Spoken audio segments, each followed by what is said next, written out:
to rethink about. Because if we were to do this thing technologically or using technology purely, 14 days are even more actually, are even more, because by the close of the polling stations, at least by 12 we need to have the figures general, because just populating automatically, and that does not take time. So the issue is Kenyans do not trust each other. Wakili Shadraki has raised a very important point that the easiest way to steal an election is through technology. We have Americans still complaining. I saw one American commentator in actually Fox News, if I'm not wrong, actually raised the issue that, you know, Kenyans are brave enough to actually tackle issues which affected the election, but while here, we had Russians actually hack into our election process, manipulate the results, and we're not even comfortable talking about that. But then even, I think I saw somewhere in the American process, I think 12 Russians have been arrested in relation to election offenses. So that means that, the trust the trust deficit we have in this country is actually not only in Kenya, but everywhere else. I've told you of this, the scenario in Philippines. So then, if we're going to go technologically, the way Kiyo Mtata is saying, we need to be assured that this is going to be a foolproof process, whereby I don't need to start doubting that IBC could be playing games with my vote, or my candidate is actually going to be played at the end of the day because of elections, because of technology. So that is something which we need to walk ourselves through step by step, and we can start now. Once we start now, we assuage our fears that indeed this is going to work. Then we can. Wakili will tell you that in the LSK election, we do it electronically. You're in court, you sit and you vote. Even the system is not ours. It's actually some other professional body's system. Of course, we had issues around that, but when we asked them for an audit, they came and explained themselves. They said, this is what we do, 1, 2, 3. Then we were like, okay, you guys do your thing. So we have been able to actually take the credibility of an electoral process as advocates, because we have asked questions and they have been answered.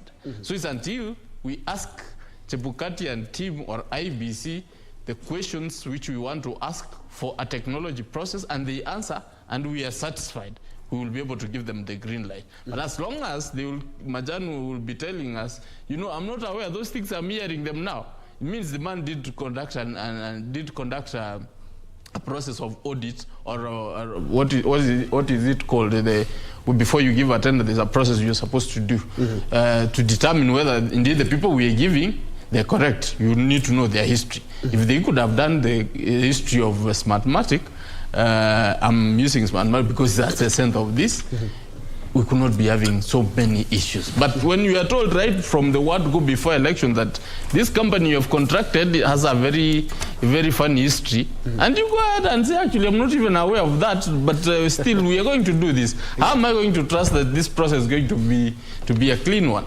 And then at the end of the day, we are here discussing about the same. So Oki is raising a very good point, but as Kenyans, what is key is to assure our fears that nothing wrong is going to be happening, or no games will be played with the results. And I would like to get your feel on, I think I'll get some sentiments from Maina before we go to Wamboi, but I'm informed that, Vicky?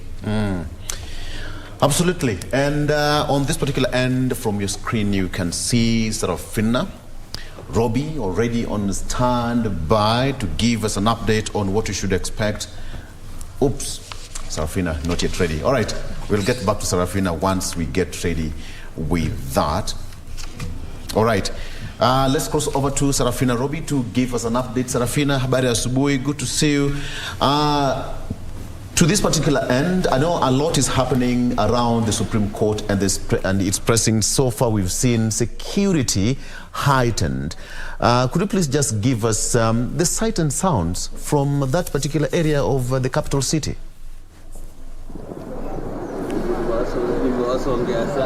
Indeed, a very good morning, Victor and Troy. As you've mentioned, the security around the Milimani Law Court, where the Supreme Court is expected to deliver its judgment at around 12 noon time, is very heightened, and only a few people are allowed to access this particular place so far. So many roads have been barricaded.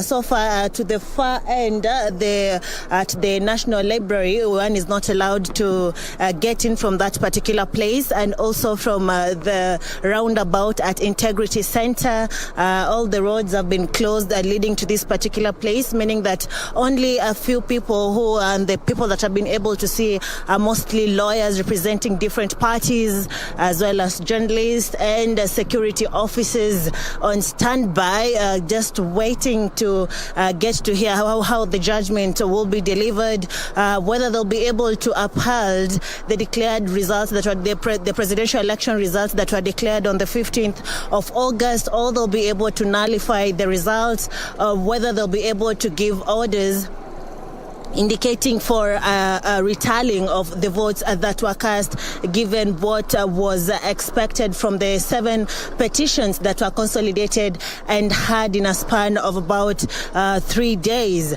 Thereafter, the 7-judge bench led by the Chief Justice Martha Koome retreated to go write the judgment, and therefore, as of today, we expect them at around 12, as they had said that come Monday in the morning, they'll be able to give us a notice indicating when they'll be able to give the judgment, and they've already done that. So at about exactly 12 noon, we'll be set and ready to get to hear the judgment from the 7-judge bench. And what we expect from these judges is that they might give their judgment unanimously, as it was in 2013, or they might choose to focus their judgment on the 9 issues that they had stated out, which included on whether the presidential result or the President-elect William Ruto was able to meet the 50+ as required constitutionally, whether all the regulations in regards to elections were followed, among other issues. So we'll be following up to get to see how they'll be able to make their judgment come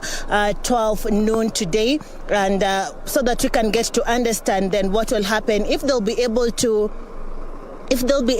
declare or to uphold the results that had been declared. That means then that the President-elect William Ruto will be sworn in the few coming days. And if they'll be able to nullify the results, then this means that the elections, the presidential elections, will be held in the next 60 days. So that's what we're expecting right now, Victor. The situation is very calm here at the Milimani Law Court, where the Supreme Court is sitting. Back to you. All right. That is Sarafina Robbie there. Sarafina, you've removed your earphones. I would have asked you a question, but you're becoming smart there. All right. Let's cross over to Junei Karisa, who is in Mombasa. Junei, to give us an update as well. Junei, good morning from the coastal city of Mombasa. What is happening down there, Karisa? Good morning, Victor Olo. We are on the streets of Mombasa, and of course, as the country anxiously waits for that verdict to be dispensed, even the residents of Mombasa are also anxious, waiting to see if that decision will favor most of their supporters, their presidential candidates that they were supporting.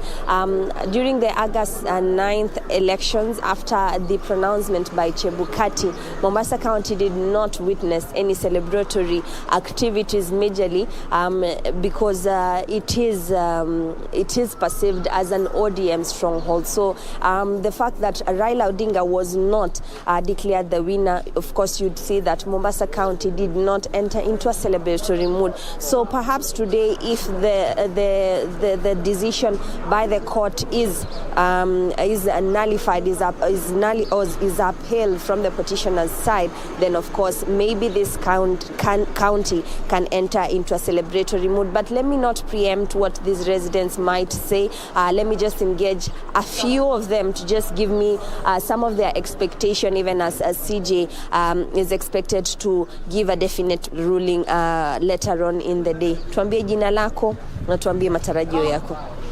Jina langu ni Rafael Odienyo Kaya. Mimi ni mkazi wa Ziwa la Ng'ombe, eneo la Nyali. Sasa hivi naongea jijini Mombasa, Mwembetari. Kwa kusema kweli, tumerespect Supreme Court judges, and more so tumerespect Mama Martha Koome na wale wenzake 6. Sisi katika Mombasa tuko tayari, na our expectation ni kuwa tunataka ile kitu tunaita transparency, accountability, kumaanisha ni ukweli, kwa sababu wao katika court wanajua kila kitu na wale ni wasomi kutushinda. Kwa hivyo ile kitu tunatarajia ni haki na ukweli, na bila haki na ukweli nchi hii sioni ikienda mahali, kwa sababu kura tulipiga na tulirauka na tulikuwa na ukweli na tulijua mshindi ni nani. Kwa hivyo hata wao wanajua mshindi ni nani. Tunataka mshindi leo ili Kenya iendelee, na bila kutangaza mshindi basi naona kama Kenya inaweza kupasuka, na ikipasuka itapasuka nao watu 7. Hatuombi hayo, lakini kuna vipengele tofauti ambavyo koti itakuwa inaamua. Wewe kama mkaaji unataka kipengele gani ambacho kiweze kizingatiwa, hususan manake kuna zile fomu ambazo zilipokuwa pale, kuna masuala ya Chebukati kutofata sheria kulingana na yale matamshi ama kumtawaza kama rais, naibu wa rais William Ruto kama rais mteule. Niambie tu, kuna kipengele kipi ambacho ungeona kingeweza kuangaziwa kikamilifu? Very well. Article 80 bracket 4 inasema iwapo kura imeharibika na tumepata ni yule ameharibu, hakuwa mshindi, na katika hicho kipengele inasema yule mshindi apewe certificate papo hapo bila kuchelewesha. Kwa hivyo wewe utaki tuwafanye uchaguzi mwingine? Uchaguzi mwingine italeta vurugu, kwa sababu tumetoka kwa corona, uchumi ni ngumu, watoto hata wametushinda, chakula imetushinda kununua. Kwa hivyo hatutaki turudi katika uchaguzi. Yule mshindi awe declared, Kenya endelee mbele. Asante sana, asante mzee. Njoo tu nielezee tu pia wewe, nipe vipengele ambavyo unataka Supreme Court iweze kusema hii leo asubuhi. Angalia tu mbele hivi. Anza na jina lako. Kwa majina naitwa Samuel Okoth Kwama. Mimi kwanza nashukuru Mwenyezi Mungu vile ameleta amani. Tangu tupige kura, peace imeprevail. After peace prevail, tunataka justice. Truth and justice must prevail. Ndio Kenya itapata haki. Na iko wimbo ya taifa inasema haki iwe ngao na mlinzi wetu. Tusicheze na haki yetu. Tulipiga kura, iko vipengele hapo. Kama mshindi itapatikana na Raila Amolo Odinga, kuna haja tu renew election. Apewe certificate hapo. Ile Chebukati tupuliwe mbali. Kwisha maneno. Kwa hivyo wewe hutaki uchaguzi mwingine? Hakuna, it's a waste of time and a waste of energy and a waste of resources. Asante sana. Dadi, wewe nieleze tu, je, wewe ni kipengele kipi ambacho pengine ama matarajio yako siku ya leo katika uchaguzi? Mimi yangu ni kungojea uamuzi wa koti. Subiri uamuzi wa koti. Maana nina imani ya kwamba watatoa uamuzi wa busara wa kujiridhisha, maana nchi na amani, kupitia maombi nchi na amani, na hakuna vurugu itatokea, maana Mungu yuko juu ya nchi ya Kenya. Ungewaambiaje pengine wa Kenya wanaposubiria? Wa Kenya nawaambia wawe na amani, watulie uamuzi wa koti. Watakapoamua tutaendelea na maisha. Asante sana. Niambie jina lako na pengine matarajio yako hii leo. Mimi kwa majina naitwa Paul Tocho. Matarajio yangu ni kwamba tunatamani kujua uwazi kwa wapi. Hiyo ndio kitu natamani sana, tutangaziwe, watuambie ukweli ni wapi na urongo ilikuwa wapi. Na tena najua kwa upande kuna wale wataumia, kuna wale pia watasherekea.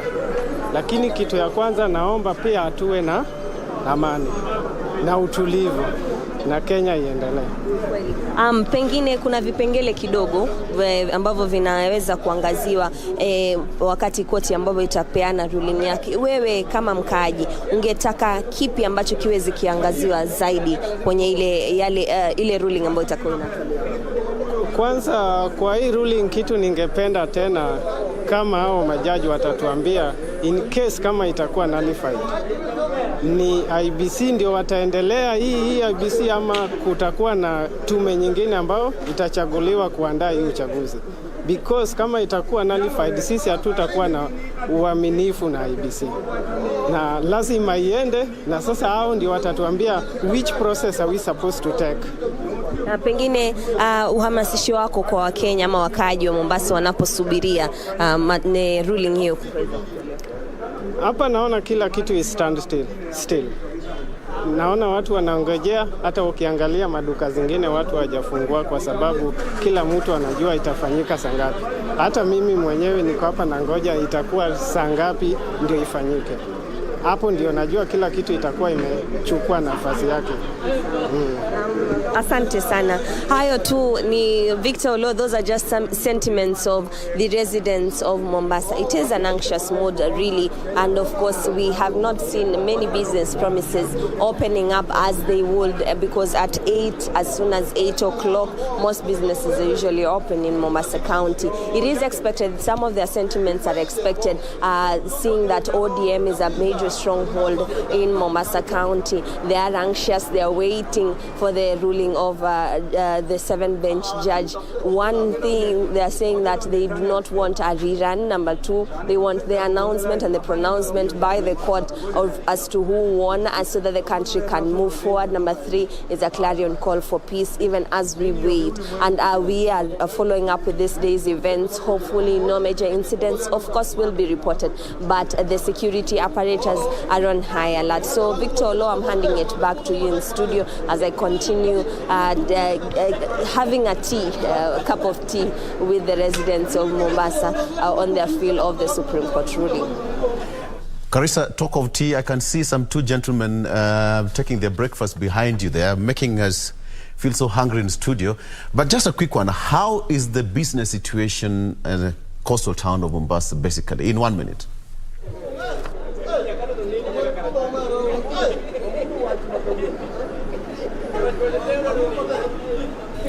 Okay, that is Carissa. Junei from Mombasa County gave us an update on what is happening. Of course, I'd love to ask the gentleman, the learned friends, in Article 80, bracket 4. What does that say? Gisore? That was quoted. Article 80, bracket 4. Subsection 4. According to him, it was bracket. Subsection 4. Yes. Because according to me, it talks about integrity, something to do with integrity. Do we even have it in the first place? Victor, I'm not sure which one you're asking, because the one I think which we should be looking at should be the Elections Act, Section 80. Yes. Yes, that one is the one which is talking about the tallying, whereby somebody can be issued with a certificate. Yes. But this is a presidential election. I don't think we should be able to be talking about the Elections Act because we have a constitution which clearly demarcates what a presidential election should be, and should be able to address some of those issues. So if we are going to actually abandon the constitution and start looking at the Elections Act, I think we will be going a step lower. For the other elections, it's allowed, but I don't think the presidential one we are supposed to be looking at the Elections Act. Yeah. There are some areas we can look, but not tallying, because tallying, how do you start retallying across the country? It's like conducting another election. So it's as good as nullify that one, just do another fresh election.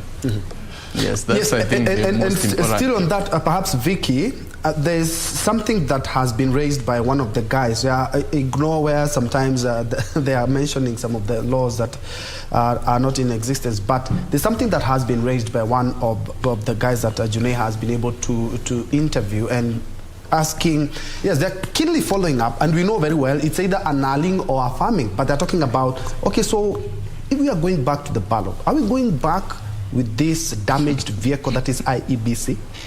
That was a pertinent question to me. I think that was a very valid question from that concerned Kenyan, because from where I stand, if this election is annulled, if we are asked to go for a rerun, then from the submissions and the petitions presented in court, the fingers were pointing at Chebukati and his commission. We have a section of the commission already saying we're not interested in this job. This work was shortly done, and we can't take ownership of these results, and they were quite opaque. So there's a sense in which I see that these commissioners could actually not be even interested in their job, for starters. Secondly, we have Chebukati, who has been accused of a lot of things. If the election is annulled, it's on those things. Once that is actually given as a judgment of the court, then it means Chebukati is not fit to run that particular office. And the commission itself does not seem to be in a position to run this election. There's also another very important issue which we need to look at. Once Chebukati is out of the commission, we don't have a provision where we can have one of the commissioners jump to be the chairman. Or we don't have a provision in that particular nature, because the provision which provides for chairman is very specific, that the chairman has got very distinct qualification aside from the commissioners. No other commissioner can be able to fit in his shoes. I think for administrative purposes within the running of the IBC we can do. But if we are going to go into an election, presidential election, there is a very distinct role which is meant for the chairman. From where I stand, I think we will be going into a constitutional conundrum whereby we'll have to sit and start asking ourselves, did we think this process through, where we have a chairman some very special power? You saw that being litigated in court, and the aspect of what I think Wakili Shadrack has tried to allude to, the advocates for the IBC were trying to raise that, you know, when you talk of commission, you don't mean commissioners. When you talk of such things, and then the chairman, you're not talking about. No, those distinct roles. We need to decide the housekeeping process around the presidential election is very important for us to determine and be able to come up with a clear roadmap that can we be able either to have an amendment to that, so that if a chairman messes or we need to kick him out for some reason, we can quickly have an alternative and be able to go into an election. But now, this is going to be a tricky process for continuity purposes if the election is ordered for a rerun or a fresh election. Once those things are issued, then the court should be able to tell us what is the way forward on that particular issue of the chairman, because if he's indicted or if he's found culpable, then I think we'll be in a very tight spot. Yes, and let me also get Wambui Shadrack's opinion on the same, because looking at one of the issues that has been raised, first of all, let me cross over to Victor, but Wambui, when you come back, we will try to see exactly what this guy was talking about. Remember, this is an independent commission, so exactly what happens if at all we are going back to the ballot. Let me first of all cross over to Victor on the other side of the studio. All right. Okay, and I think at this particular point, gentlemen, it's always fair to have a very short breather, and then we come back. Director, if we can have that shot of Kisumu on my screen there, we'll be crossing over to Kisumu just immediately after we take a break. But for now, it's a minute, yes, 2 minutes past 10 a.m. Let's take a quick break. When we come back, we're still going to continue with this discussion. We'll be right back.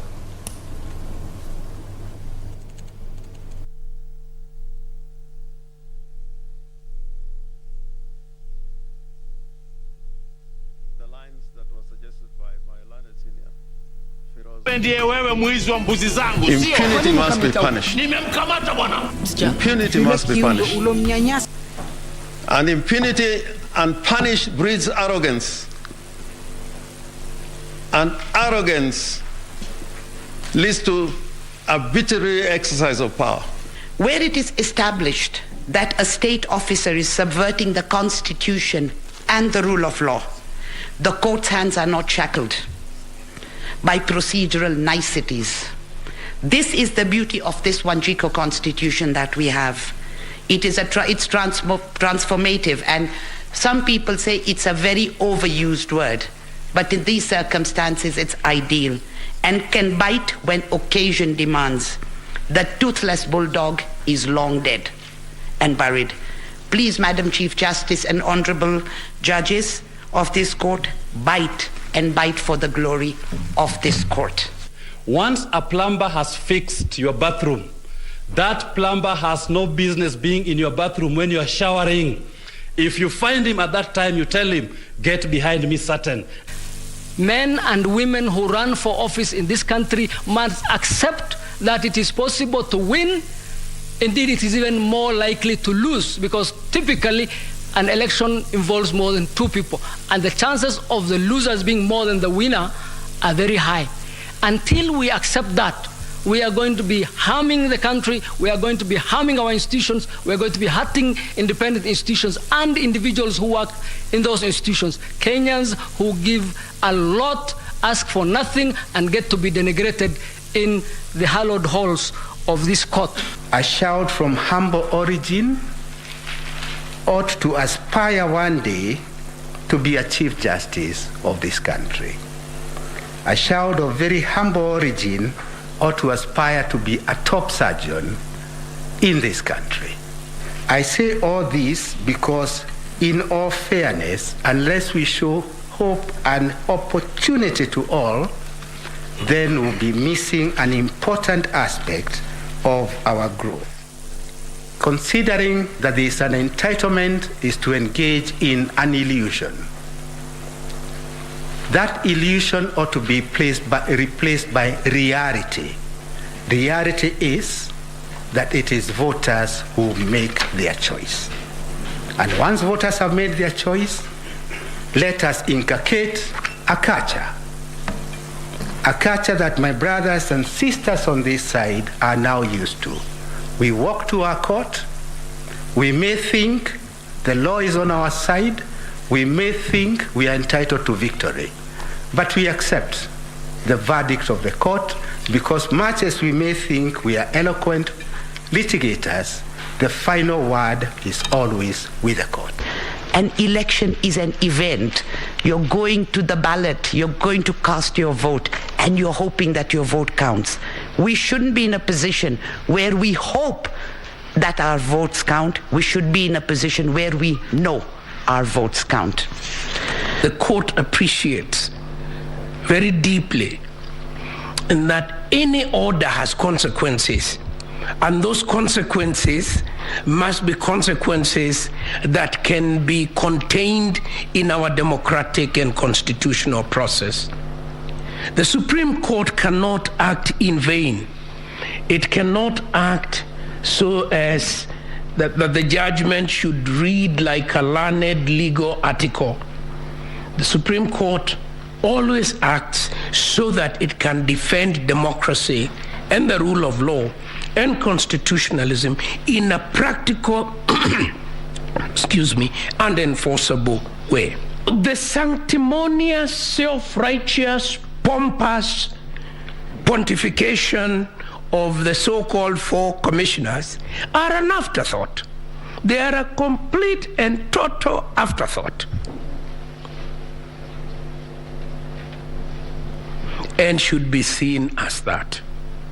Because of the deficiency of trust in this country, ballot ballots can only be opened on the eve of the elections to avoid a situation where IEBC is accused of having interfered or in any way manipulated the ballot papers. When we make these allegations in our election petitions, perhaps we need to also ask ourselves if we have done that which the law contemplates of us. Whoever has ears, let them hear. The Supreme Court has shown us that you can also be a quote-unquote learned friend by quoting the Bible. An impressive Supreme Court session characterized by quotes, terminologies, and metaphors that left keyboard warriors for once rethink about their self-imposed title, the Keyboard Warriors. And whoever can type, let them type. So the sanctimonious, self-righteous, pompous pontification. What are you saying? What is he saying? I am tweeted. Now this Supreme Court proceedings will school many. Sasa amicus curiae ni mnyama gani? John the Baptist, yani hamjui lakuna ni nini but mmenyamaza na mko sawa? Ha, laughing emoji. With the great battle came the great humor. Now we might want to further interrogate George Oraro's statement about Marjan Hussein, who walked into what exactly?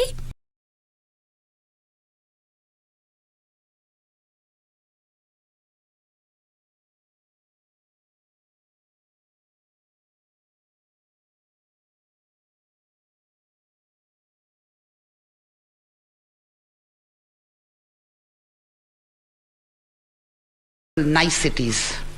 This is the beauty of this Wanjico constitution that we have. It's transformative, and some people say it's a very overused word, but in these circumstances it's ideal and can bite when occasion demands. The toothless bulldog is long dead and buried. Please, Madam Chief Justice and honorable judges of this court, bite and bite for the glory of this court. Once a plumber has fixed your bathroom, that plumber has no business being in your bathroom when you are showering. If you find him at that time, you tell him, get behind me, Satan. Men and women who run for office in this country must accept that it is possible to win. Indeed, it is even more likely to lose, because typically an election involves more than two people, and the chances of the losers being more than the winner are very high.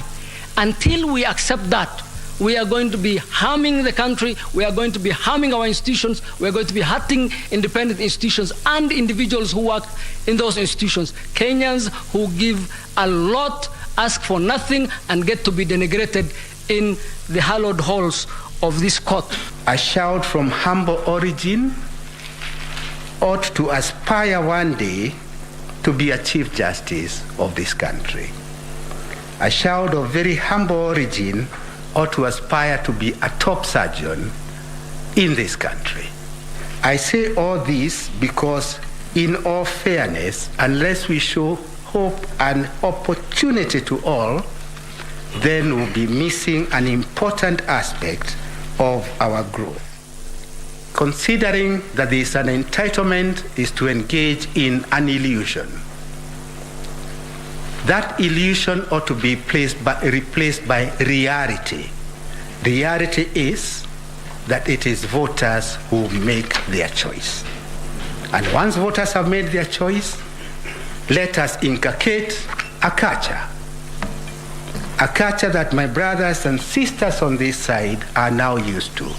We walk to our court, we may think the law is on our side, we may think we are entitled to victory, but we accept the verdict of the court, because much as we may think we are eloquent litigators, the final word is always with the court. An election is an event. You're going to the ballot, you're going to cast your vote, and you're hoping that your vote counts.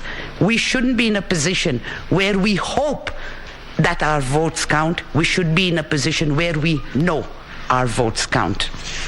The court appreciates very deeply in that any order has consequences, and those consequences must be consequences that can be contained in our democratic and constitutional process. The Supreme Court cannot act in vain. It cannot act so as that the judgment should read like a learned legal article. The Supreme Court always acts so that it can defend democracy and the rule of law and constitutionalism in a practical and enforceable way. The sanctimonious, self-righteous, pompous pontification of the so-called four commissioners are an afterthought. They are a complete and total afterthought, and should be seen as that. Because of the deficiency of trust in this country, ballot pallets can only be opened on the eve of the elections to avoid a situation where IEBC is accused of having interfered or in any way manipulated the ballot papers. When we make these allegations in our election petitions, perhaps we need to also ask ourselves if we have done that which the law contemplates of us. Whoever has ears, let them hear. The Supreme Court has shown us that you can also be a quote-unquote learned friend by quoting the Bible. An impressive Supreme Court session characterized by quotes, terminologies, and metaphors that left keyboard warriors for once rethink about their self-imposed title, the Keyboard Warriors. And whoever can type, let them type. So the sanctimonious, self-righteous, pompous pontification. What are you saying? What is he saying? I am tweeted. Now these Supreme Court proceedings will school many. Sasa amikas curini mnyama gani? John the Baptist, yani hamjui lakuna ni nini but mmenyamaza na mko sawa. Ha, laughing emoji. With the great battle came the great humor. Now we might want to further interrogate George Oraro's statement about Marjan Hussein, who walked into what exactly?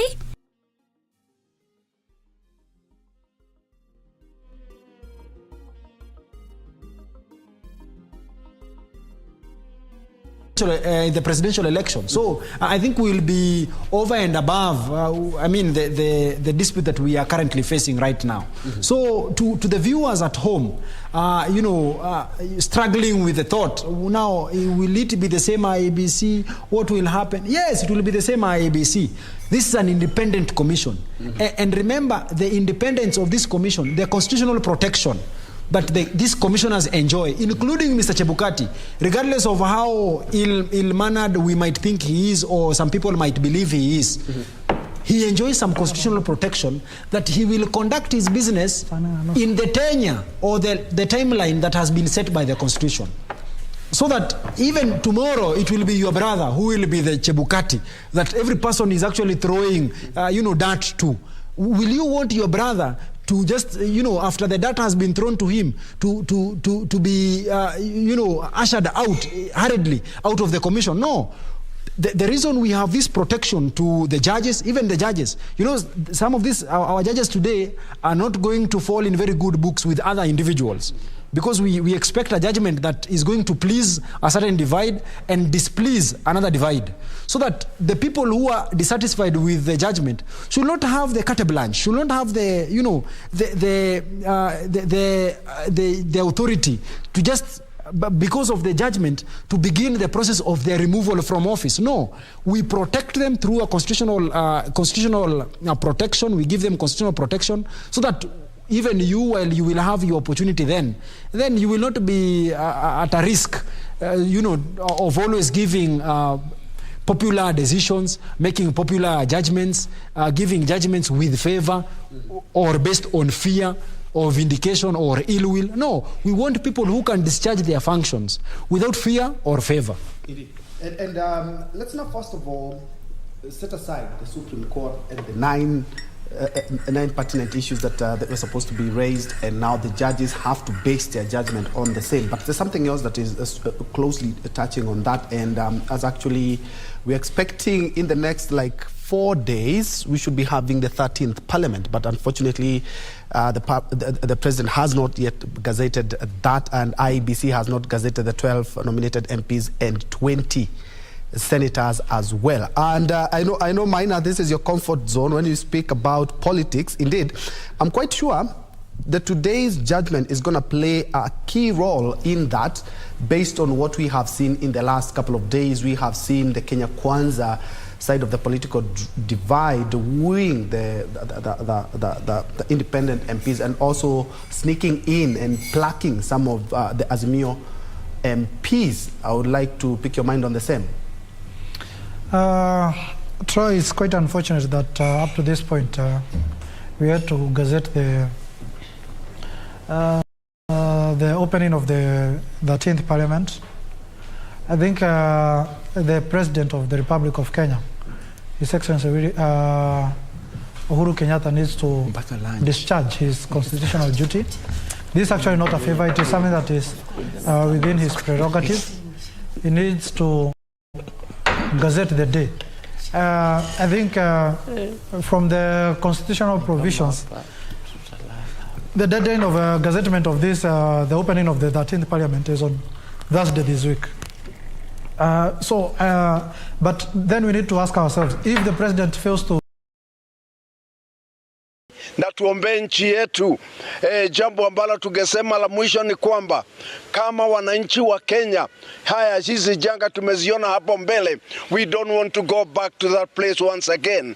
Wale waliokufa 2007 2008 wamemalizika, wengine wakawa viwete. Tusirudie jambo hilo tena katika jina la Yesu. Tafadhalini tutulie na Mungu atatuokoa. Mimi ni Bishop Dr. Kamure wa Moya.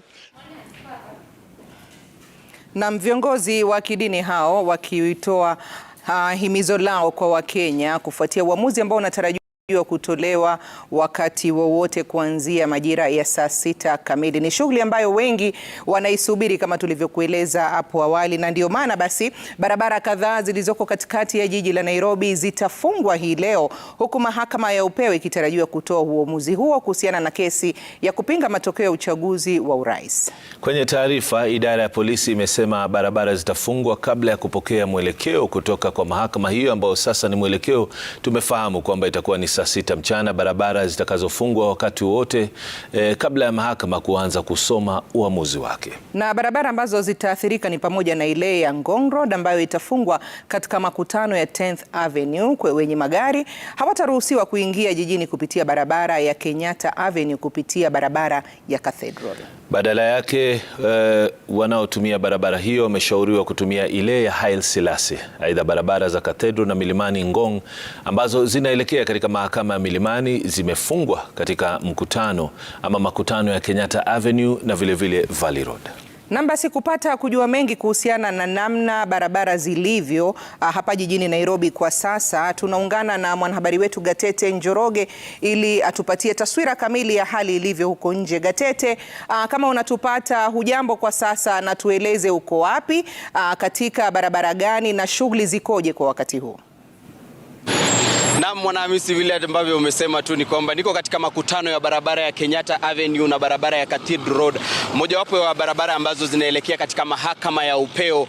Na hivi sasa, iwapo mpiga picha wangu anaweza tu kuonyesha, ni kwamba maafisa wa polisi wale wa trafiki tayari wamefika hapa na hawaruhusu magari ambayo hayahusiani vyovyote vile na kesi ambayo inaendelea katika mahakama ya upeo kupita hapa. Gari ambazo unaziona zinaruhusiwa ni zile tu ambazo zinahusiana. Tumeona gari ambazo ni za maafisa wa usalama, tumeona gari ambazo ni za idara ya mahakama, na pamoja tu na gari ambazo ni za waandishi wa habari ambao wanaenda pale ili kuweza kuwajuza tu wa Kenya kuhusiana na matukio ambayo yatakuwa yanaendelea. Lakini Mwanahamisi, hapa ni kwamba barabara hii tayari imeweza kufungwa, na vile tu ambavyo idara ya usalama ilisema jana ni kuwa saa 2 kabla ya uamuzi utakaotolewa na mahakama ya upeo, ni kwamba barabara hizi, ikiwa ni mojawapo wa barabara hizo, kuna ile barabara ya Ngong Road, kuna barabara 3 ambazo zinaelekea katika mahakama ya upeo, na ambazo Mwanahamisi, idara ya usalama ilisema 2. Kwa hivyo Mwanahamisi, tunaweza dhibitisha kuwa tayari maafisa wa usalama wamefika hapa mapema, na kile ambacho kinaendelea hapa ni kwamba unapoona hawa ni wale ambao wanahusika, unaona ya kwamba hawa ni wale ambao, hii ni gari ambayo inaleta maankuli na pia inafanya maandalizi ya kuweka baadhi ya vifaa ambavyo vitakuwa vikitumika katika mahakama ya upeo. Lakini kwa sasa Mwanahamisi, ni kwamba siku za kawaida hapa siwezi tembea vile ambavyo ninatembea, lakini kwa sasa kwa ajili idara ya usalama imeweza kufunga na maafisa wa trafiki wameweza kufika hapa kwa ajili ya shughuli hiyo, Mwanahamisi, basi ninaweza pata fursa ya kuweza kutembea na kuwaonyesha, kuwajuza tu watazamaji wetu ni yapi ambayo yanaendelea. Lakini magari yanaruhusiwa ambayo yanatoka katikati mwa jiji. Tumedumisha amani kila mahali, hata kule maeneo ambayo yalithaniwa kwamba wangepigana watu, bado kukawa na amani, na naamini kabisa kwamba itakuwa vivyo hivyo. Matokeo haya hayatuletei wasiwasi wowote. Tunaamini kwamba tutaendelea tu vizuri kama Wakenya, tutazidi kuishi pamoja. Na vile nimeangalia hapa Kisii tangu asubuhi, shughuli zinaendelea tu kama kawaida, na nimeulizia baadhi ya maeneo mengine nikasikia shughuli zinaendelea kama kawaida. Ina maana kwamba Wakenya wamekomana, tayari tumeelewa kwamba tunafaa kuishi pamoja licha ya matokeo yoyote yale. Kwa hiyo nafikiri kwamba taifa letu la Kenya limepiga hatua. Tumeshatoka maeneo ya kupigana, na kama labda kuna mmoja ambaye anatutazama na anaweza kuwa na wazo la aina hiyo, tunamwombea sana kwamba inabidi tuishi pamoja na tuendelee kwa amani, tudumishe amani. Taifa ni letu, tuko hapa leo, tuko hapa kesho. Asante sana. Asante. Hebu tuambie matarajio yako ni yapi siku hii ya leo ambapo Wakenya wanasubiria maamuzi? Majina ni Bishop Charles Isaboke, mwenyekiti wa Evangelical Alliance of Kenya Kisii County. Mimi ningesema tu kwamba vile mwenzangu amesema kwamba matangazo ya kwanza ilipotangazwa tuliona utulivu, tuliona amani. Na mimi nataka kusema kwamba na watu wametulia kabisa. Nasikia watu wakisema chochote ambacho itatangazwa, si tuko tayari kurudi katika kazi yetu, kwa sababu watu wako kwa kazi, sio hata kurudi, watu wanaendelea kazi zao, na watu hawataacha kupeleka chakula kwa watoto nyumbani. So ninataka niombe kwamba unajua hata kama fulani atatangazwa, hata kuwekea chakula kwa meza, wewe enda fanya kazi, upeleke chakula kwa meza, watoto wakule, kwa sababu maisha ni muhimu sana kuliko kwenda kupigana ama kuleta vita. Na kitu kingine cha pili, amani. Amani ni kitu ya muhimu sana, kwa sababu bila amani Kenya hatutaenda Nairobi, hatutaenda Kisumu, tutaenda wapi?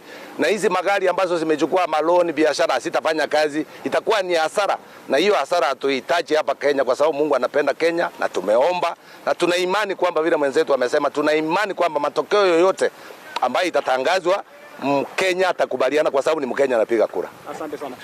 Wewe kama kijana, labda wito wako kwa vijana wakati huu, utasongea tu hapa mbele, wakati ambapo tunasubiria matokeo, ungependa kuambia vijana nini haswa wakati huu? Asante Crispin, nami pia naitwa Pastor Bakari Douglas, na najiunga na wengine pia kuwashauri kwamba tudumishe amani. Zaidi ya yote, Kenya ni moja, na kwa neema ya Mungu ameiweka Kenya iwe kielelezo cha amani kwenye mataifa mengine. Kwa hivyo siku kama ya leo tunatarajia ule uamuzi wa mahakama, na nashukuru Mungu kwamba yule jaji mkuu aliomba kwamba tumuombee wafanye maamuzi ya busara, na hilo limekwisha fanyika. Kwa hiyo ni kusema tu maneno matatu kwamba amani, amani, amani kwa Wakenya wote. Asante sana.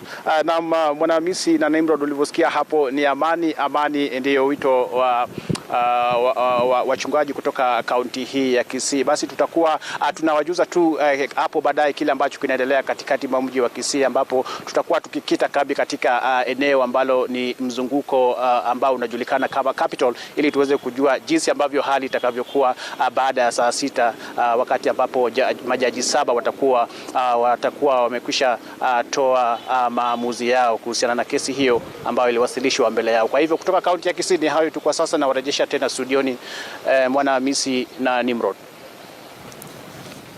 Naam, shukran. Ni mwanahabari wetu huyo kutoka Kisii akitueleza mengi tu ambayo yanajiri, na kwa hivi sasa tunaarifiwa pia viongozi and we have a timetable, you will be going against the timetable because you feel like eating something different.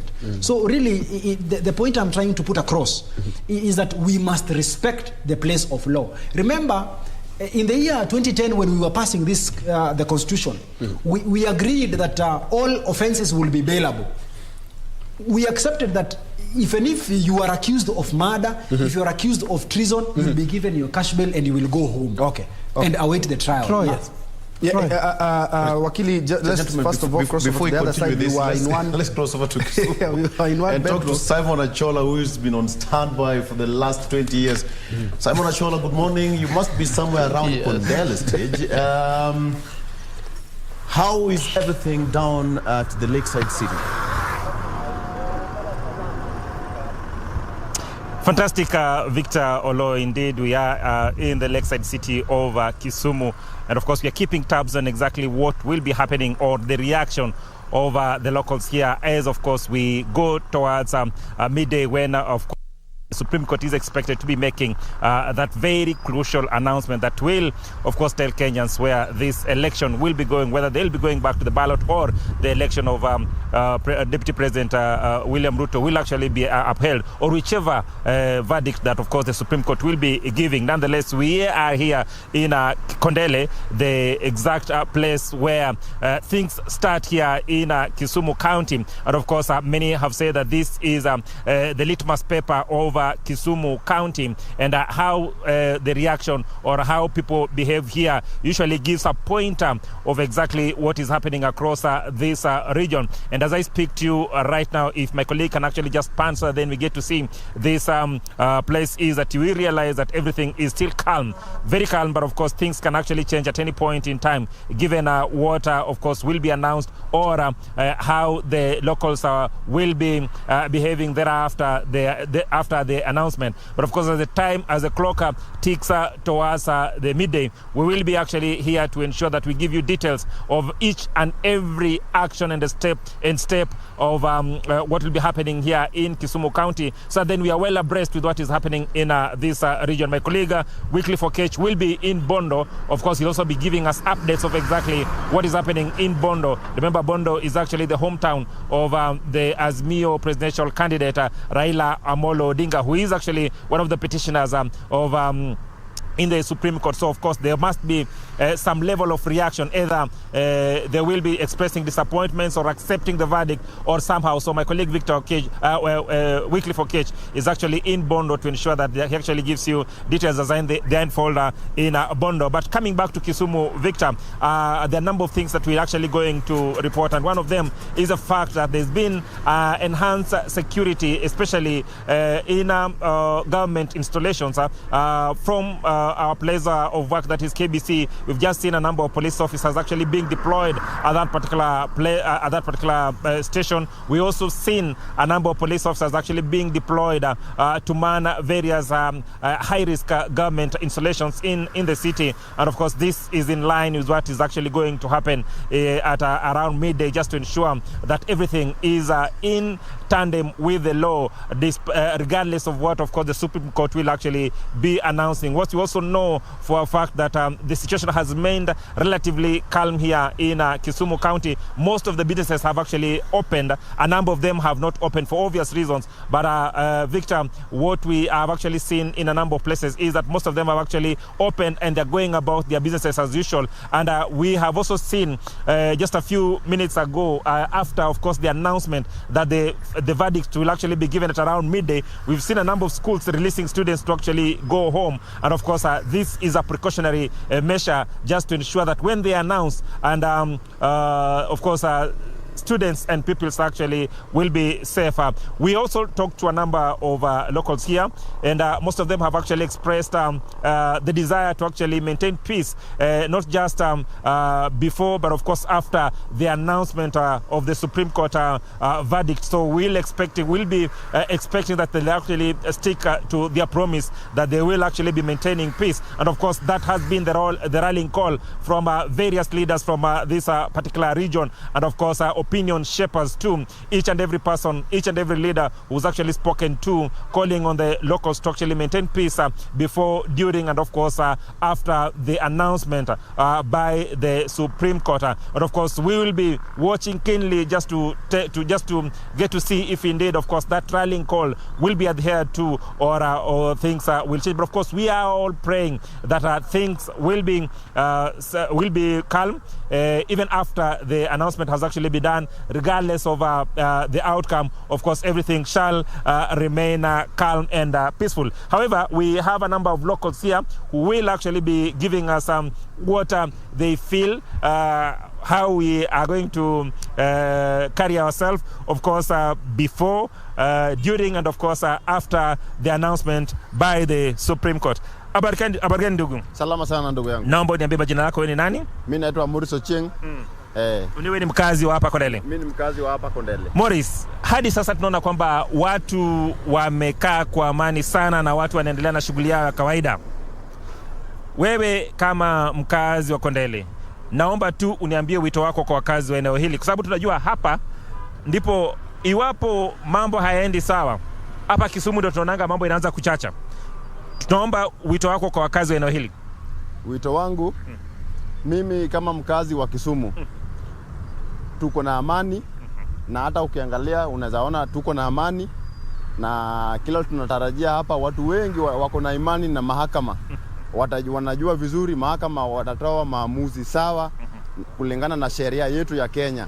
Ndio maana unaona kwa sasa watu wako na amani, watu wanafanya vitu zao polepole na hakuna vurugu yoyote hapa Kisumu. Tuko na amani. Vizuri sana Morris. Kwa wale ambao wameogopa na wako makwao na wale ambao pengine wanafikiria kwamba kunaweza kuwa na vurumai, wewe kama mkazi wa Kondele unawaambia nini?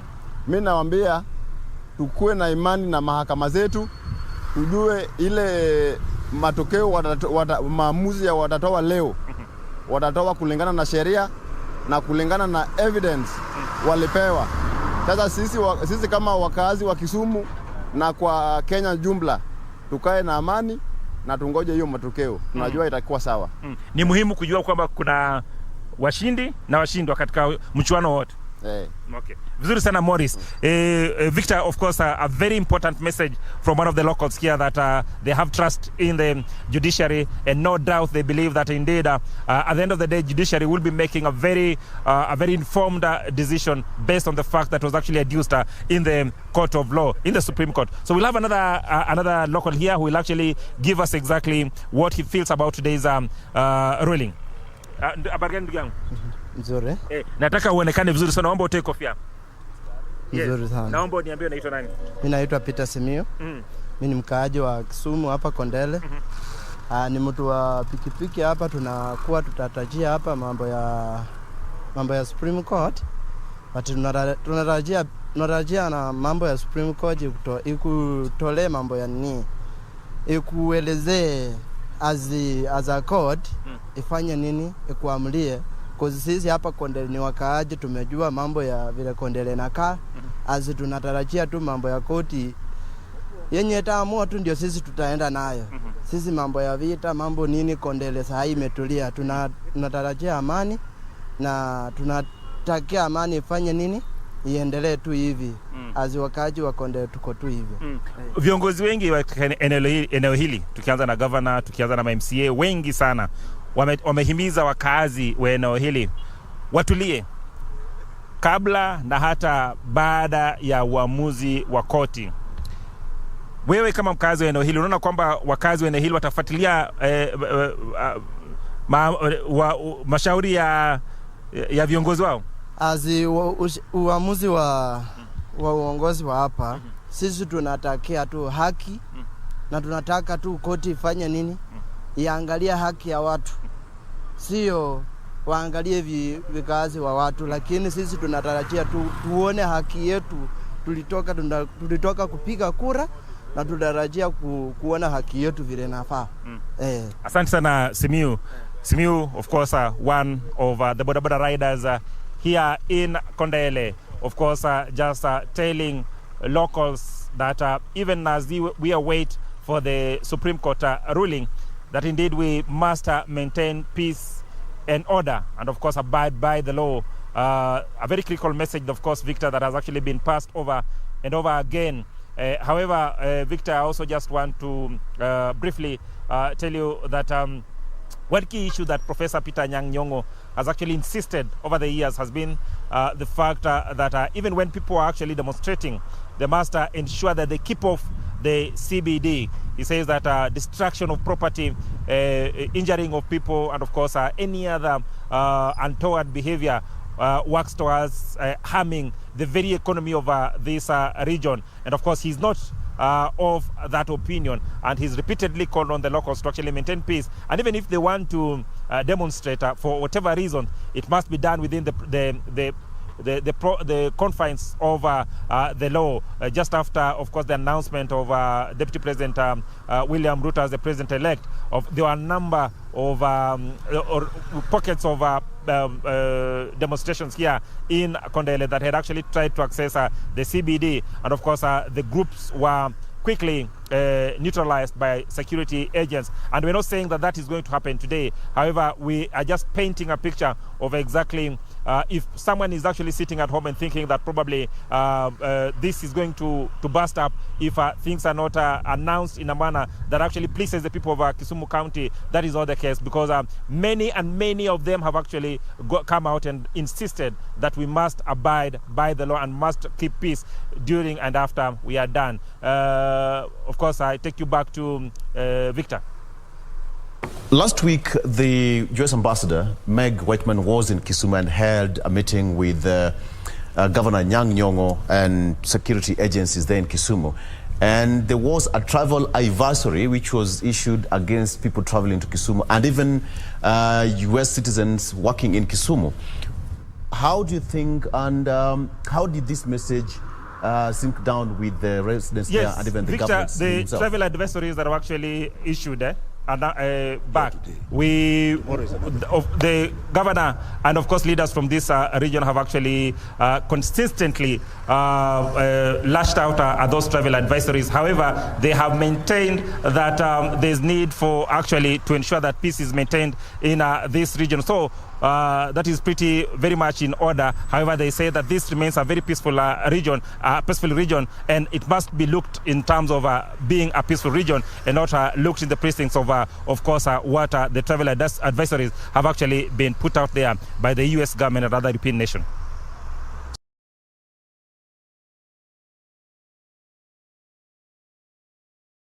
Kuna umuhimu wa aina yake haswa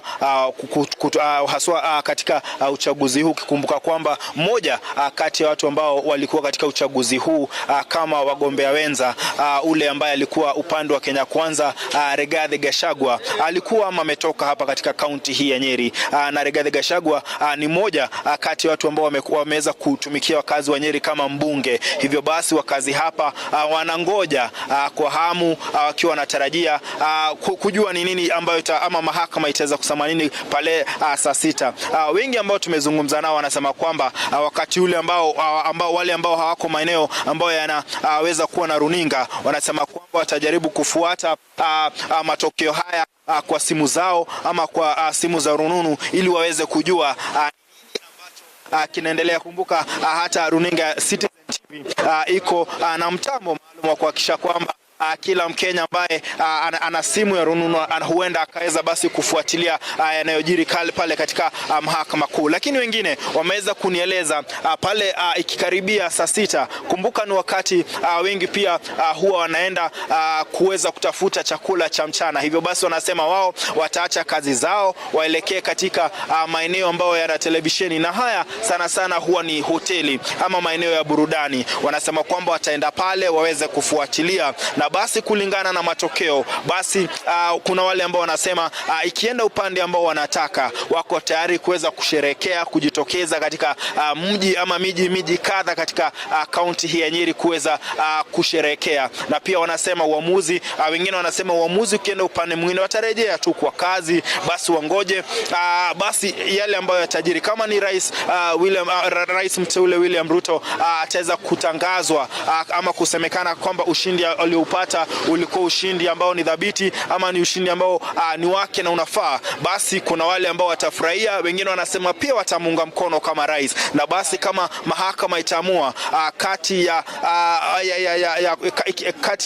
masuala ambayo 9 inafaa kutoa uamuzi, basi wakiamua watu warejee kwa debe. Wanasema wako tayari, na basi wanasema la muhimu ama la msingi ni kuwe na amani na waweze kuendelea na shughuli zao za kila siku bila utata. Na kama nilivyosema, hapa ni Nyeri mjini, haswa katikati ya mji, na ukiangalia kuna amani, watu wametulia, watu wanaendelea na shughuli zao za kila siku. Lakini wanasema hata wakifanya hayo, basi wanangoja kwa hamu na pia wanafuatilia kwa karibu kupitia simu zao, na pia kupitia tu wale ambao wako karibu na runinga kuweza kutazama kwa runinga, ili waweze kujua saa 6 ikifika uamuzi utakuwa upi, na basi baada ya hapo waweze kujua ni yapi ambayo yatafuata. Watarejea debeni ama wataendelea, ama rais William Ruto ambaye ni mteule kwa sasa ataweza kudhibitishwa kama rais. Na kama nilivyosema, ukumbuke Nyeri ina umuhimu wa aina yake, manake mmoja kati ya wale ambao wako mahakamani anatoka katika kaunti hii ya Nyeri, na tutakuwa tukifuatilia kando na hapa mji wa Nyeri, katika kaunti ya Nyeri pia tutaelekea huko Madhera baadaye tuweze kusikia wakazi wa Madhera ambao ni wakaribu sana na ule mgombea mwenza wa William Ruto ambaye sasa hivi ni naibu rais mteule Rigathi Gachagua, wanasema vipi, wana matarajio yapi. Lakini katika mji wa Nyeri wanasema lolote lile ambalo mahakama itaweza kutangaza wako sawa, lakini wana matarajio yao haswa. Ukumbuke wanasema kila mtu jaribu kuvuta maneno ama kufanya mambo ambayo yanamfurahisha yeye ama anaangalia vile kwa karibu atafaidika vipi. Na wengi hapa katika kaunti ya Nyeri tukiangalia uchaguzi ambao uliofanyika, jinsi walivyopiga kura, kuna ule upande ambao wanaegemea sana, na hivyo basi wengi wanasema wana matarajio kuwa basi baada ya kupiga kura ule uamuzi ambao utatolewa na mahakama utakuwa ni ule ambao wao waliweza kusema ama kutoa katika ile tarehe 9 mwezi wa 8 pale walipoenda debeni. Na hivyo ndivyo hali ilivyo katika kaunti ya Nyeri. Tutaendelea tu kufuatilia kwa karibu jinsi mambo yanaendelea, na haswa pale ambapo uamuzi wa mahakama utaweza kujulikana. Je, Nyeri itafanya nini? Watu watakuwa na furaha ama kutakuwa vipi? Kwako kazi kwako studio, kazi kwako katika kaunti ya Nyeri, hali iko shwari na tuko hapa macho yakiwa wazi na tukiweza kusikiza kabisa tuweze kujua ni nini inayojiri katika kaunti hii ya Nyeri. Kazi kwako. Na mwanahabari wetu huyo Martin Munene akiwa Nyeri. Waambie wakazi wa Nyeri kwamba wakitaka kujua kile ambacho kinajiri wahakikishe kwamba wanategea hapa ndani ya runinga ya Citizen, ama wakipenda wende katika Inoro TV. Na bila shaka na watapata mengi tu kuanzia saa 6 mchana tukiwa tunaelekea moja kwa moja katika mahakama ya upeo. Lakini kuna picha hapo ulikuwa unaziona wakati mwenzetu Munene alikuwa anazungumza, mpiga picha wetu akipata fursa hatimaye kuweza kufika pembezoni tu mwa eneo la mahakama ya Milimani ama mahakama ya upeo ambapo imekita kambi kwa muda. Maana unaona hali kawaida hapa huwa pana shughuli nyingi sana. Na si hapa peke yake Nimrod. Naweza kusema ni kwamba ni Nairobi yote kwa jumla. Manake kwa kawaida siku ya Jumatatu unatarajia kwamba utapata msongamano wa magari, lakini hii leo ilikuwa magari machache sana. Sasa sijui kama pengine ni watu wanajaribu kuchukua tahadhari ya kusema hawataki kuja mjini ama wameamua kufanya kazi majumbani. Manake saa hizi barabara ziko, yani ni watu mmoja. Na pia najua kuna jumbe na taarifa zilikuwa ziko mitandaoni kuhusiana na shughuli hata katika shule. Manake siku kama hii ama uamuzi kama huu bila shaka inaathiri shughuli za kawaida. Sasa kuna wazazi na walimu wakawa na shauriana, je, watoto waende skuli leo ama wasiende? Ikafika mahali ambapo wazazi wengi nafikiri wakawa wamepewa jukumu hilo na walimu kwamba fanyeni uamuzi wenyewe binafsi. Kama wataka mwanafunzi ama mtoto wako aje skuli ataruhusiwa, lakini kama hutaki atulie nyumbani mpaka siku ya kesho. Kwa hivyo unakuta ni siku ambayo kwa wengi kutokana na uamuzi utakaotolewa, lakini mimi nahisi kwamba taifa liko salama, kuna amani na nafikiri kitu kimoja kwamba Wakenya wamekomaa. Wakenya wamekomaa na wanajua kwamba kile kitakachotangazwa ina maana kwamba ni kitu ambacho ndio kitakuwa kimepitishwa. Kwa hivyo hata ufanyeje huwezi kukibatilisha. Ni uamuzi ambao lazima utolewe na majaji, na kama wanavyosema viongozi wa kidini na wengine ni kwamba ni uamuzi ambao lazima ukubalike.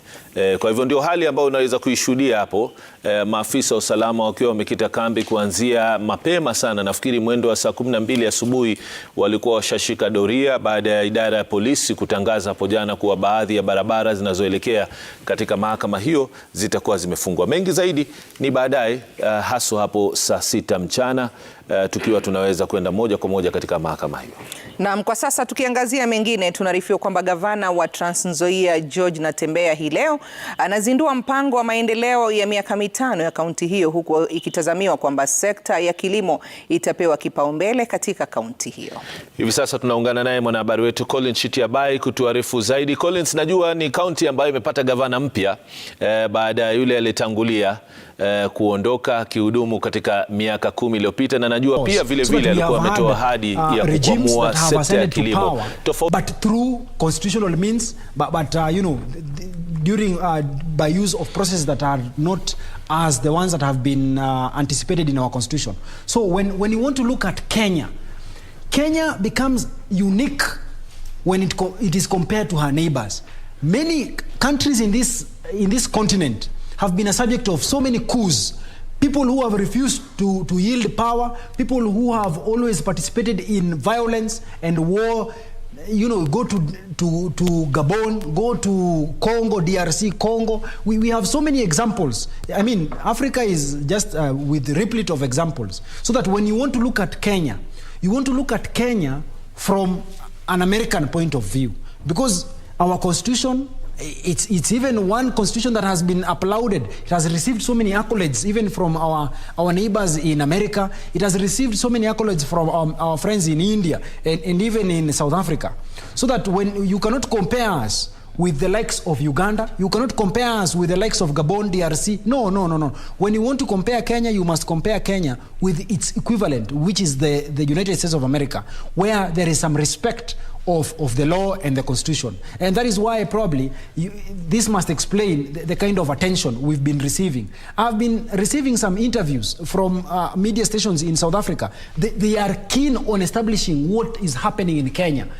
Remember, even the environment we've created for ourselves, because of our respect to the rule of law, it is what has attracted so many investors into this country. So many people actually flourish in their countries. They flourish in their businesses because of the peace and tranquility that we enjoy as a country or as a people. That is why we have so many South Africans investing in Kenya. We have so many, Chinese coming to invest in Kenya. We have so many people from Japan investing in Kenya. We have Americans who are investing in Kenya. And that is why they're even, scaring some of their people. You should not be in Kondele, you should not be in Kisumu, you should not be, because of, they know too well. Because of their interest as well. Yes, they know too well that they have invested so much in this country. And that is why what we do, our business is part of their businesses. And as you well put it, when we sneeze, they all get a cold. Yes. And I'll throw this on the other side. I will be coming to you, Wakili, on the Kenyan foreign policy, bearing in mind that, or judging by what has transpired in the last couple of years, just shows how strong our foreign policy is. I'm saying this because looking at the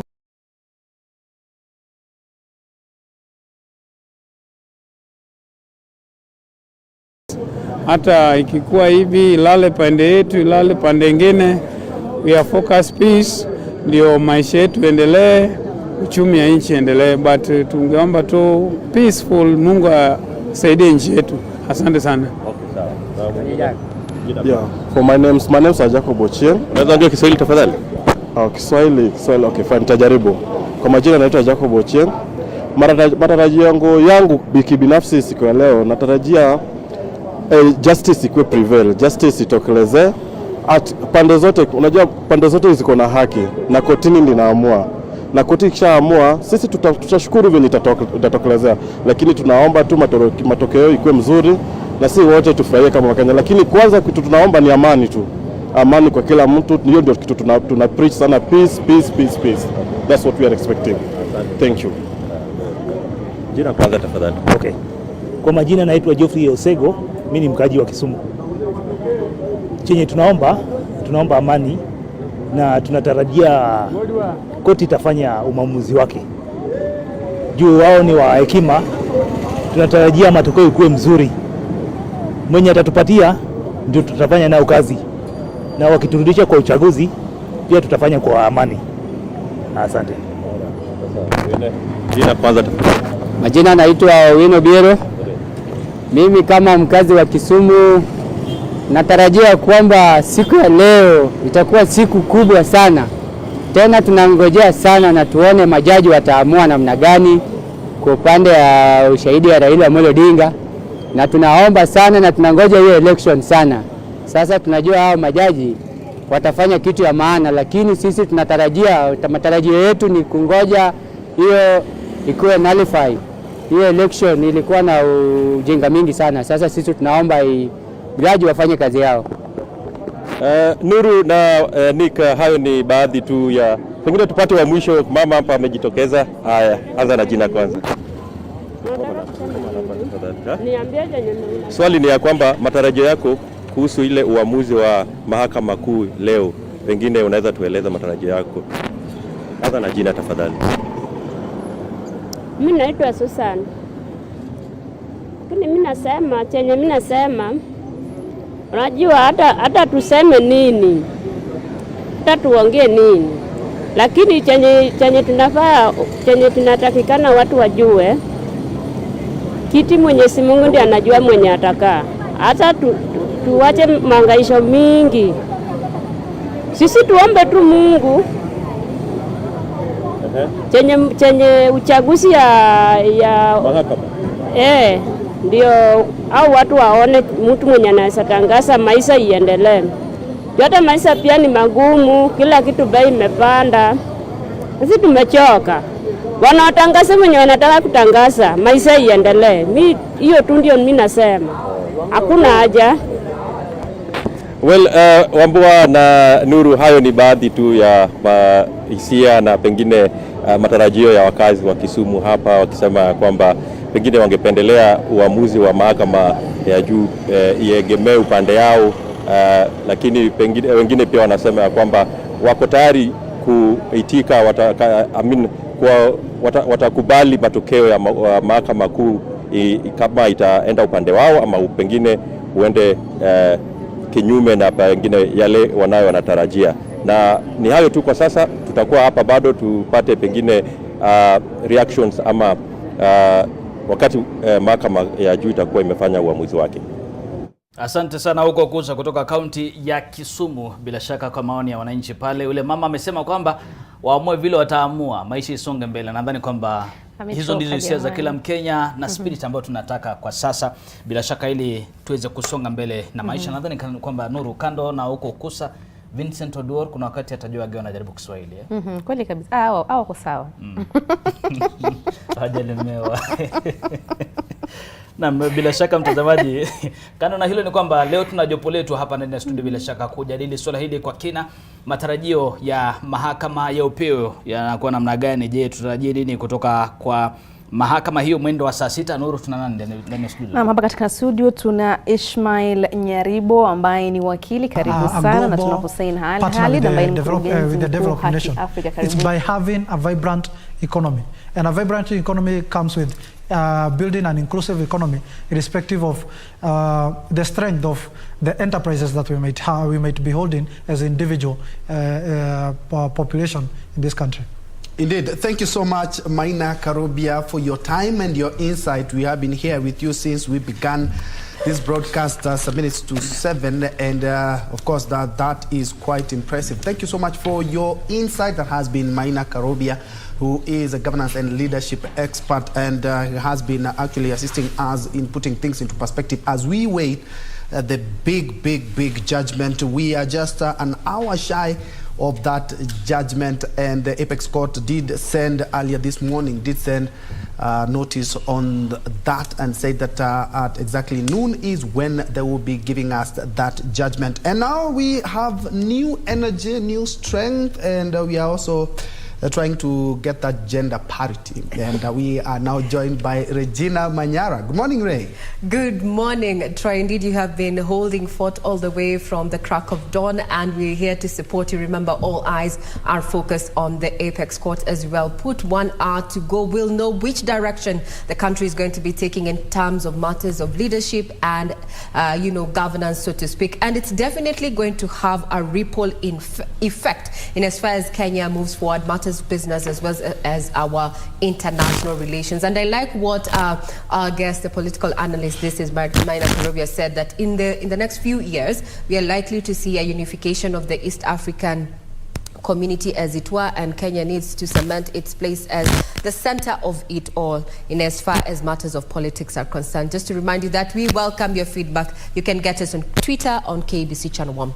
Now, as all eyes are focused on the Supreme Court and its decision that it's yet to be made in the next 1 hour, let's take you down to Dagoretti, where our reporter Beatrice Getonye is covering, the CBC classroom, so to speak, with Cabinet Secretary there, Professor George Magoha. Good morning, Gatonye. How are you?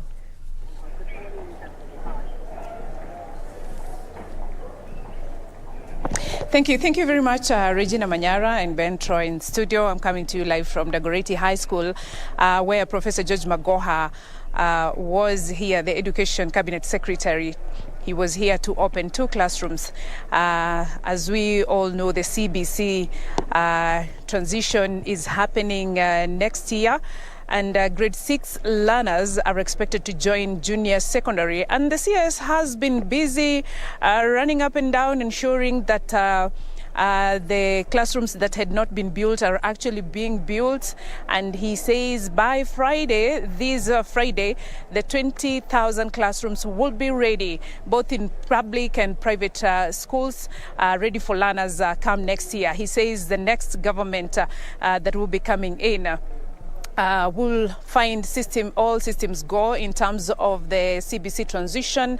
And he says, as we know, in a few hours, the country is awaiting the Supreme Court verdict. CS Magoha says, however the outcome goes, or whatever in favor the of each decision presidential candidate. As to what consequential declarations, orders and reliefs that this honorable court ought to grant based on the above determinations, the following are orders of the court. Petition number 5 of the consolidated petitions is hereby dismissed. Petition number 4 of the consolidated petitions is hereby dismissed.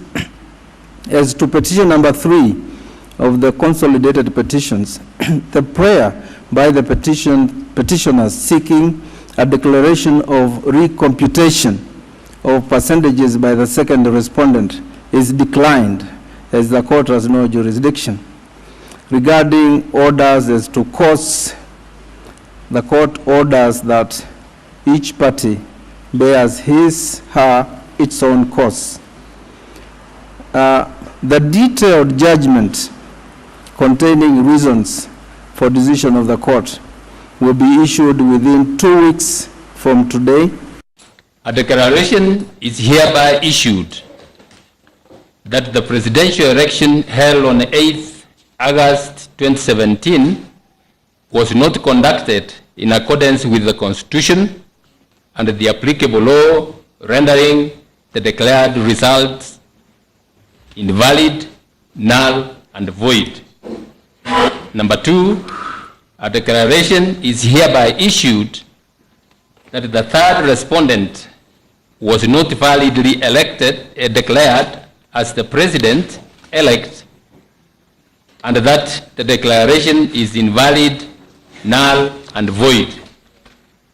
Third, an order is hereby issued directing the first respondent to organize and conduct a fresh presidential election in strict conformity with the Constitution and the applicable election laws within 60 days of the determination under Article 143 of the Constitution.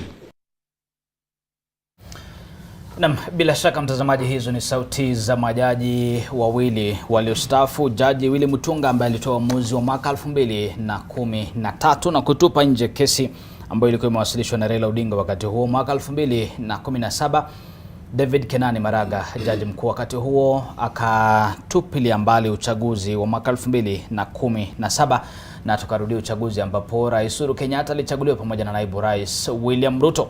Na leo mwaka 2022 tunasubiri uamuzi wa jaji Martha Koome na kikosi chake cha majaji wengine 6 ambao watakuwa wanatoa uamuzi wao mwendo wa saa 6.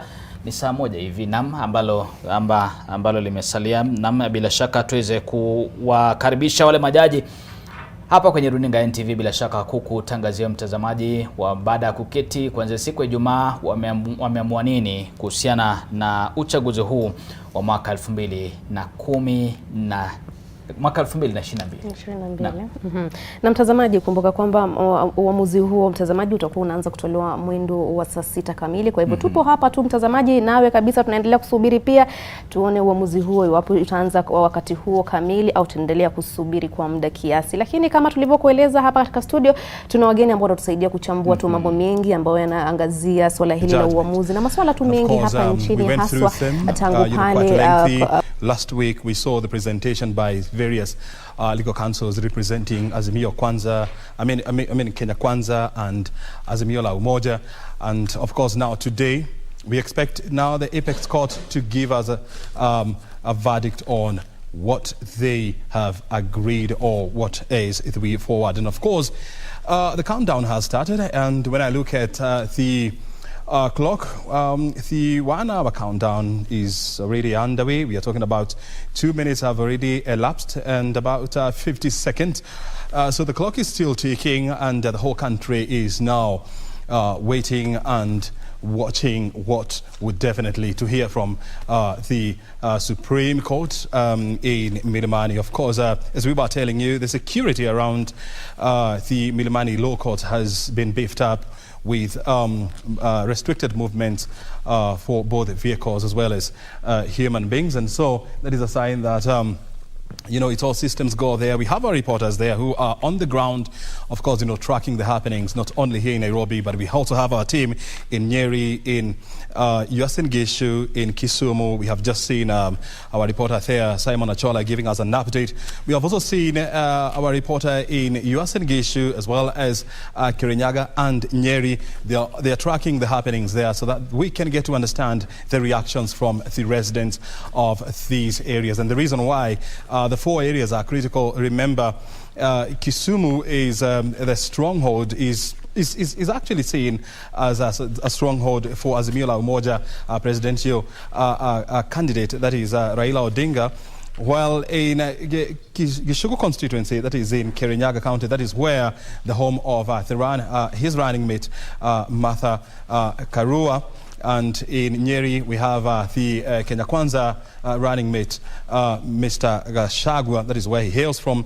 And in Uasin Gishu, the Sugoi, in Sugoi, that is where we have the Kenya Kwanza presidential candidate, William Ruto, the president-elect, you know, he hails from there. So those areas are very critical. And of course, our reporters are there so that they can give us an update on how the people will react to the Supreme Court verdict. But I want to take you through the 7-judge bench and try to help you understand who are they, and what is their background, so that you can clearly understand who they are. Even as they make that very much awaited decision. And so we start off with the president of the Supreme Court of Kenya, that is Chief Justice Martha Koome. She was born in 1960 in Kithiu village of Meru district. Back then we used to have districts, we never used to have counties. That was in the 1960. That was 3 years before we achieved or we attained our independence or self-rule from the British.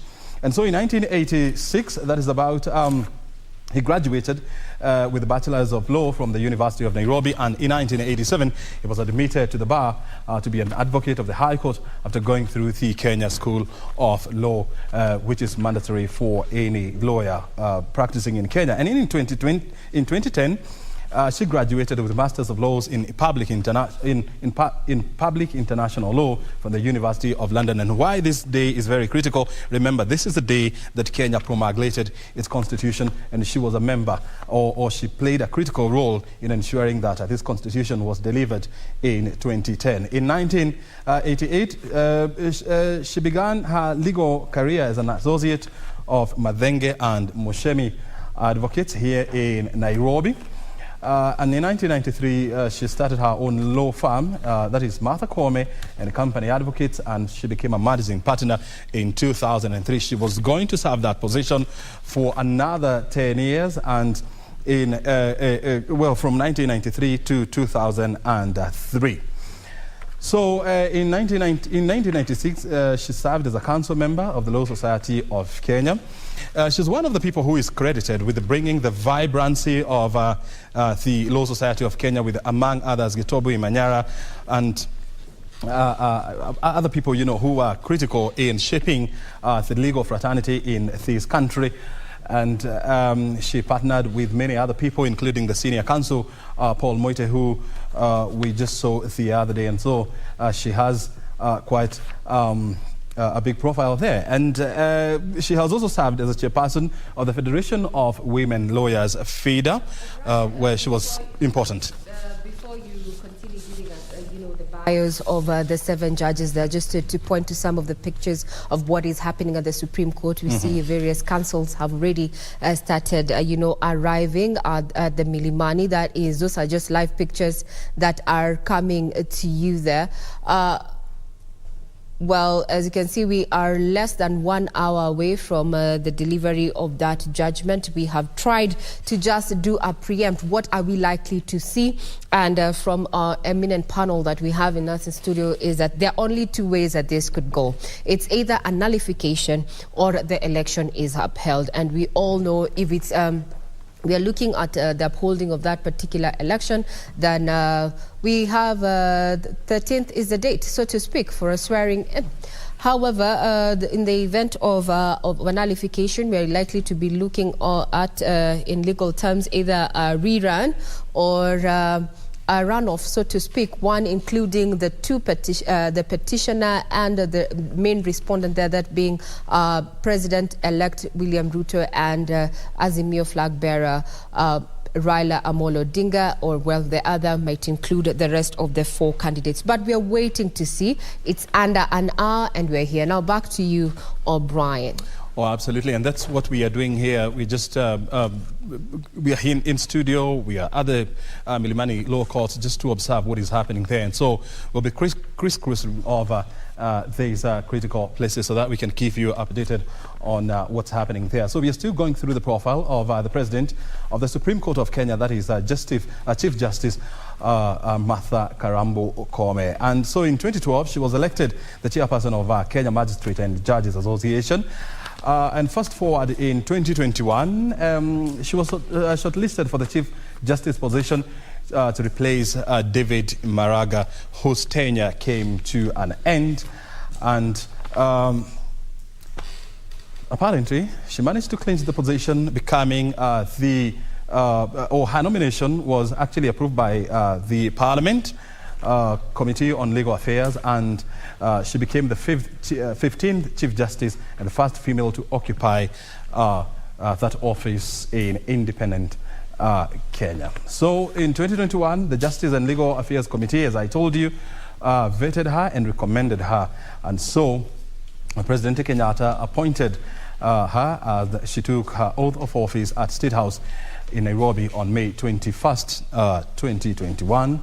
And in the same year, that is May 24, 2021, she assumed office at a ceremony that was held at the Supreme Court building. So that is a brief of the Chief Justice Martha Karambu Koome, who is the President of the Supreme Court of Kenya. Let's now go to the other lady who is critical in today's decision, and we are talking about none other than the Deputy Chief Justice of Kenya. That is who?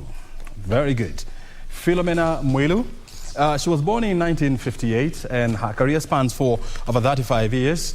In 1984, she began practicing law in Muthoga, Gaturu and Company, and later transferred to Mutunga and Company Advocates. In 1991 to 1997, she was a senior legal manager at Jubilee Insurance Company, serving in that capacity from 1999 to 2000. She was a board secretary of the Electricity Regulatory Board of Kenya, which actually was succeeded by the Energy and Petroleum Regulatory Authority. In 2006 to 2007, she was the deputy chairperson of the Energy Tribunal. And in 2007, she was a board director of Nairobi Water and Sewerage Company. In 2008, she was appointed High Court judge, first serving in the Commercial Court Division in Nairobi and later moved to the High Court in Eldoret. In January of 2012, she was appointed the head of the Environment and Land Division of the High Court. In October 2016, she was shortlisted for the position of Deputy Chief Justice of Kenya after the holder of the position, Justice Kalpana Rawal, attained retirement age of 70 years. Justice Mwilu emerged tops in the interviews, and the Judicial Services Commission picked her to hold the office of the Deputy Chief Justice. In 2017, she was part of the 7-judge Supreme Court bench that had and determined the 2017 presidential election, which was headed by Justice David Maraga, who retired. And of course, the court nullified President Uhuru Kenyatta's re-election and ordered for a rerun.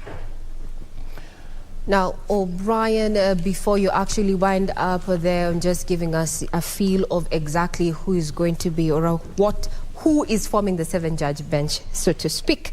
Well, let's take you down to Mombasa County, where we're joined by our very own Junaid Karisa to bring us up to speed with what is happening as Kenyans await that particular verdict on the presidential petition. Good afternoon. It's still morning. Junaid, how are you? Good morning, Regina. I'm at the Kenya Ferry Likoni crossing channel, and I'm joined by the residents just to give me a feel of their expectations upon the 12 noon verdict by the judgment by the Supreme Court. Tueleze tu unaitwa nani na matarajio yako ni yapi pole? Nataka nishukuru kwa nafasi hii kwa majina. Nathan Mokaya.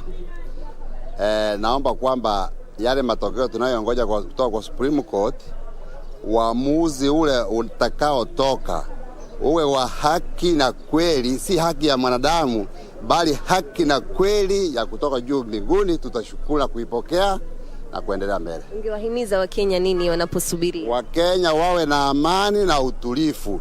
Wakenya msibabaike kwenda kukimbia barabarani. Wanasiasa ni marafiki kule wako, na sisi tubaki kuwa marafiki hapa chini, tuendeleze Kenya yetu mbele. Sawa, asante. Karibu sana dadi. Tueleze tu waitwa nani na matarajio yako leo ni yapi? Mimi naitwa Mr. Jabeso Kwany. Kulingana na matarajio yangu kutokana na hii kesi ambayo iko kwa koti, sisi kama wapiga kura tutaipokea vile itatokea. Mtu yeyote ambaye atatangazwa kwamba ameshinda, sisi ni Wanakenya tunataka tufanya na yeye. Pengine una vipengele vidogo ambavyo ungependa Supreme Court kwenye judgment iweze kugusia? Mimi ningependa ya koti kuu ya Supreme Court ya kwamba they should follow the haki, the rightness of the ya court. Wasijudge bila weighing other side, lakini the justice, all we need is only the justice to be done to the Kenyans. Asante. Kwa rai pengine wakaaji wa Mombasa wanaposubiria? You know, Mombasa is a peacemaking town. Always we believe in peace, and whatever shall come out, we shall simply exercise our peace as usual. Asante sana. Yeah. Dadi, waitwa nani pengine na leo hii matarajio yako? Je, una vipengele ambavyo ungetaka ile judgment iweze kugusia? Yes, kwa jina naitwa Mohamed Ahmed Hassan, na hudumu kama Secretary General wa National Kenya kitaifa kwa madaktari wa tiba za kiasili Kenya.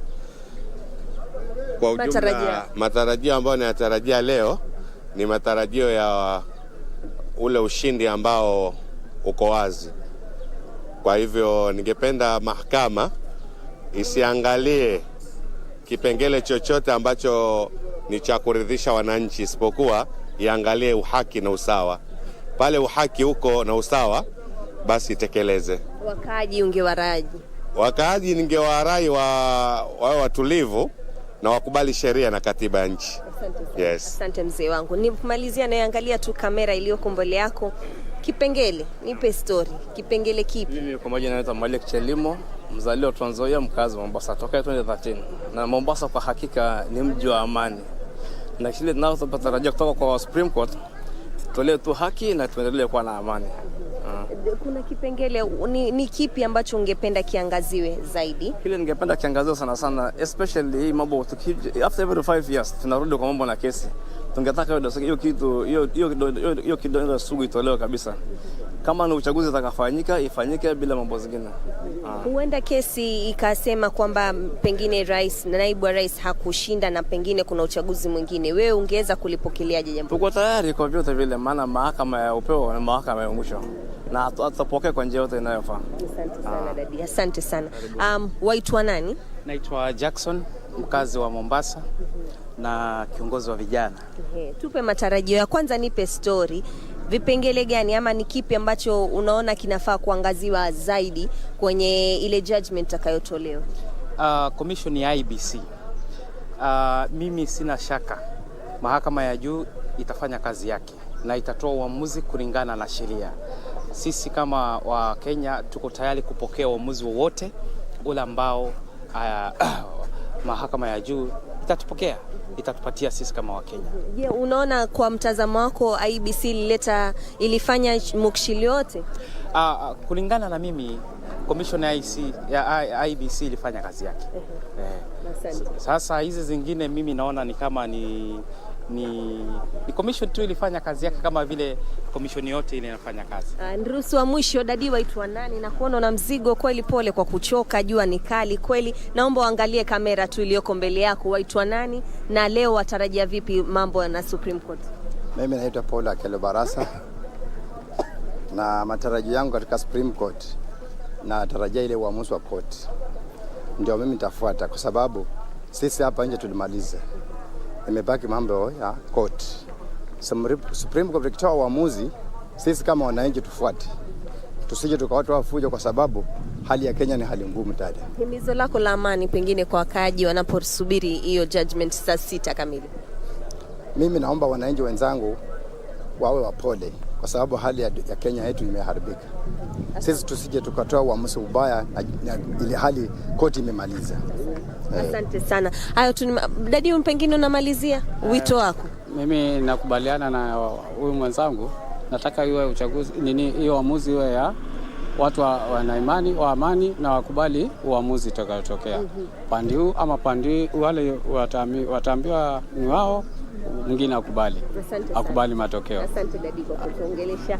Hayo tu ni matamshi tu ya wakaaji wa hapa katika county ya Mombasa. Their clarion call still remains peace for most of the residents of Mombasa. So we have been just walking over, just getting a feel of how the business community is looking like here in Mombasa County. Most businesses have opened, give it like 80% of the businesses in Mombasa have reopened and are waiting, of course, how the day unfolds when it comes to that verdict. And life is as normal as it can be. The normalcy here is being experienced as normal as it can be, and they're just waiting, and hopefully that most of the judgment that will be delivered will be in their favor. This is a cosmopolitan town. It has been perceived as an ODM stronghold. However, we have seen that the peace has been maintained since the August 9th general election results were relayed, and we are expecting that even after today's ruling, the same peace will be upheld. So back to you in studio, Regina, as I continue to have a chit chat with the residents of Mombasa. Thank you very much, Junaid, there, just giving us a brief in regard to what is happening down in County 001. The Kenyans are even imploring on their brothers and sisters to continue maintaining peace, a peace that we have witnessed since August 15th there, when we had Wafula Chebukati, the IBC chair, actually pronounce, or rather make the declaration that made that William Samoei Ruto is president-elect. Now we cross over to County 027 in Uasin Gishu, precisely Eldoret, where you can see on our screens there, that's our reporter Timothy Kipnusu, who is ready to bring us up to speed with what is happening in Eldoret. Good morning, Timothy. How are things down in Eldoret?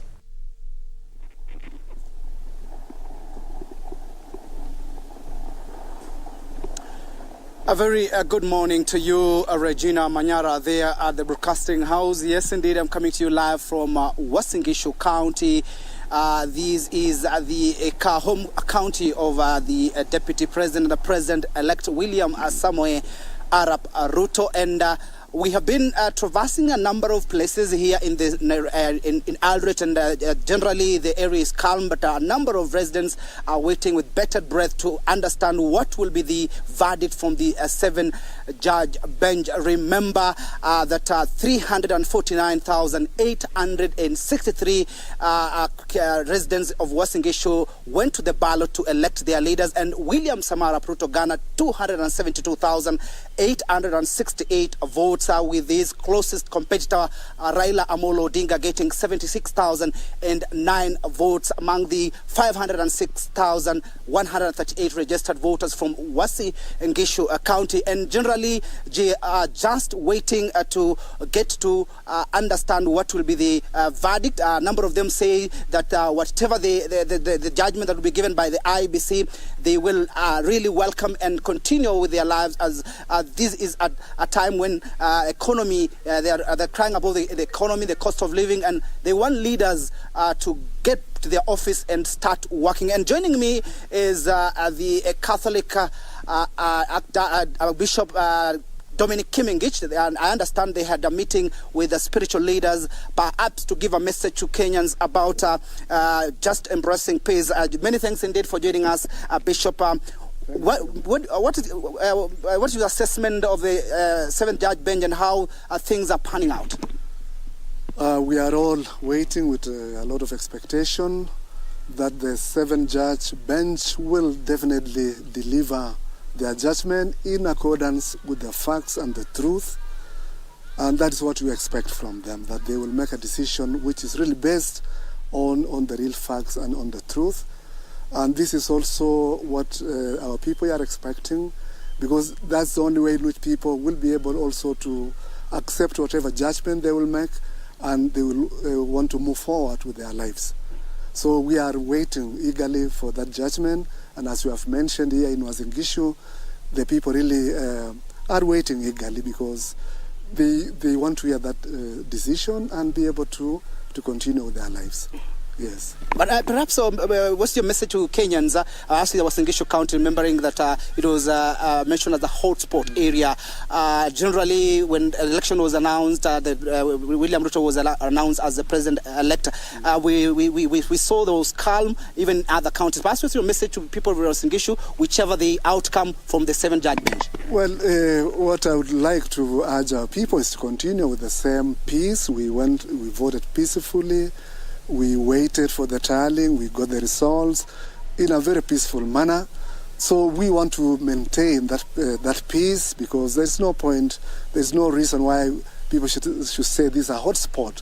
Let it be a hot spot of peace, not a place where people will cause chaos or anything like that. As you already know, even the president-elect himself said he will accept whatever verdict will be said. So I think that is very important for our people, to remain calm. After all, these elections will come and go, and we'll continue with our lives. So my message is that let us maintain our peace, let us maintain our calmness, let us continue with our lives as we wait for the verdict. Yes. Perhaps your message to the Independent Electoral and Boundaries Commission, because anytime we go to the election, we always have a number of leaders poking holes on the electoral process. What is your message to the IEBC, and of course being an independent body that conducts election in Kenya? Well, being an independent body, I believe IECB tried to do their best. Of course, just like any other institution, any other body, there's nobody who is perfect. And also using all these, even you rely on so many other people, they rely on technology. So definitely there could be some mistakes here and there. But as an independent body, we have to respect IECB. And if there are reasons, major reasons why maybe they didn't do their work, then that should be looked at. But as an independent body, we have to respect IECB and let them continue with the mandate which Kenyans have given them to conduct general elections. Mm-hmm. Yes. Perhaps your parting shot? Well, let us remain peaceful. Let us wait calmly. It will be in the next 1 hour or two. We will know the verdict, whether the president-elect now will be declared the winner and he will continue now to be the 5th president of Kenya. Or if there's any contrary decision, we'll wait and see. Yes, but for us as Kenyans, let us remember that we are Kenyans. We have to maintain our unity. We are one family. We are one nation. Let us not allow all these things to divide us or to bring any animosity between our people. Let us live together and continue with our lives together.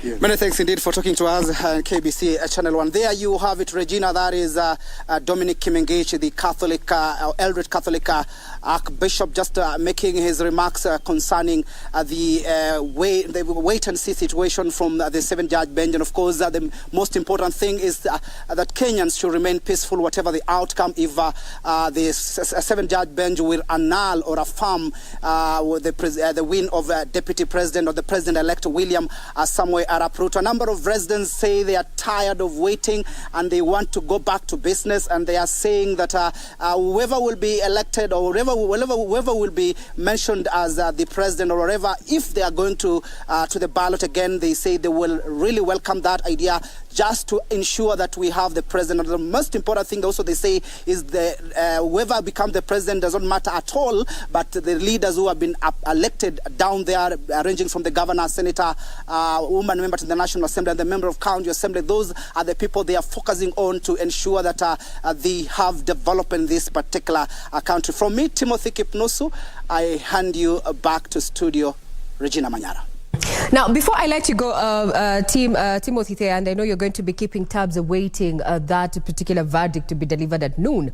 A quick question to the bishop there. What is his take in regard to, the role that the church, or rather the religious sect has played in regard to the August 9th polls? Maybe you can just ask the bishop that question. We really wanted you... Are you related to the secularists?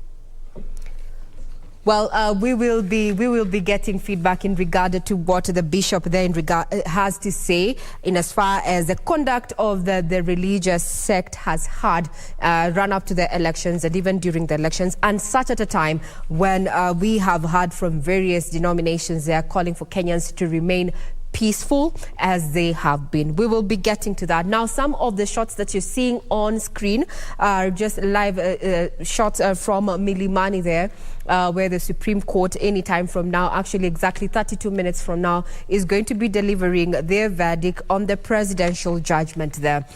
Now, to just give you a list, the petitioner, that is Azimio la Umoja One Kenya Coalition, had a list of 42 lawyers who were litigating on this matter, and they were led, this team, the legal team, was led by senior counsel and Governor-elect there, James Orengo. He led this particular team that comprises of Feroz Nurwarji, then Philip Murgo, as well as Okongo Mogeni. Also in that particular team, and I can see we have just seen Tom Omolo there actually cross over. This is part of the Azimio legal team there, 42 lawyers there contracted for this particular matter. Under the case management team, we had lawyer Paul Mwangi, we had Jackson Awele, Julie Soweto, Velma Mauri, Professor Shihanya, Fred Orego, Dan Manzo, as well as Tom Masharia there. Just some a slide past there. We saw that is Dan Manzo there, who just crossed there in that particular screen. That is just some of the Azimio team of lawyers there. And as far as the Kenya Kwanza team is concerned, they contracted 54 lawyers in this particular petition, and they were led by senior counsel Fred Ngatia, leading a team of 4 first. That is Kioko Kilukumi, we had Kirago Githenji, and Professor Kithure Kindiki. Also, a part of the team, in as far as the case management aspect is concerned, included prominent counsels like Katwa Kigen. This particular team by Kenya Kwanza also featured ICT professionals there, just to look at, the 50. We had Raymond Bet, Edmond Kiprotich, Geoffrey Rono there, Geoffrey Koech, Duncan Kichamu, who is a statistician. And as we have seen in the dailies even that we have captured, that have been captured, and the headlines there is that it's been an issue around ICT-based, the process vis-a-vis the tally, and ICT has been adversely mentioned. What you're seeing is, I think, the team from the Kenya Kwanza team there, as well as Gideon Wegai there, former AG there, walking in with a team of counsels there. And that particular had made some light moments, and we began this particular petition there. And those are some of the color that we saw as we continued the coverage of the Supreme battle there, so to speak. Either way, in the next 29 minutes, we are likely to see, we are seeing Wajakoya there with his durag also joining in. You can see this, we are 29 minutes to go, and we are likely to know which way the axle is going to land in as far as the presidential petition 2022 is concerned. I would want to quote some legal counsels there, what they have had to say in regard to, how confident they are of a supreme victory. And I want to quote Mahat Somane. And he has been, very key in representing the IEBC there, and says there were no foreigners and no form displayed on the IEBC portal that was not the original, which includes security features. There's been conversation. What has been put on the IEBC portal? Is it a factual? Is it not? Is it a fake?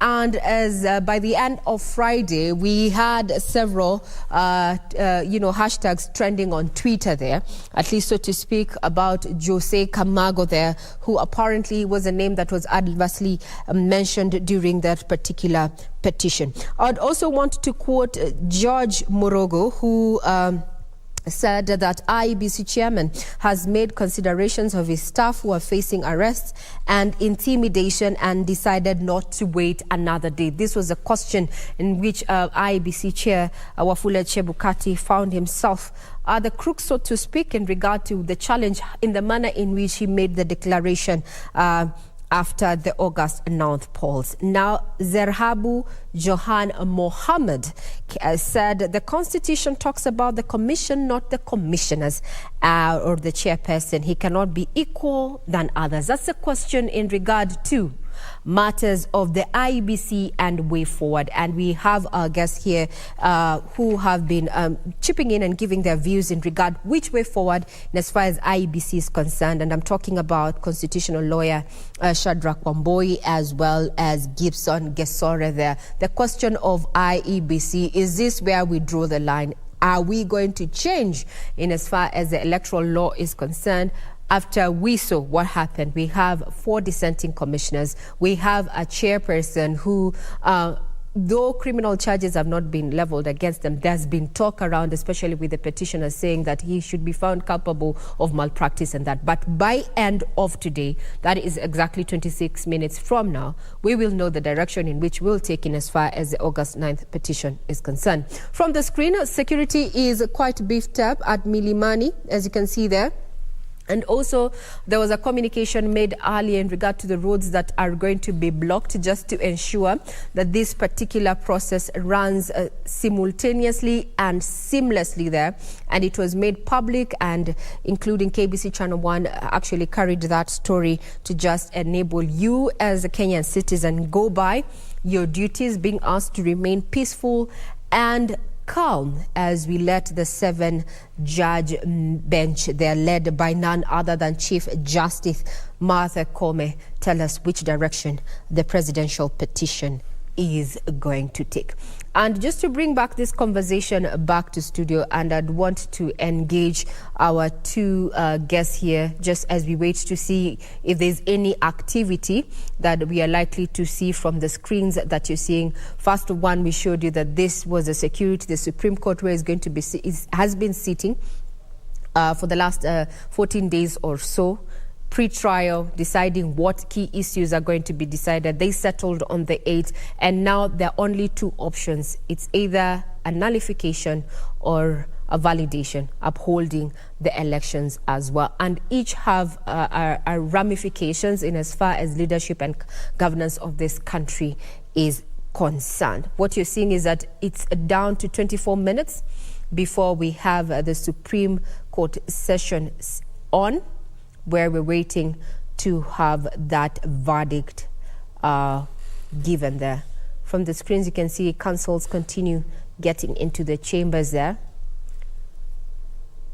This was quite a petition, so to speak, each side not taking any chances there with first petition and second petitioner there, hiring at least 42 lawyers led by senior counsel James Orengo there, while on the other side, one of the respondents, that is Kenya Kwanza there engaged 54 lawyers led by senior counsel Fred Ngatia there. And we have been treated to quite legal matters, so to speak, having to learn a little bit of legalese during this time. Now, I want to bring back the conversation, but we'll continue keeping tabs on what is happening there at the Supreme Court and also looking at the security between the CBD. What our reporters on ground have shown right now is that it's business as usual, though a majority of Kenyans are not within the central business district. A majority of them, I am guessing, they're either home just waiting to see what is going to happen after noon or at noon. Now, Gibson Gesore as well as Shadrach Wamboi. I'd want to pick your brains in regard to what is in your opinion, let's start off with you, Gibson Gesore. What is your opinion of how the media has carried itself during the coverage of the August polls up to now, as we speak? Do you think we have done a fine job in comparison, especially to 2007, 2008, and 2017? Gesore, let's start off with you. Thank you so much, Regina. That's a very interesting question. The media has really done a good job. Done a good job in a sense that they have been part of the partnership in this electoral process, trying to bring the nitty-gritties or the information as it comes from the IBC or wherever it's happening. And that is something we need to actually shine light upon and say that people have spent tireless, quite a big amount of time trying to cover the election.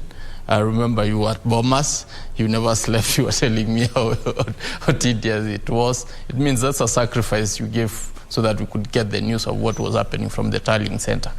And there were several journalists across the country, both local and international, who really burned their midnight oil to actually bring to Kenyans what is happening and where it's happening from. And looking at that sense of patriotism, that sense of being alive to duty is something which we need to commend you for.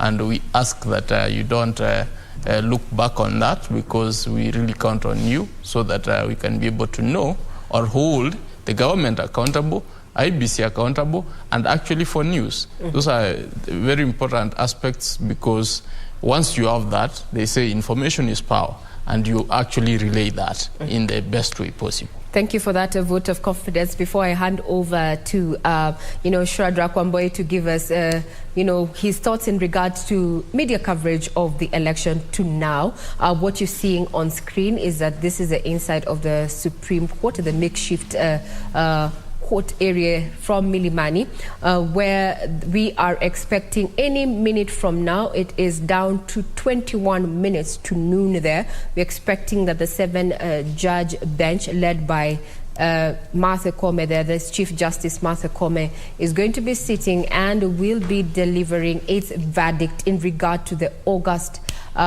presidential petition there. What you're seeing on your screen, we're seeing some counsels there from the Kenya Kwanza team. We're seeing Professor Kithure Kindiki there, as well as IBC lawyer Mahamat Somane there, who's been very vocal in defending the IEBC, saying that there were all the forms that were displayed by the IBC portals were all original there. Also further on, I think I can see a lawyer there, Paul Mwangi, I'm not too sure, but we are going to be keeping tabs on that. And as you can see, we are seeing more councils just access the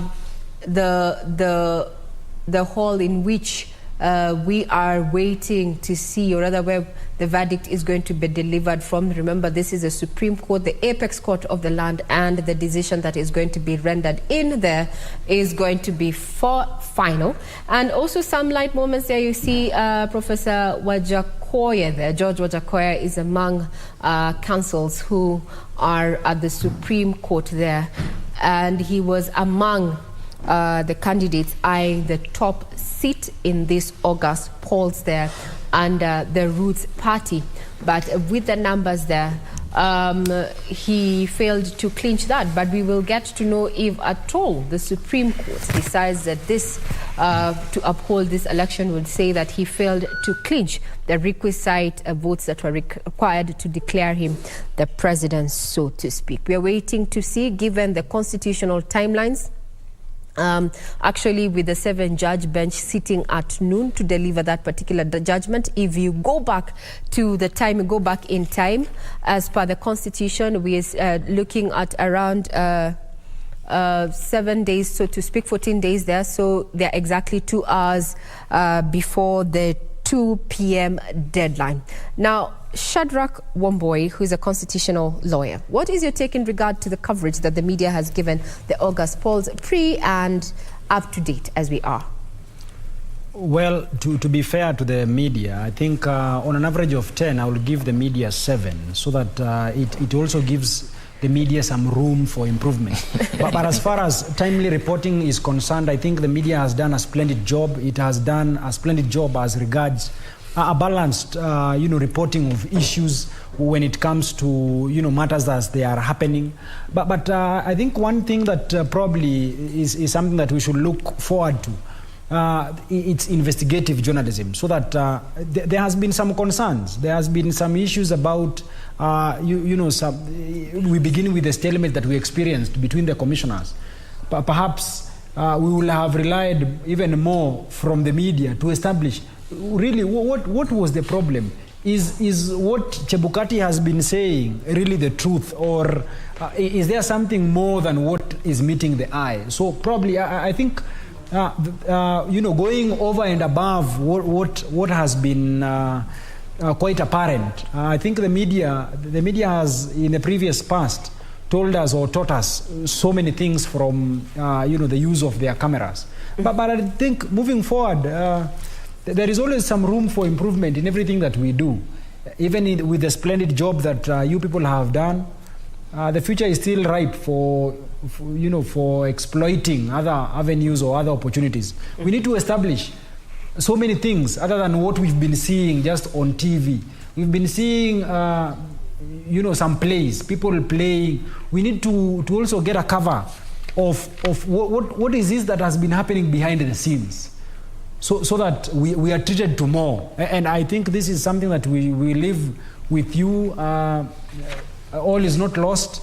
There is still an opportunity where you can tell us probably, or give us a panoramic view of what has been transpiring behind the scenes that we have not seen so far. Now, that is in regard, those are your views in regard to, how the local media has covered the August polls up to this point. Maybe as I want to rope in my colleague Ben Troy in regard to, what we're expecting in the next 16 minutes or so.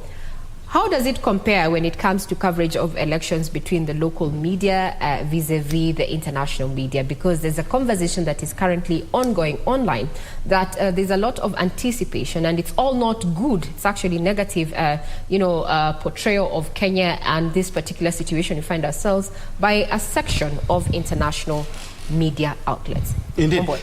And Ray, let me pick it from where you started out when you talked about how the media has carried itself through all the electoral process and through the petition itself. Yeah. And you bear me witness that a lot of Kenyans talked about media letting Kenyans down the day that we started tallying the results.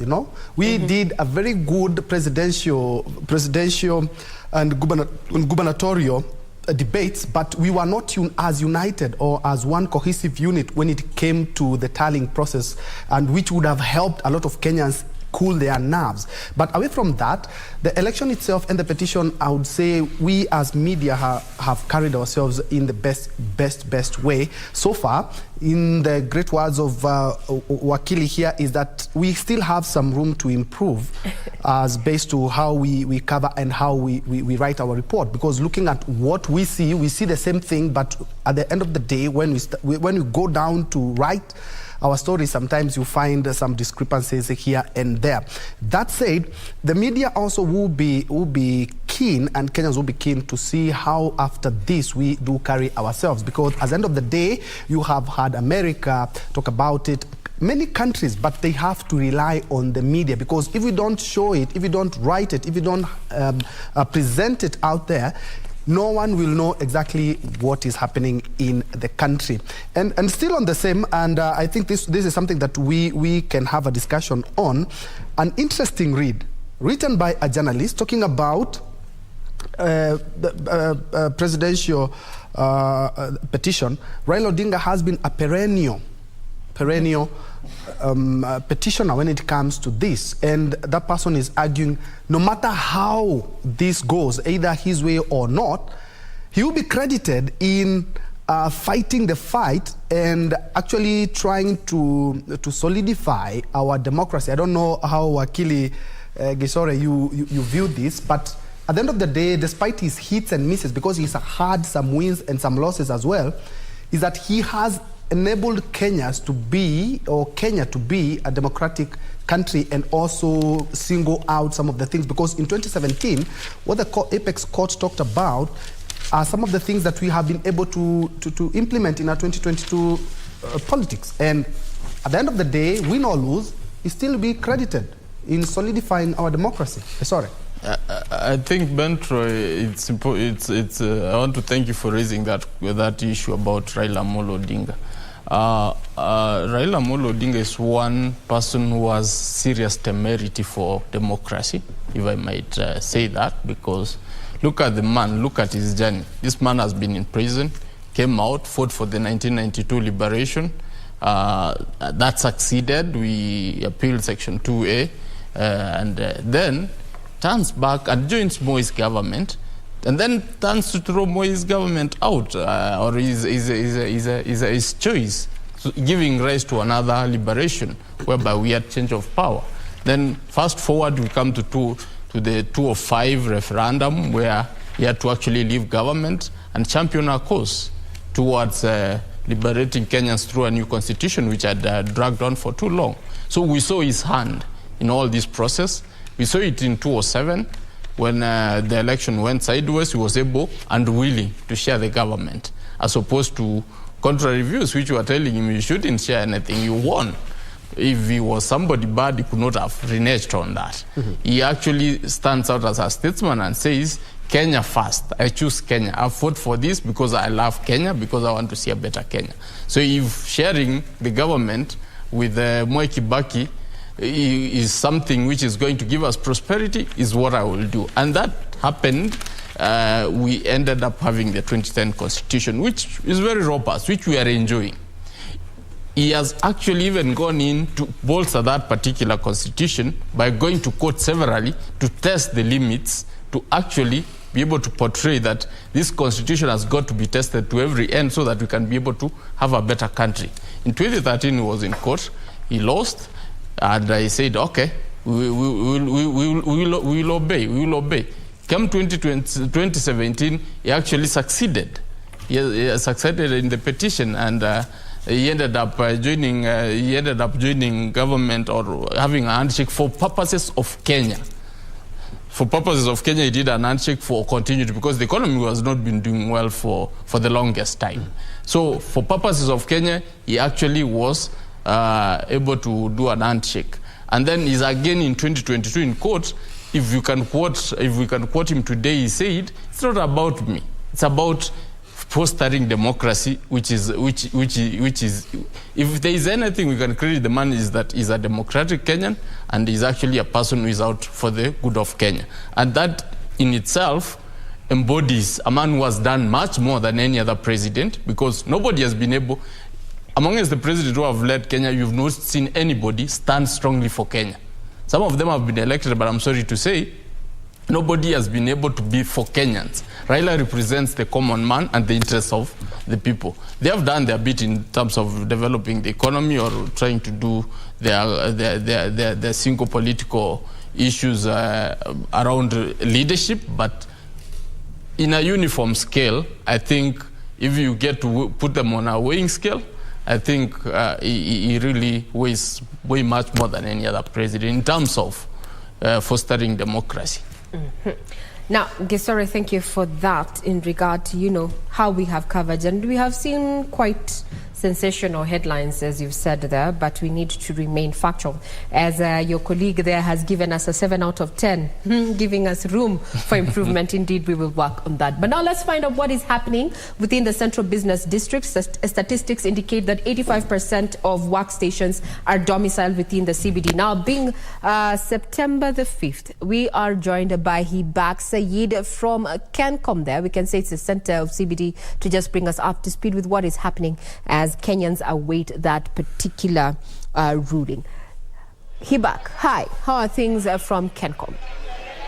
Thank you, Regina Manyara. We are at the Central Business District and we're just trying to gauge what exactly is happening, especially here at the capital of Kenya, Nairobi City. We have a few people, a few businessmen, boda riders, who are just trying to get their daily means as we wait for the Supreme Court ruling. A few minutes to 12.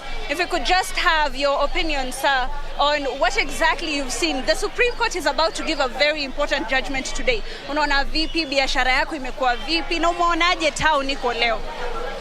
Let me start by saying that my name is Dudhiman. I'm the CEO Dudhiman Show, and I'm so much glad and happy to have this opportunity with you guys. God bless you so much for doing an amazing job. Now, let me start by saying that we are okay in town, we are operating, we are doing something so amazing.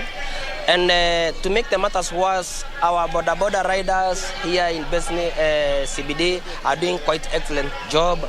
I have a good friend of mine who is the national coordinator for border riders here in Nairobi, and we are happy, for it we are happy. So we are waiting to see. We doesn't know what is going to happen, we doesn't know what Kome is going to say, but we are happy because my brother is your brother, your sister is my brother. We doesn't want to know the ethnicity, we doesn't want to know where you come from, your sister, your brother, but we live like brothers and sisters. Despite having anything or doesn't have anything, we share the little that we have.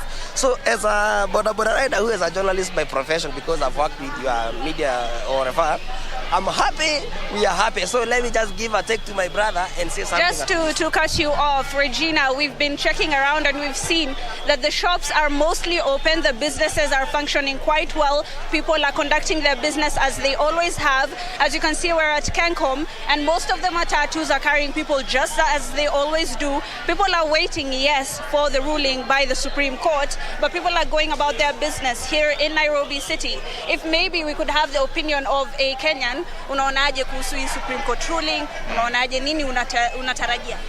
Okay, kwa majina ni Victor Chiteri from Kibra. Yenye ningependa tu kusema ni those results of the CJ has announced the results. Let us take as normal so that we can continue with our normal work, so that people can continue with their normal business. Thank you. Well, I'm going to have to give it back to you, Regina. We're still going to be traversing Nairobi City, and maybe we'll go to another street within the Central Business District and to just see what exactly happens as the day progresses and as the judgment comes. Back to you in studio, Regina.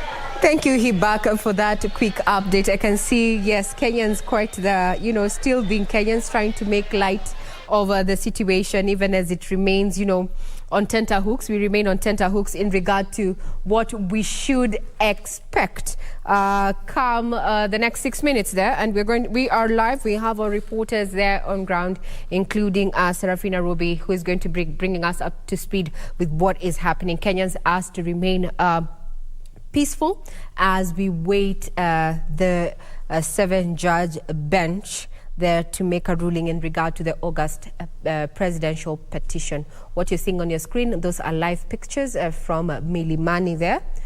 We have seen various councils have arrived. We have Kithure Kindiki there, who is part of the Kenya Kwanza legal team. There is Katwa Kigen just crossing your screen there. Further ahead there, we are also having other councils who are either have been representing the respondents or the petitioners there, all looking calm. At the end of the day, we have there has to be peace and justice going forward. We are all brothers and sisters there.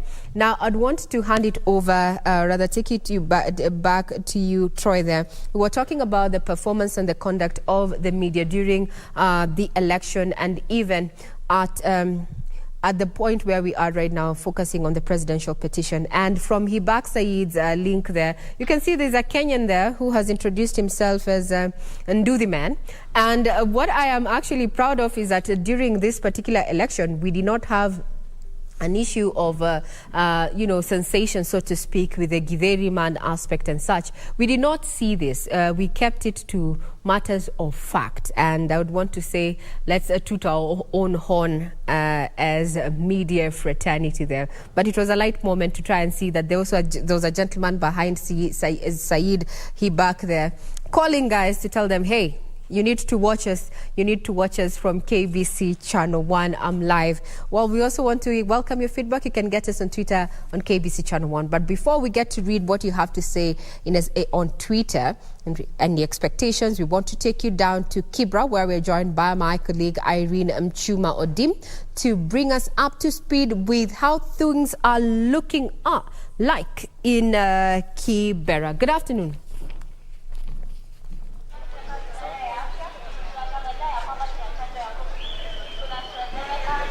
Representing the country.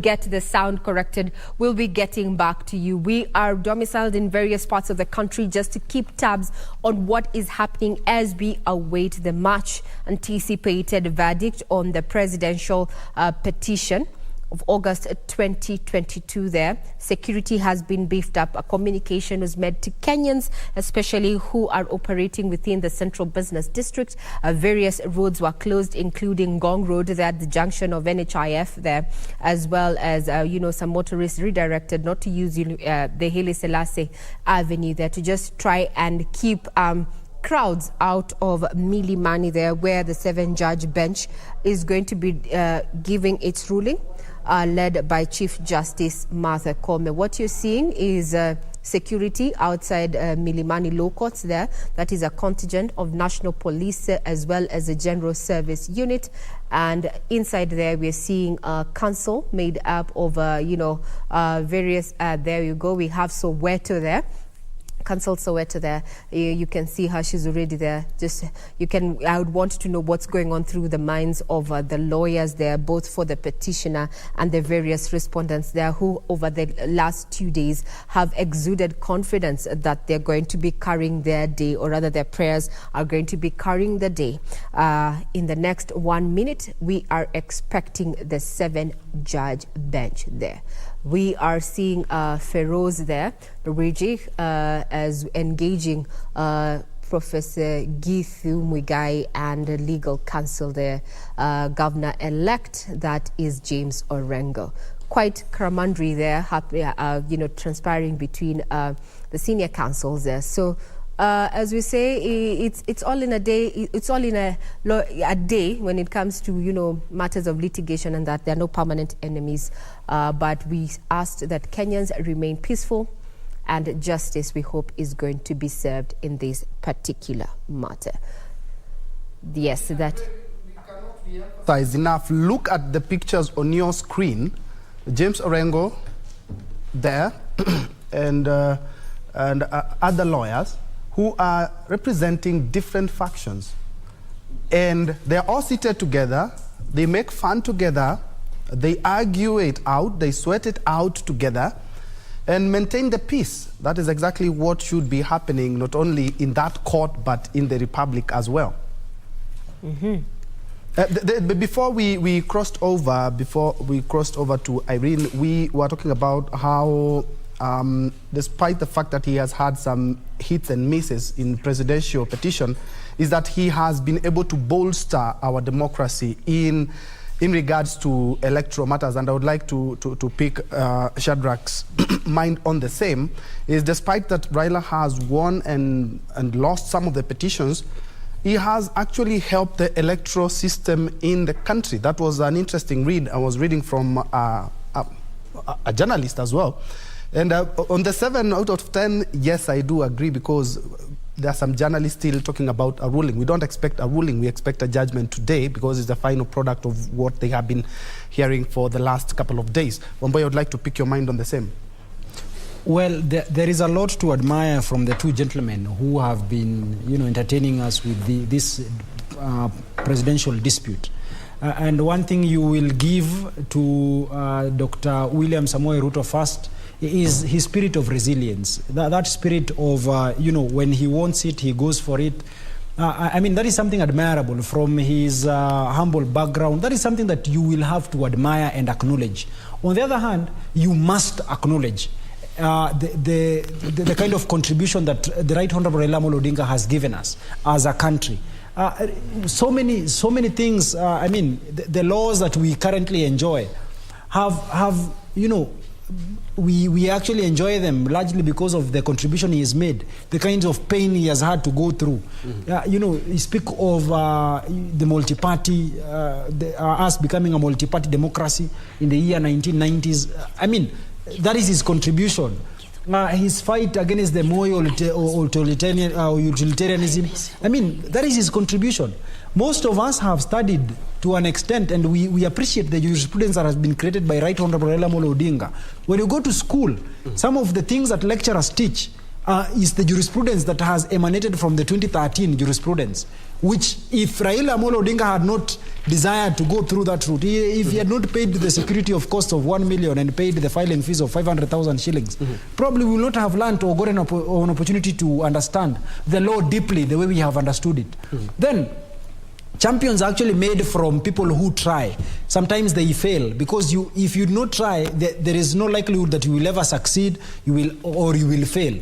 But his failure in the year 2013 did not in any event discourage him from trying our democracy through the court processes. So that in the year 2017, we saw him participate in the elections, we saw him challenge the elections, the election results, so that the win that he got in the year 2017, and of course his refusal to participate in the process because of the referee. So whatever the outcome that we will get, if it is a repeat of the elections, then it will be a gift to Right Honorable Raila Amolo Odinga, because we do not expect that he will be running in the year 2027. If age is anything to go by. In any event, even with probably a repeat of the process, it does not necessarily mean that it is a loss to Dr. William Samoei Ruto. No, it does not mean it. It only means that probably this is just but his dream that has been deferred, so that he will have another opportunity, probably in the next or within the 60 days that are set in law, and even probably even in the future. Right Honorable Dr. William Samoei Ruto is a young man who has a lot of life in himself. I think today he should be turning 55 years of age. Really, he has a lot. Yes. Now, Wamboy, let's get to hear what is happening down in Kibra, where we're joined by Irene Mchuma Odim there to just bring us up to speed with what is going down there. Good afternoon, Mchuma. How are things at Kibera, or rather in Kibera? Regina, good afternoon. We are coming to you live at Kianda area in Kibra constituency. Earlier on, we were at Ayani and Makina areas, and Regina would say it's business as usual to a huge number of residents here in Kibra constituency. However, there are those who are following the proceedings from their screens. This as we wait for the verdict of the Supreme Court. Remember, Raila Odinga, who is the Azimio la Umoja presidential candidate, is also the ODM party leader. And Kibra constituency has time and again given him a back wherever he's making a move politically. And interestingly, Regina, unlike what many people would anticipate, that many people will remain at home and not go back to the business, is business as usual for many residents here in Kibra constituency. In fact, the shopkeepers, the tailors, the welders are going on with their business as usual. The matatu operators, boda riders. Thank you very much. The 7 judges making their way, they are about to take their seats. Remember, these particular 7 judges are made up of William Oko, as you can see on your screen, flanked by Njoki Ndongo having a seat, Isaac Lenaola, Smokin Wanjala, Philomena Mwili, who's a Deputy Chief Justice, and Martha. Let's have a listen in.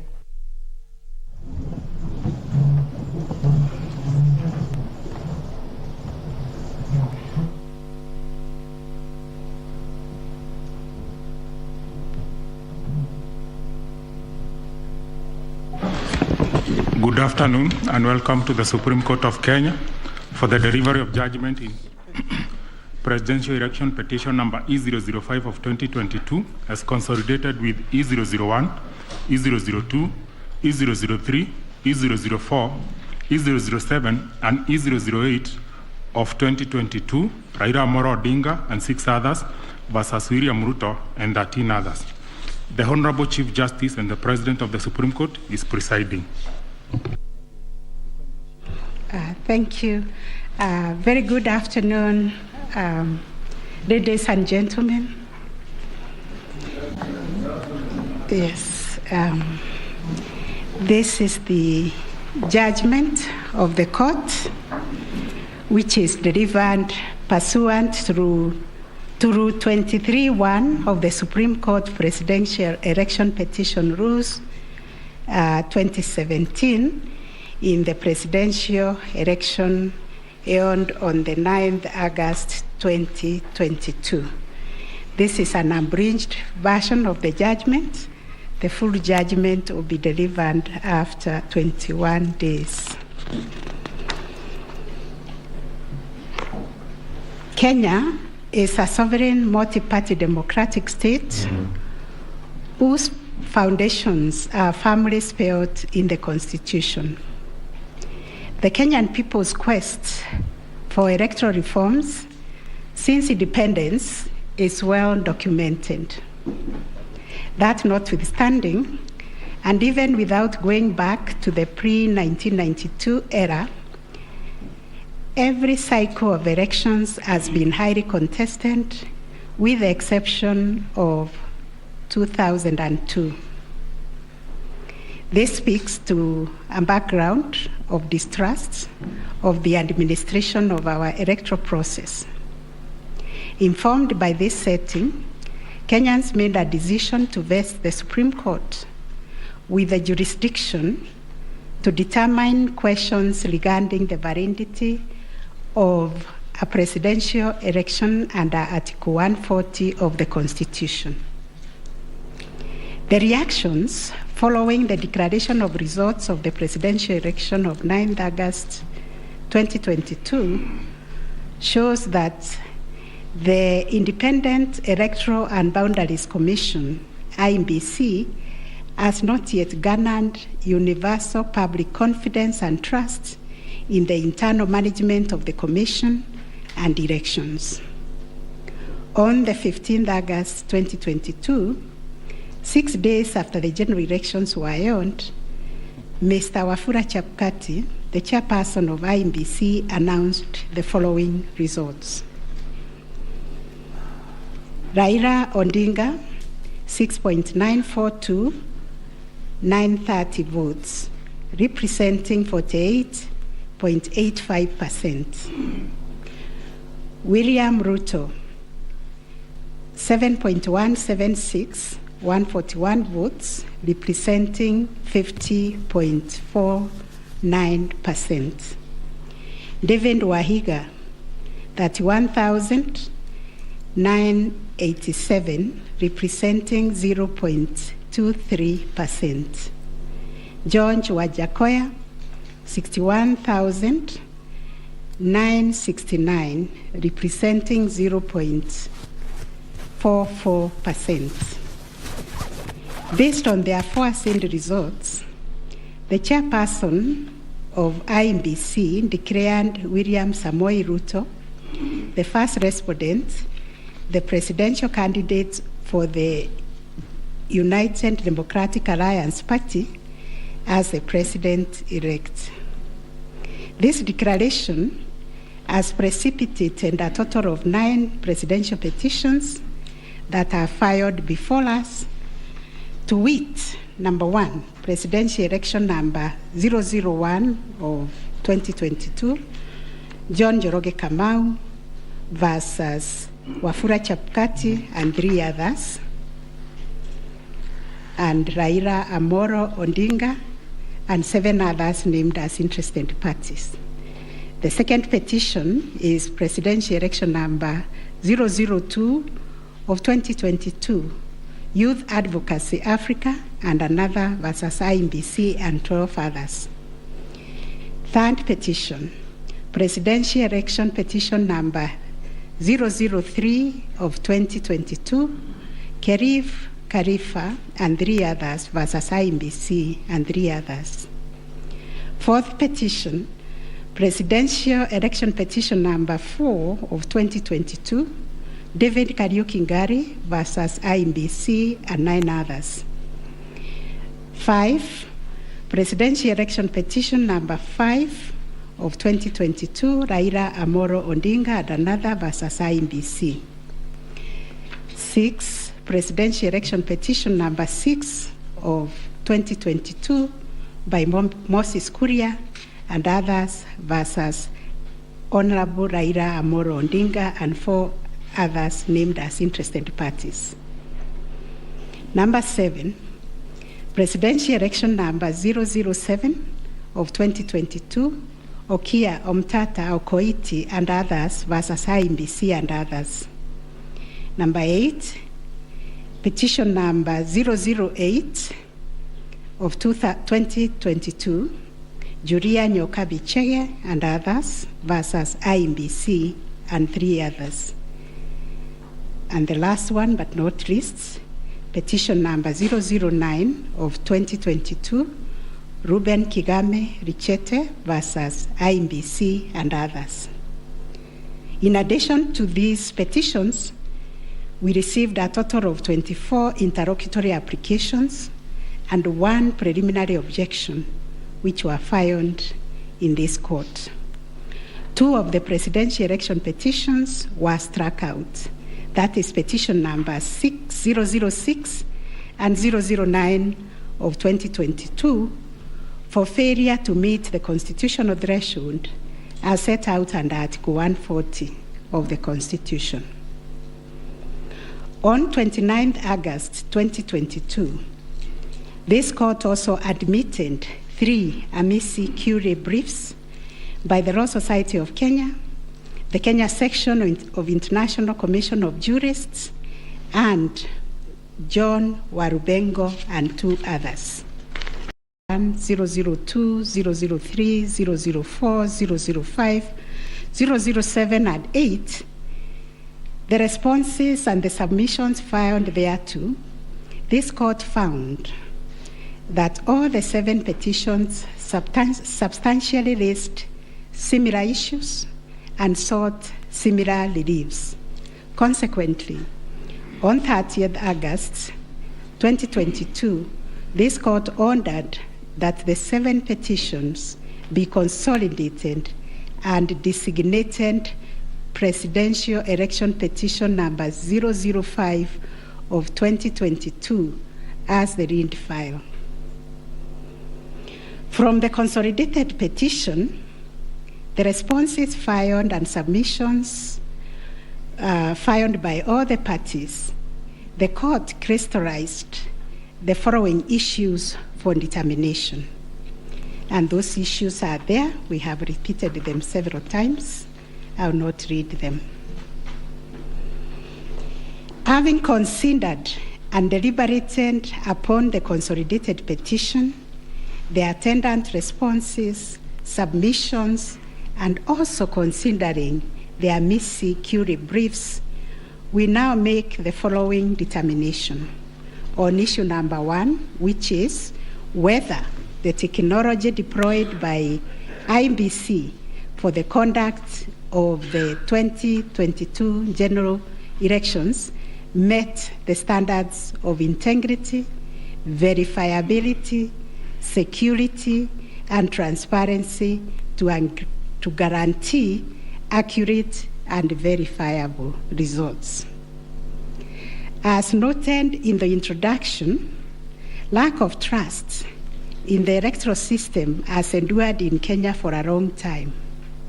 This led to the introduction of electoral technology following recommendations made by the Independent Review Commission on the general elections held on the 27th December 2007, popularly known as the Kriegler Commission report.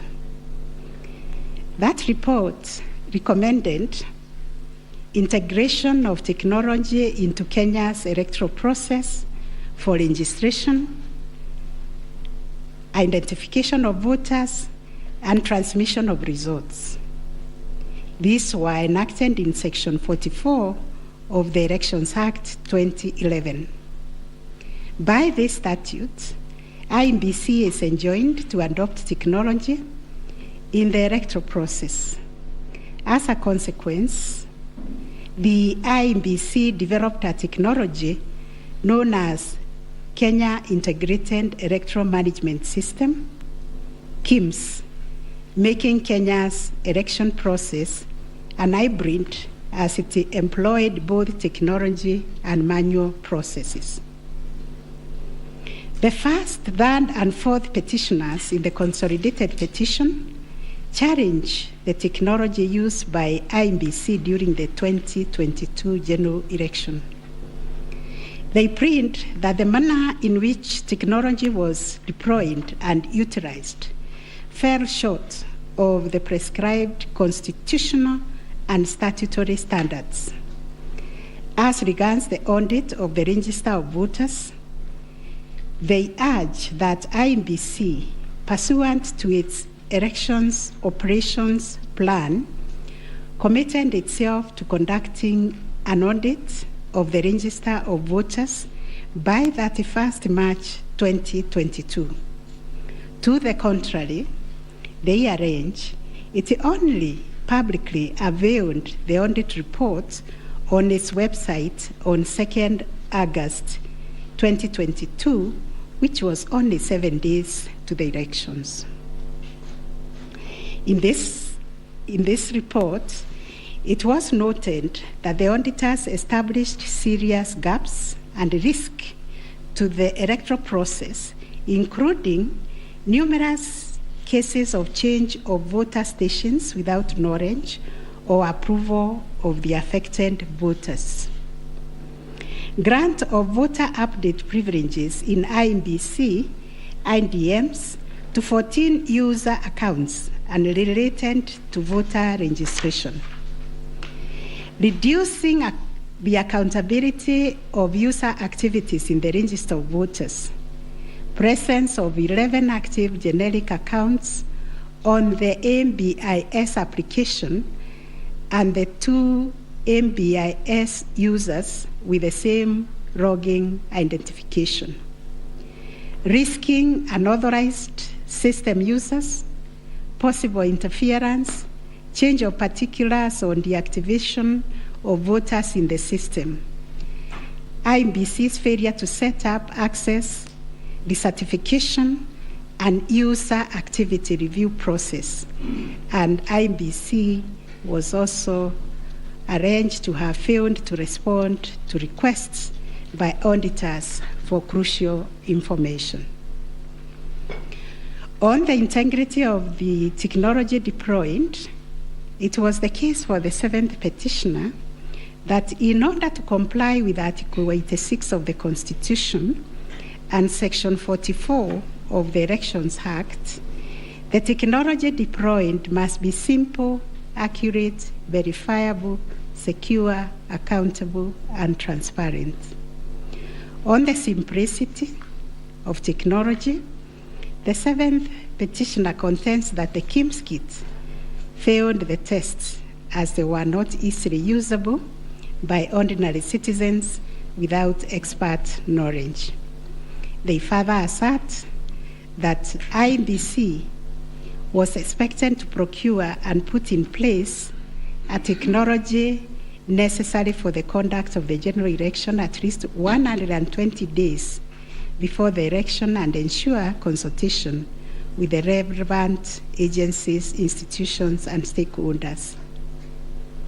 Furthermore, the petitioners allege that IEBC violated its constitutional duty by delegating the design, implementation, and conduct of the KIMS components of the election to a foreign company, Smartmatic International Holdings, BV.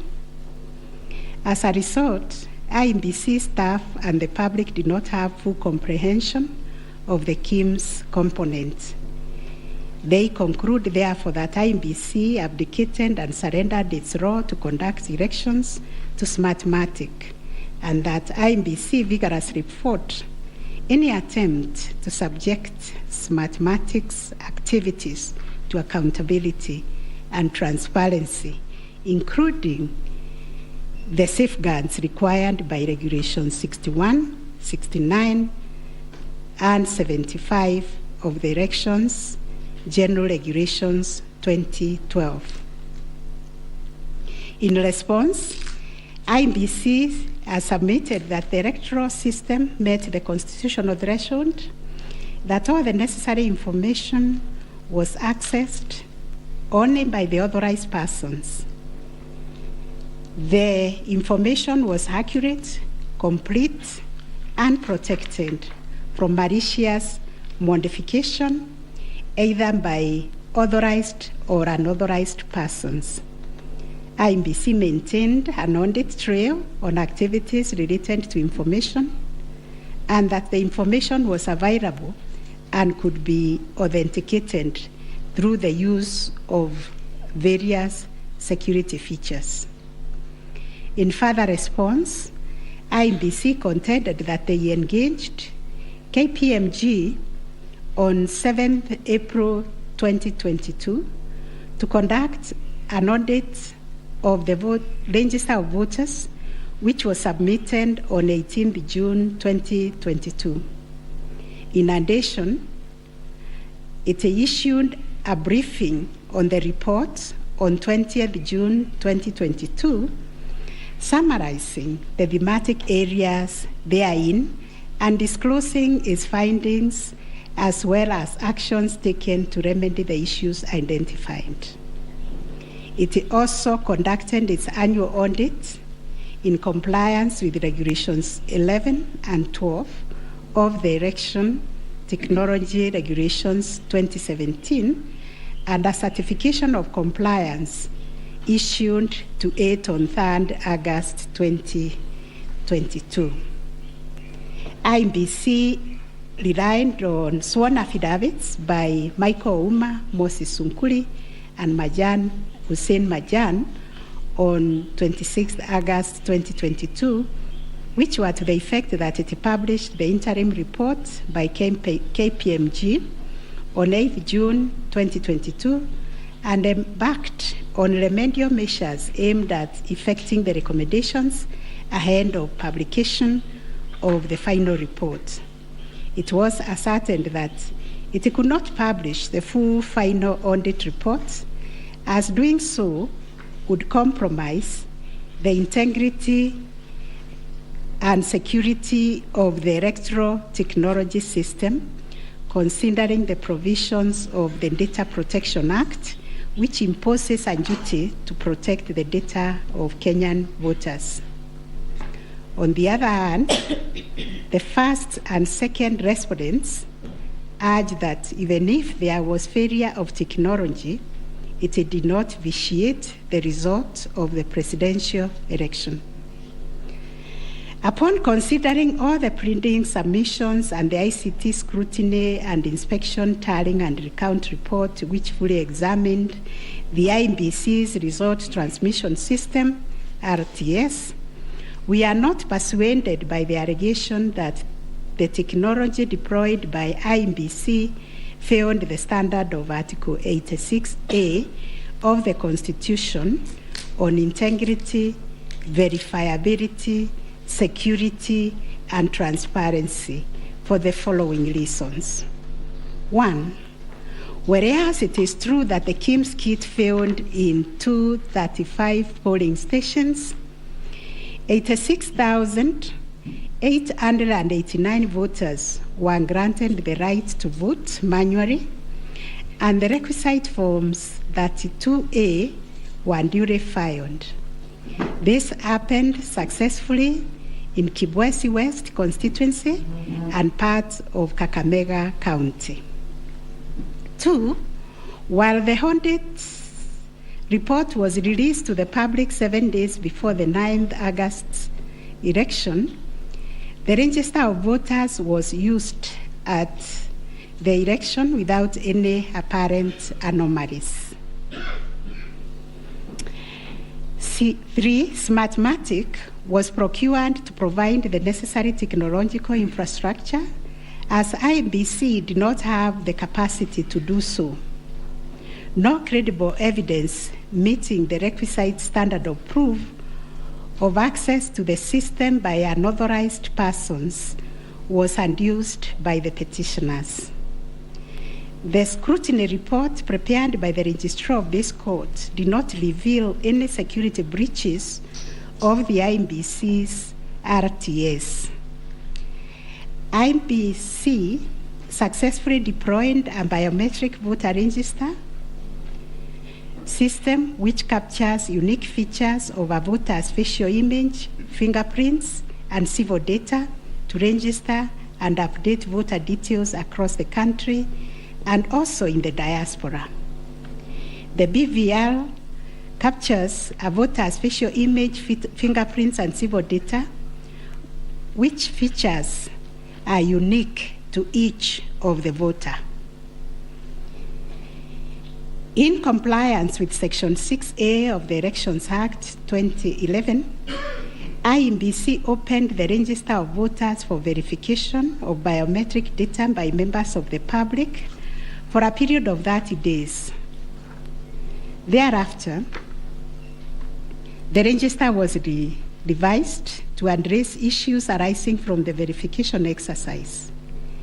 KPMG then audited the register, and we are satisfied that the inconsistencies and inaccuracies identified during the audit were somewhat successfully addressed.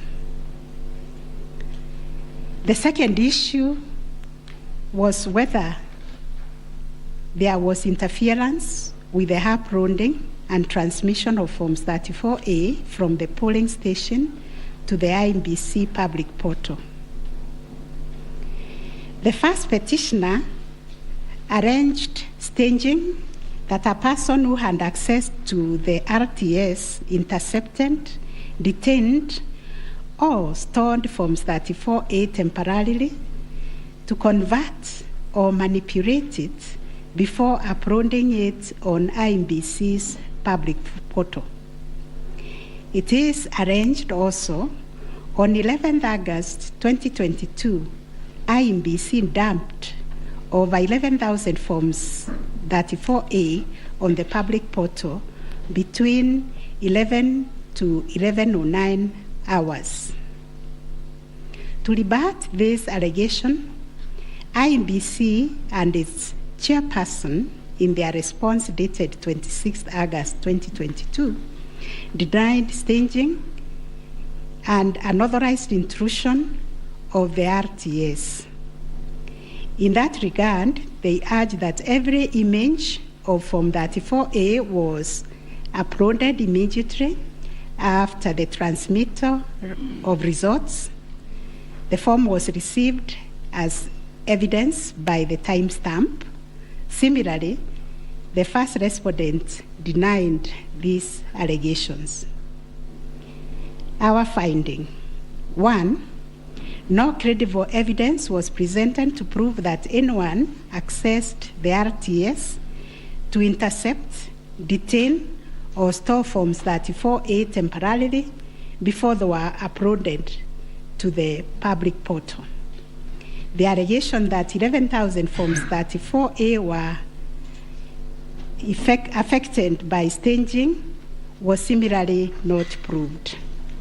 2, The allegation that IMBC, its officials and strangers used a tool to tamper with the Forms 34A before converting them to the portable document format, that is PDF, that eventually appeared on the public portal, was sufficiently explained when IMBC demonstrated how KIMS captured and transmitted the image of Form 34A.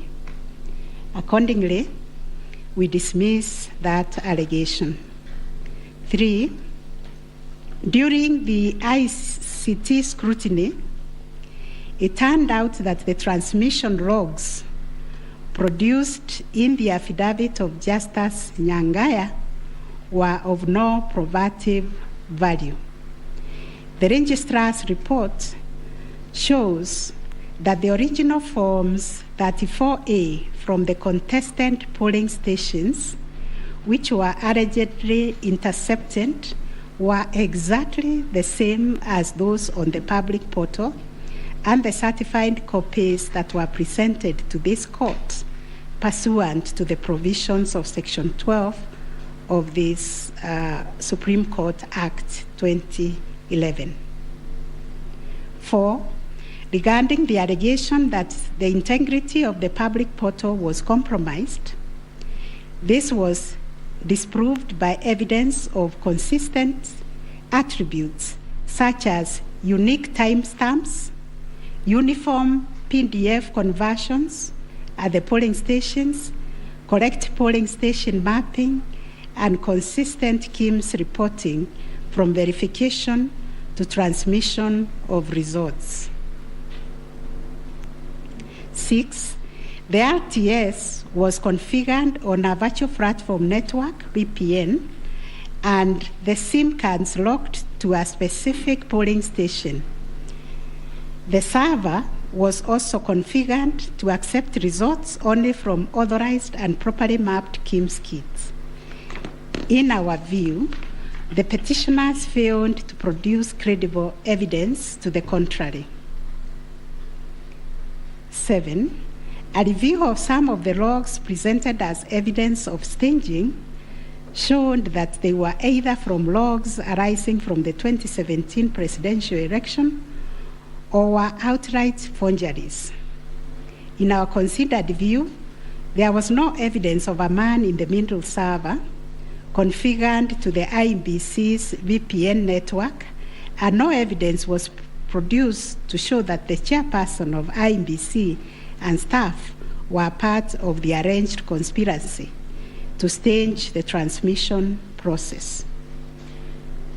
9, whether there was a difference between Forms 34A uploaded on the IBC public portal and the Forms 34A received at the National Tallying Center and Forms 34A issued to the agents at the polling stations.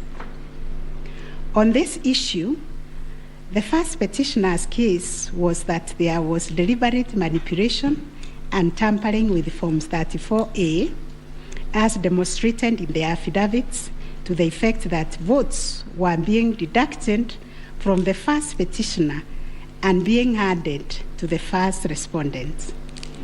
To support this petition, evidence was contained in the affidavits of Honorable Martha Karua, sworn on 21st August 2022, Celestine Anyango Opio, Arnold Ochieng Oginga, and John Mark Githongo, which was sworn also on 21st August 2022, and a further affidavit sworn on 28th August 2022. Dr. Nyangasi also swore an affidavit on 21st August 2022, and so was Martin Papa, to support that allegation of handing and subtraction of votes. On the other hand, IBC and its chairperson urged that all Forms 34A transmitted to IBC portal were not interfered with or manipulated. Further, that the Forms 34A signed at the polling station and issued to the agents were identical to the forms 34A uploaded on the public portal and delivered to the National Tallying Center at the Bomas. It was contended that in any event, IEBC used the original physical forms 34A to tally, verify, and declare the presidential election results. This court ordered scrutiny of the forms from the 41 polling stations outlined in the affidavit of Celestine Opio to ascertain the allegation of interference. And this is our finding. 1, there were no significant differences captured between the forms 34A uploaded on the public portal and the physical forms 34A delivered to Bomas that would have affected the overall outcome of the presidential election. B, no credible evidence was presented to support the allegation that forms 34A presented to agents differed from those uploaded to the public portal. The report by the registrar of this court confirmed the authenticity of the original forms in the sampled polling stations. The affidavits of Celestine Opio and Arnold Ochieng Oginga, while containing sensational information, were not credible, as the registrar's report confirmed that all the forms 34A attached to those affidavits and purportedly given to them by the agents at select polling stations were significantly different from the originals, certified copies, and those on the public portal.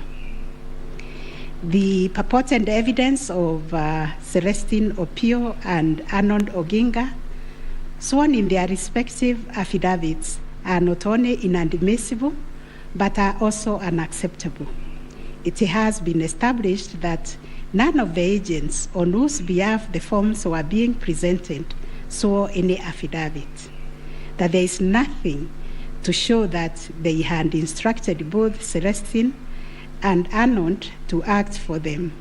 Yet the two have gone ahead to depone on matters that are not within their knowledge. This court cannot countenance this type of conduct on the part of counsel who are officers of the court. Though it is elementary learning, it bears repeating that affidavits filed in court must deal only with facts which an opponent can prove of his own knowledge, and as a general rule, counsel are not permitted to swear affidavits on behalf of their clients in contentious matters like the one before us, because they run the risk of unknowingly swearing to falsehood and may also be liable to cross-examination to prove the matters deponed. We must remind counsel who appear before this court, or indeed before any other court or tribunal, of the provisions of sections 113 and 114 of the Penal Code that swearing to falsehoods is a criminal offense, and 2, that it is an offense to present misleading or fabricated evidence in any judicial proceeding. Section 114 of the Penal Code states, and I quote, "Any person who swears falsely or makes a false affirmation or declaration before any person authorized to administer an oath or a declaration upon a matter of public concern, and at such circumstances that the false swearing or declaration, if committed in a judicial proceeding, would have amounted to perjury, is guilty of a misdemeanor." One of the most serious losses an advocate may ever suffer is the loss of trust by judges for a long time. Such conduct amounts to interference with the proper administration of justice. The contents of the affidavit of John Mark Githongo, which may contain forgeries, are also dismissed for not meeting the evidential threshold. Those averments contain no more than incredible and hearsay evidence. No admissible evidence was presented to prove the allegation that Forms 34A were fraudulently altered by a group situated in Karen under the direction of persons named in the affidavit and video clip attached to it. As a matter of fact, these two affidavits amount to double hearsay and incapable of being proved at each of the rears. We turn to Form 34A for Gasharaigo Primary School, which was sensationally presented by Madam Judy Soweto, advocate, to show that one Jose Kamango accessed the RTS and interfered with the result contained therein. This also turned out to be no more than hot air, and we were taken on a wild goose chase that yielded nothing of probative value. The Kim's kit relating to Songonyo Primary School, which bore the same serial number with another, was admitted by IMBC as an inadvertent manufacturer's error. We are also satisfied that the two kits and other identifying features that were markedly different, including the timestamps and polling code, and therefore nothing turns on this anomaly. Therefore, to the question whether there was a difference between Forms 34A uploaded on the IBC public portal and those received at the National Tallying Center and those issued to the candidates' agents at the polling station, we have found none.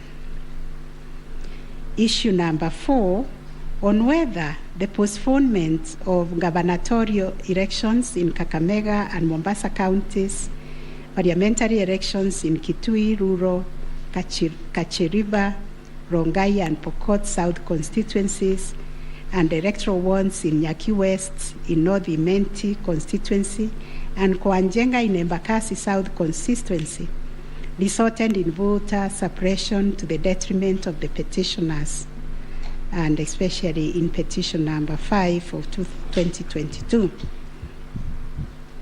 It is common knowledge that IMBC postponed elections for various seats during the general elections of 9th August 2022 due to mix-up of ballot papers in the above-named electoral units. It is the combined case of the first and second petitioners that, in terms of Articles 136, 2A, 177(1), and 181, as read with Article 1 of the Constitution, the chairperson of IMBC had no jurisdiction to postpone elections in those areas.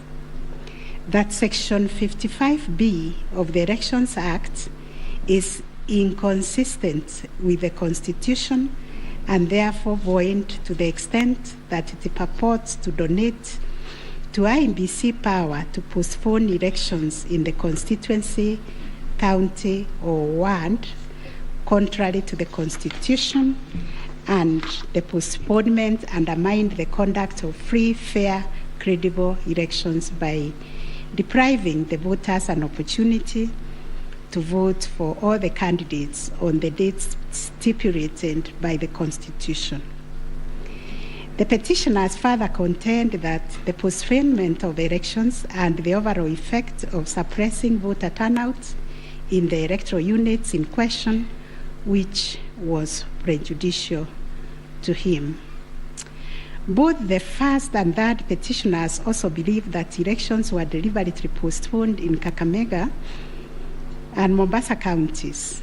It was arranged that these areas are considered to be first petitioner strongholds, and as such, the postponement of elections worked to his disadvantage and handed that benefit to the second respondent. These assertions were denied by IMBC and its chairperson.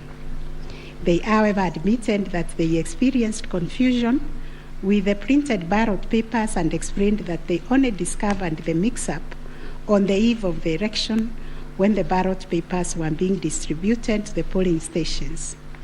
That as a practice, ballot papers can only be opened on the eve of the election day to avoid any mischief, and that by the time the mix-up was discovered, it was logistically impossible to print and replace the ballot papers in time for the elections.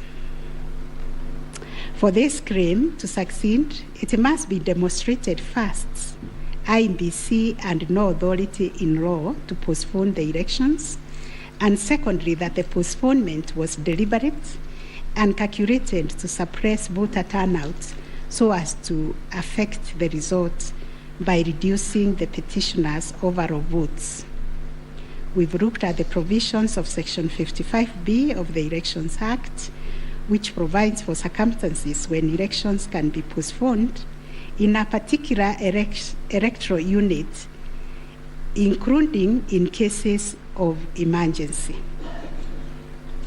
We are therefore satisfied that on the basis of the foregoing provision, the third respondent and the requisite power to postpone election in the constituencies, counties, and wards in question.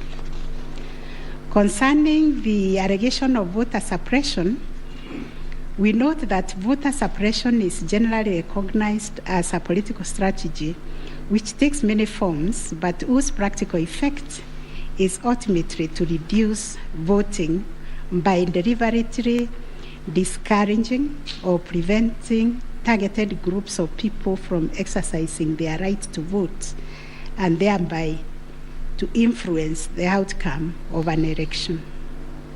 It therefore goes against the letter and the spirit of Article 38, which guarantees every citizen the right to make political choices based on universal suffrage. As regards this allegation, it has not been shown that by postponing elections in the named electoral units, IEBC acted in bad faith or was influenced by irrelevant factors and considerations. From the explanation tendered, we are satisfied that the postponement was occasioned by a genuine mistake, which in our view could have been avoided and the members and staff of IEBC been more diligent when they went to inspect the templates in Athens, Greece, where the printing of ballot papers was undertaken. In the absence of any empirical data, we cannot find a basis upon which to conclude, as a matter of fact or evidence, that the postponement affected voter turnout, as a consequence of which the first petitioner alone, as a presidential candidate, suffered disadvantage. At any rate, the nature of the ballot being an individual decision and secret, there may be other factors to which the turnout in the named units can be attributed. From the evidence on record, however, it appears to us that 2022 general election recorded one of the lowest turnouts since the introduction of multi-party political system some 30 years ago.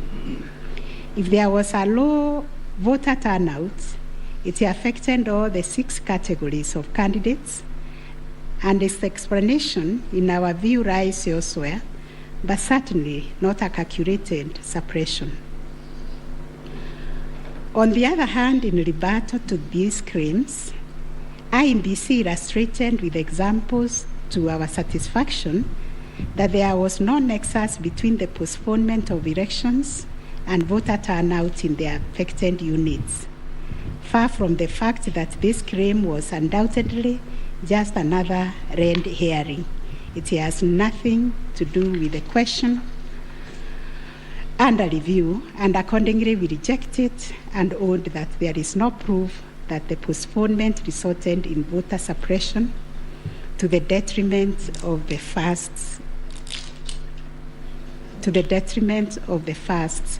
petitioner. Whether there were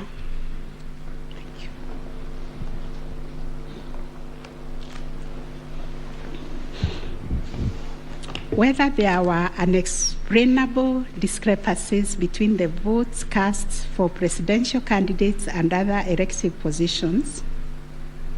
Issue number 5.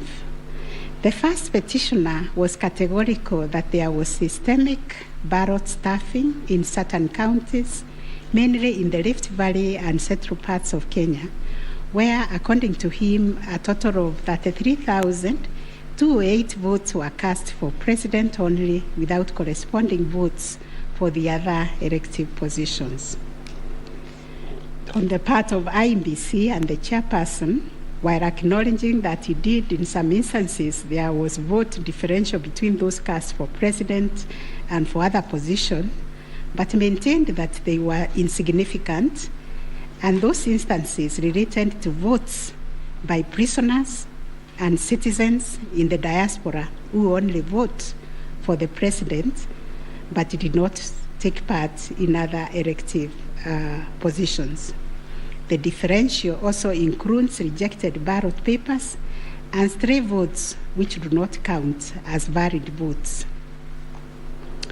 The well-established principle that the person who asserts a fact must prove it casts the burden upon the first petitioner to demonstrate that there were instances of ballot stuffing of such a magnitude as to justify the nullification of the presidential election.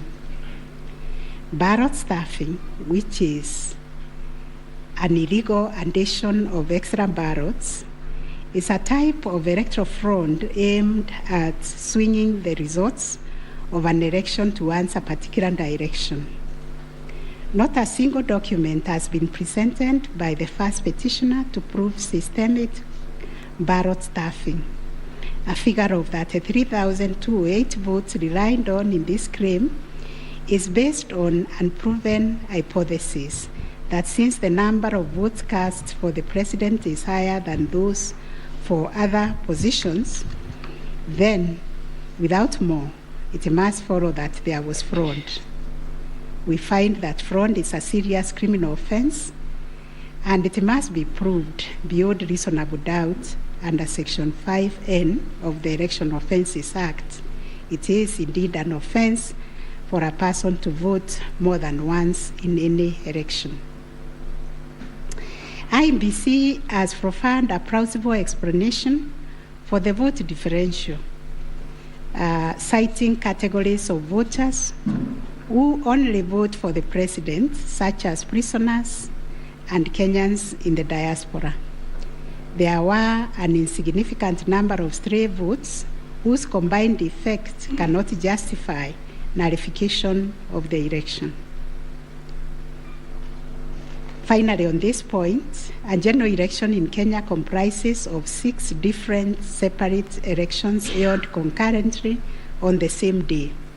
Such elections are held by secret ballots, and one cannot predetermine the voter turnout or how voters will vote in each election. None of the parties has flagged anything so significant that it would have affected the outcome of the presidential election vis-a-vis the other 5 elections held on the same day. We find, therefore, there were no unexplainable discrepancies between the votes cast for the presidential candidates and other elective positions. On issue number 6, whether IEBC carried out the verification, tallying, and declaration of results in accordance with Article 138, 3C, and 138.10 of the Constitution. This issue arises from the printings in all the petitions as consolidated. Based on the said printings, the affidavits sworn in support thereof, and the written and oral submissions by parties, two viewpoints regarding the meaning, scope, and application of Article 138, 3C, and 10 of the Constitution have been advanced. On the one hand, the petitioners submit that pursuant to the foregoing provisions, The role of verifying and tallying of votes as received from polling stations countrywide is vested in the Commission as a corporate entity and not the chairperson of the Commission.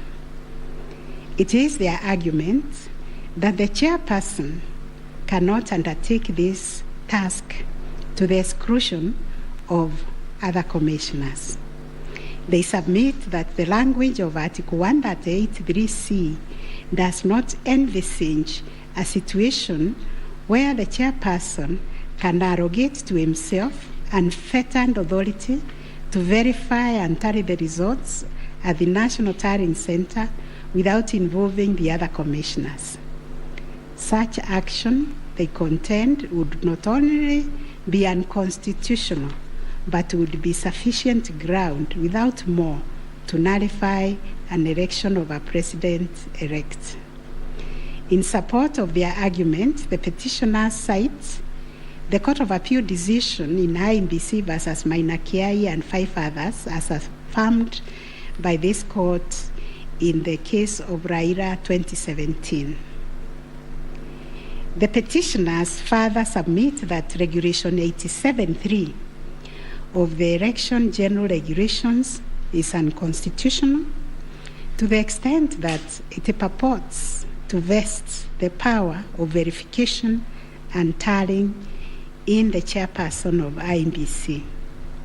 On the other hand, the first, second, and third respondents submit that power to verify, tally, and declare results of a presidential election at the National Tallying Center is the exclusive preserve of the chairperson of IMBC. According to them, there is nothing unconstitutional about Regulation 87(3) of the Elections General Regulations. The said regulation, the respondents submit, makes no mention of commissioners other than the chairperson. At any rate, the respondents argue Article 138(3)(c) of the Constitution does not envisage a situation where it is the commissioners who personally undertake the task of verifying and tallying the results as entered into the thousands of Forms 34A. Such an undertaking would be humanly impossible, they submit. For good measure, the respondents submit that Section 11A of the IMBC Act provides that the chairperson and members of the Commission are responsible for the formulation of policy and strategy of the Commission and oversight. In their view, the Act does not contemplate a situation where commissioners would be directly involved in the verification and tabulation of presidential election results. The task of verification and tallying, as stated by the respondent, is executed by the staff of the Commission under the direction and supervision of the Commission Secretary, who in turn reports to the chairperson. As to whether the chairperson acted unilaterally in verifying and tallying the presidential election results at the National Tallying Center, the petitioners claim that he did. This is what happened. It is the petitioner's case that the chairperson published an illegal Gazette Notice number 4956 of 2022, in which he designated himself as the presidential returning officer, a position unknown in law and the Constitution. Having done so, the petitioner states that the chairperson proceeded to conduct the verification and tallying process to the exclusion of other commissioners, each of whom he had assigned verifiable roles and related to the verification and tallying exercise. On his part, the chairperson of IBC submitted that although he has the exclusive authority to verify and tally the presidential election results as received at the National Tallying Center, He did involve the other commissioners in the exercise before eventually declaring the final results. He submitted that he did this in the spirit of teamwork. The chairperson of IEBC states that indeed the 4 commissioners were involved in the preparation of the 9th August general elections from the time of their swearing into office all the way to the verification and tallying of results at the National Tallying Center until they withdrew from the exercise just when he was set to declare the final result. Having considered all the parties' submissions, we find that pursuant to Article 138(3)(c) of the Constitution, the power to verify and tally presidential election results as received at the National Tallying Center vests not in the chairperson of IEBC, but in the Commission itself. The latter carries out this exercise through its secretariat staff, technical personnel, and any other persons hired for that purpose under the oversight and supervision of the chairperson and the other members of the Commission. In line with this court's decision in Raila Amolo Odinga versus another versus IEBC and 2 others, as reported in 2017 Kenya Law Report, popularly known as Raila 2017, and the Court of Appeal decision in IEBC versus Maina Kiai, we also find that the chairperson cannot arrogate to himself the power to verify and tally the results of a presidential election to the exclusion of other members of the Commission. Indeed, Article 138(10) of the Constitution, although the power to declare the result of a presidential election after verification and tallying is vested in the chairperson, he does so only as a delegate of the Commission. Consequently, to the extent that Regulation 87(3) of the Elections General Regulation purports to vest the power of verifying and tallying presidential election results as received at the National Tallying Center solely on the chairperson to the exclusion of other members of the Commission, the same is contrary to and inconsistent with the provisions of the Constitution. That said, we, however, take cognizance of the fact that the 4th, 5th, 6th, and 7th respondents, referred to as the 4 commissioners, actively participated in the verification and tallying exercise from the beginning up to and until just before the declaration of the result by the chairperson. They took turns announcing the results as verified and tallied, and were present and active during the actual verification and tallying at Bomas. An example is when one of them, Justice Nyangaya, stood on the podium to announce to the public results and also announced an adjustment that had been occasioned by errors of tabulation. The events of 15th August 2022, therefore, came as a surprise. As the public waited for the chairperson of IEBC to declare the final result, sporadic violence broke out at Bomas. The violence swiftly was contained by the security forces, but there was unexpected drama as 2 different factions of the Commission began to emerge. Kenyans found themselves watching an appalling split-screen scenario on their television sets. On one part of the screen was the chairperson readying himself to declare the results in accordance with Article 138(10) of the Constitution. On the other part of the screen were the 4 commissioners on the runs of the Serena Hotel, Nairobi, from where they announced that they would not own the results that were soon to be declared by their chairperson. The 4 commissioners informed the public of their rejection of the yet-to-be-announced results, terming them opaque, due to the manner in which the chairperson had been conducting the verification and tallying exercise. In his affidavit dated 25th August 2022, Justice Nyangaya affirmed that the chairperson's actions during the tallying and verification exercise at Bomas made it difficult to ascertain the total number of votes cast and the actual number of votes attained by each candidate, so as to enable him authoritatively state the commission and declared accurate results.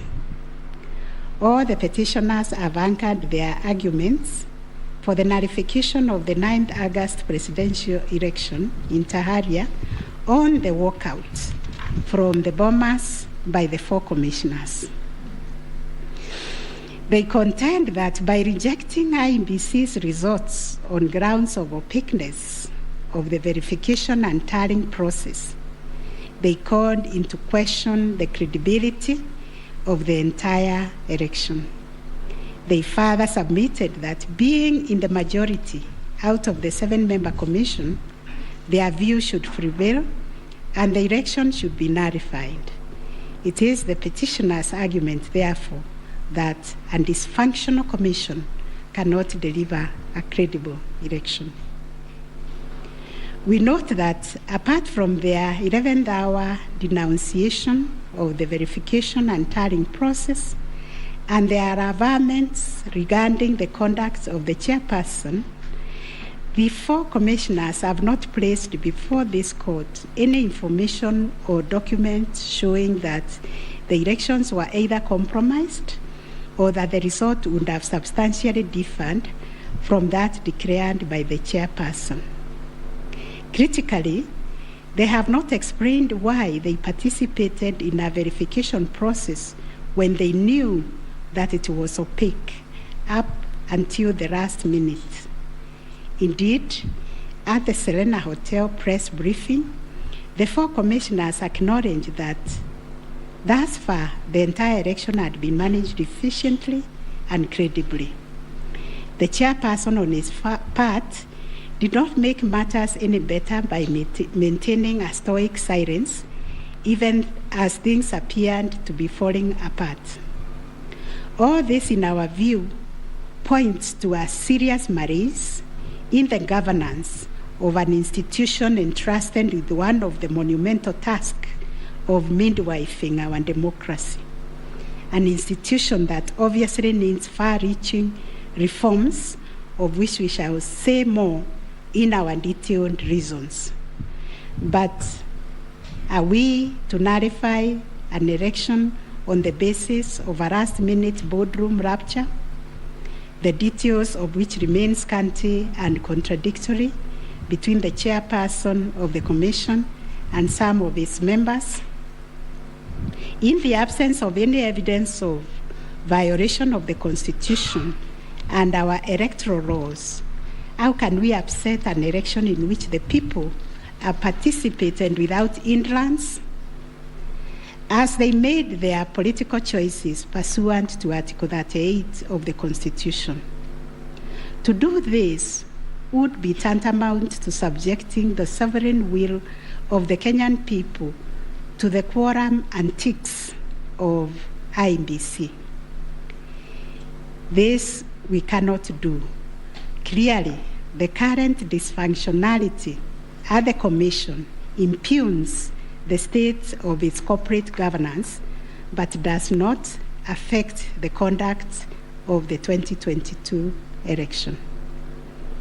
In view of the foregoing, we are satisfied that notwithstanding the divisions apparent between the chairperson and the 4 commissioners, IEBC carried out the verification, tallying, and declaration of results in accordance with Article 138(3)(c) and 10 of the Constitution. Issue number 7, whether the declared President-elect attained 50+1 of all the votes cast in accordance with Article 138 of the Constitution.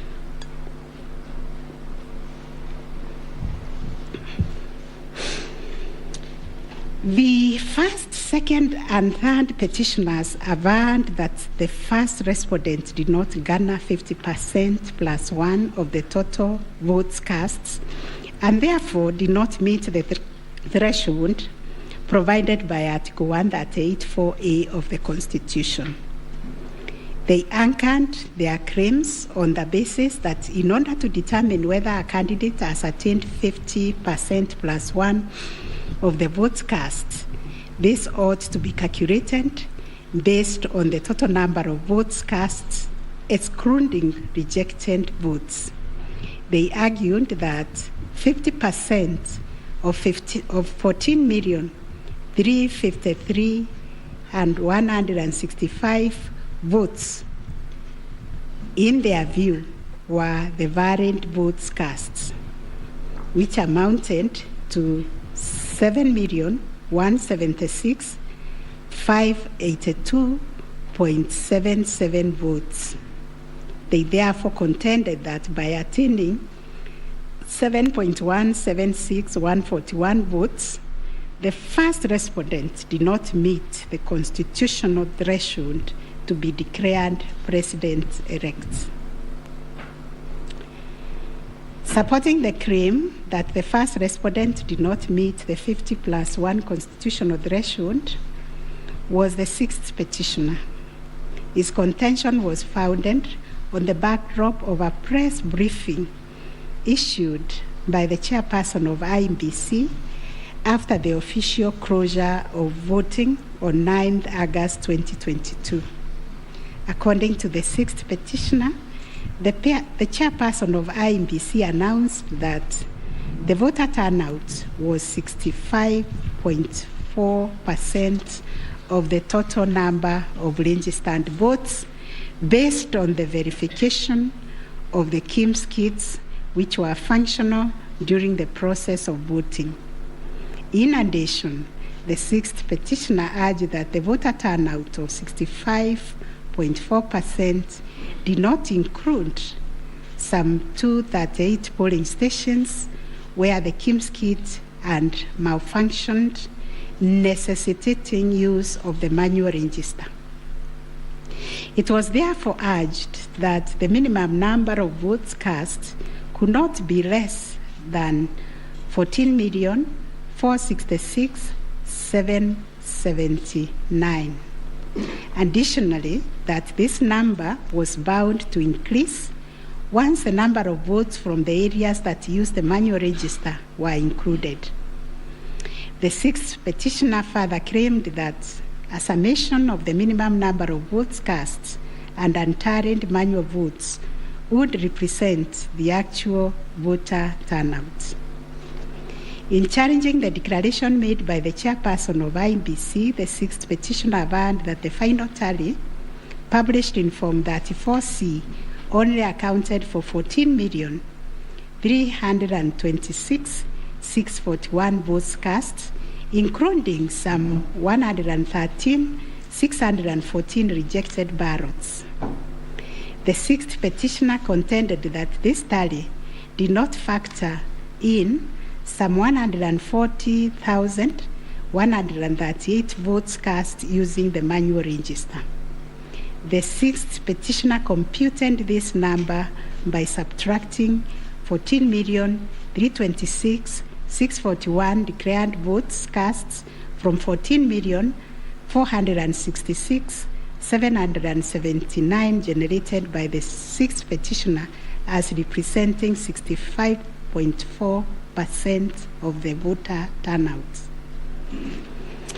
Referring to the tallies in Form 34C, the sixth petitioner summed the number of votes cast for each candidate as follows: Raila Odinga, 6,942,193; William Ruto, 7,176,141; Wahiga Mwaura, 31,987; and George Wajakoya, 61,969, adding to a total of 14,213,027. He then added 138,000 arranged to be unturned votes and this yielded a total of 14,353,165 total valid votes, which the sixth petitioner used to compute the percentages garnered by each candidate as follows.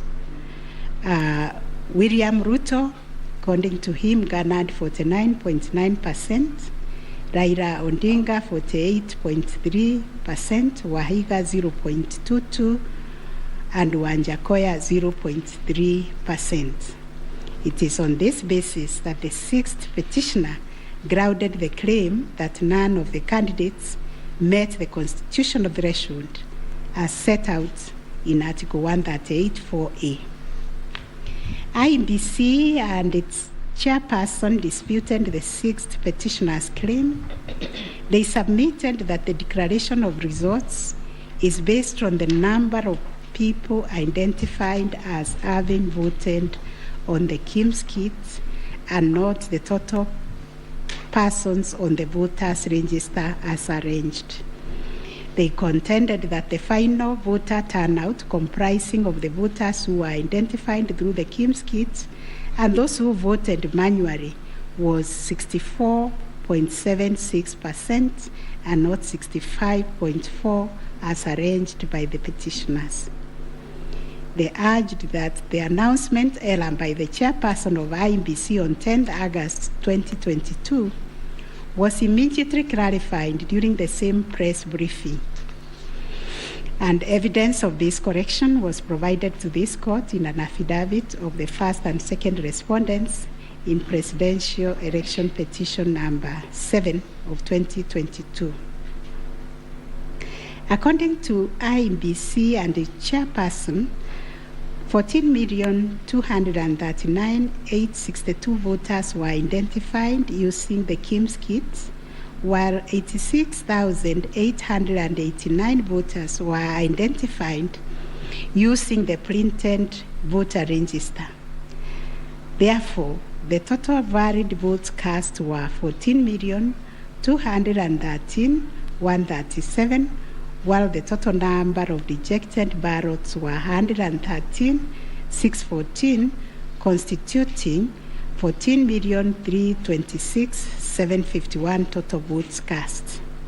They illustrated that the first respondent garnered 7.176,141 votes against 14,213,137 total valid votes cast, yielding a percentage of 50.49 to meet the requisite constitutional threshold for a candidate to be declared president-elect.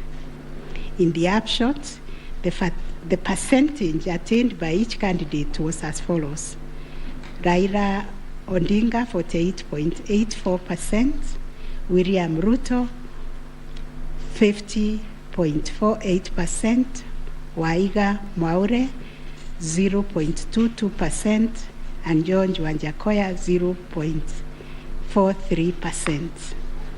IEBC and its chairperson also submitted that the KIMS kits malfunctioned in 235 polling stations, necessitating the use of the printed voter register. In these polling stations, backup KIMS kits were later deployed for purposes of results transmission. The first respondent, in response to the question of 50+1 constitutional threshold, maintained that he attained the threshold under Article 138(4) of the Constitution as elaborated by the IEBC and the chairperson. This court has considered the differing formulas and threshold arguments presented by various parties to this petition. While the first, second, and third petitioners raised pertinent questions connected to this issue, we shall address them together with those of the sixth petitioner, who has addressed and focused on the issue as specifically framed in detail. It must be restated that the case made by the sixth petitioners concerns a data-specific threshold as enunciated under Article 138(4) of the Constitution, that without attainment of which there can be no declaration. This data-specific threshold is what this court declared in John Arun Mwau and 2 others versus IBC and others. Petitions numbers 2 and 4 of 2017, consolidated, referred to as the ultimate yardstick for determining the winner in a presidential context. In Raila Odinga and 5 others versus IBC, petition number 5, 3, and 4 of 2013, this court asserted that rejected ballot papers do not constitute a vote cast to be included in calculating the final tally in favor of a presidential candidate. We are not persuaded by amicus curiae's brief, that is Law Society, who attempted to persuade us to consider our position on this finding. We reiterate that rejected votes cannot be taken into account when calculating whether a presidential candidate attained 50% plus 1 of the votes cast in accordance with Article 138(4) of the Constitution. Similarly, in the same Raila 2013 case, the court further laid down the parameters of burden and standard of proof in electoral disputes. More specifically, the burden and standard of proof required in disputes challenging the outcome of a presidential election. And this is what the court said, I quote, in the case of data-specific electoral requirements such as those specified in Article 138(4) of the Constitution, for an outright win in the presidential election, the party bearing the legal burden of proof must discharge it beyond any reasonable doubt. The question that follows was whether the petitioners challenging the attainment of 50% plus 1 constitutional threshold and the computation by the 6th petitioner in general met the standard of proof settled by this court in Raila 2013 case. The premise of the 6th petitioner's percentage computation was a press briefing made by the chairperson of IBC on 10th August 2022, when the evidential burden shifted to IBC and its chairperson, as it does in election cases. They produced video evidence correcting the percentage voter turnout to read 64.6 at the time of the briefing. This percentage, however, did not include reports from all the Kim's kits and 86,889 voters who were identified manually using the printed register of voters. In our view, the assertion by the 6th petitioner that the percentage voter turnout was firstly predicated on the uncorrected percentage given by the chairperson of IBC was negated by evidence adduced to prove the correction. Secondly, the 6th petitioner based his percentage of voter turnout on the total number of registered voters, while the chairperson of IBC made reference in the press briefing to the number of registered voters who were identified through the Kim's kits progressively. The 6th petitioner also asserted that rounding off of votes cast in a presidential election as a means of assessing the threshold under Article 138(4) of the Constitution kills and bars voters, which is illegal and unconstitutional. We have deliberated on this proposition and found that it is not mathematically sound and that the rounding off done by IBC and the chairperson was correct. Consequently, we find that the petitioners did not provide a watertight case to warrant the setting aside of the results of the presidential election on the basis of not having met the threshold provided under Article 138(4)(a) of the Constitution.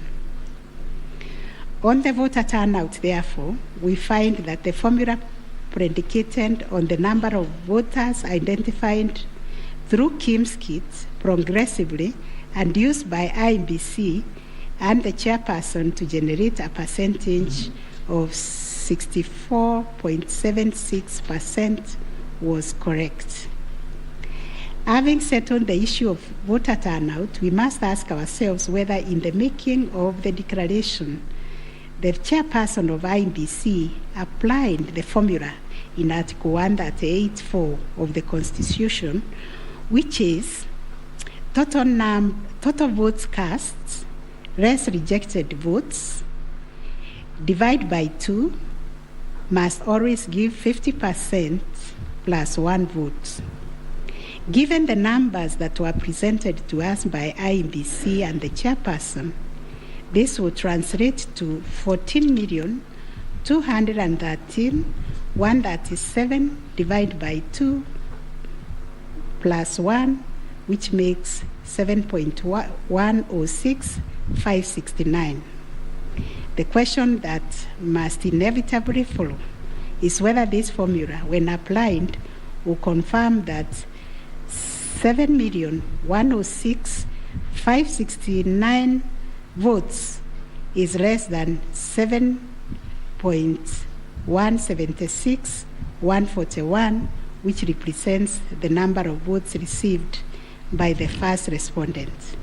We find that it is, as such, on the basis of the foregoing formula and from the numbers provided by IBC and the chairperson and the declaration by the chairperson of the president-elect on 15th August 2022, it is our finding that the declared president-elect attained 50% plus 1 of all the votes cast in accordance with Article 138(4) of the Constitution. Issue number 8, on whether there were irregularities and illegalities of such magnitude as to affect the final result of the presidential election. Although the petitioners have provided numerous averments pointing to possible irregularities and illegalities marked by failure of technology, arranged voter suppression, printing and utilization of Book 2 of 2, EU preparation by the IBC and its chairperson, commission indiscretions, transposition anomalies, agent absence, and many others, we are of the view that the pointed illegalities and irregularities were not of such magnitude as to affect the final result of the presidential election. We will delve deeper into the details of this issue in our recent judgments. Last issue, what reliefs and orders can the court grant? Under Article 163(3) of the Constitution, it is provided that the Supreme Court will have A, exclusive original jurisdiction to hear and determine disputes relating to the election of the office of the President arising under Article 140. And Article 140 provides, I quote, a person may file a petition in the Supreme Court to challenge the election of the President-elect within 7 days after the date of the declaration of the results of the presidential election. 2, within 14 days after the filing of a petition under Clause 1, the Supreme Court shall hear and determine the petition, and its decision shall be final. If the Supreme Court determines the election of the President-elect to be invalid, a fresh election shall be held within 60 days after the determination. In exercising its jurisdiction pursuant to these provisions, the court sits as an election court with a mandate to determine the validity or otherwise of the election of the President-elect.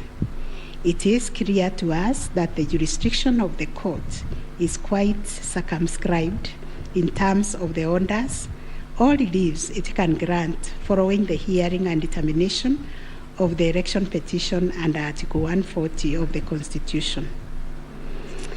In the event the court determines that the election of the President-elect is invalid, it must make an order nullifying the election. Consequently, it has also to make an order directing IEBC to hold a fresh election within 60 days after the determination. Should the court determine that the election of the president-elect is valid, it shall issue a declaration to that effect. The court has then, as a matter of course, to make an order dismissing the petition with or without cost, as the case may be. In the strict sense, therefore, these are the only orders that the court may make under the Constitution. The court cannot assume jurisdiction that goes beyond the purview of Articles 163(3) and 140 of the Constitution. However, nothing stops the court from issuing orders or reliefs by way of recommendations. Indeed, since 2013, this court has issued many recommendations arising from the determination of 3 petitions challenging the election of the president-elect. The recommendations are meant to improve our electoral landscape and hence aid in the development of our democracy. In this regard, this court has been greatly aided by the contributions also of the amici curiae, and the court places a heavy premium on those briefs that were filed and those which were admitted. The final orders made by the courts. This is a unanimous decision of the court, and we make the following orders. 1, the presidential election petition number E005 of 2022 as consolidated with the presidential election petition numbers E001, 2, 3, 4, 7, and 8 of 2022 are hereby dismissed. As a consequence, we declare the election of the first respondent as president-elect to be valid under Article 143 of the Constitution. This being a matter cutting across the public interest, we order that each party do bear their own costs. It is so ordered. And finally, the court has asked me to also acknowledge, although we'll do it in the long draft, the enormous contribution made by counsel in these proceedings, and also the orderly way the counsel, all the advocates and parties conducted themselves. They remained seated throughout the proceedings. That is the judgment of the court, a unanimous one. We shall issue a media summary to help the media summarize the case. I think that is all. Thank you very much for coming.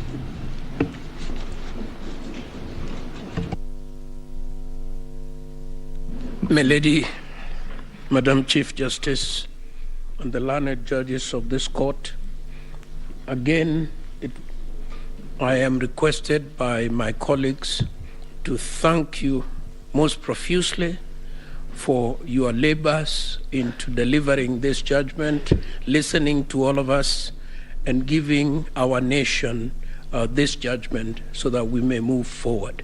Thank you, and God bless you. It may please the court. It is not true that I asked the Attorney General Emeritus to talk on our behalf. Next time you should talk to me.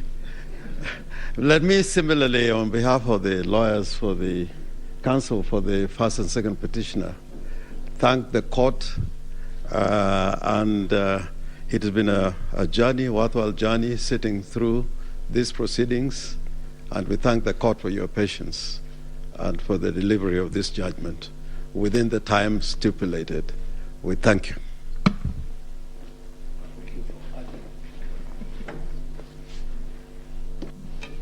Madam President, members of the court, I wish to request just a couple of minutes for the chairperson of the Law Society of Kenya to make a few remarks in appreciation of the work that the court and Kenyans have done on this exercise, if you allow. Thank you. I call upon Mr. Eric Theuri to come and make his remarks. It is also his birthday. I would have sung happy birthday for him.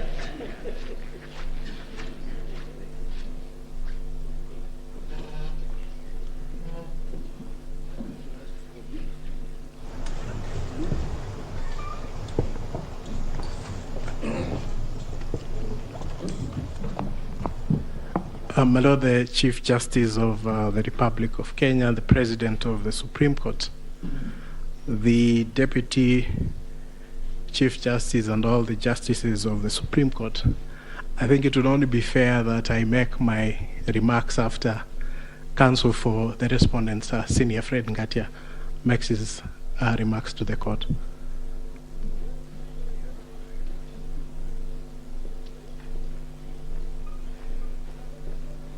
Madam Chief Justice, thank you very much. It's so kind for the President to acknowledge that age goes before youth. Mine is to thank the court, to thank my learned friends for the effort we all expended. We thank this court for clarifying certain issues, and we look forward to a less corrosive 2027. Thank you very much.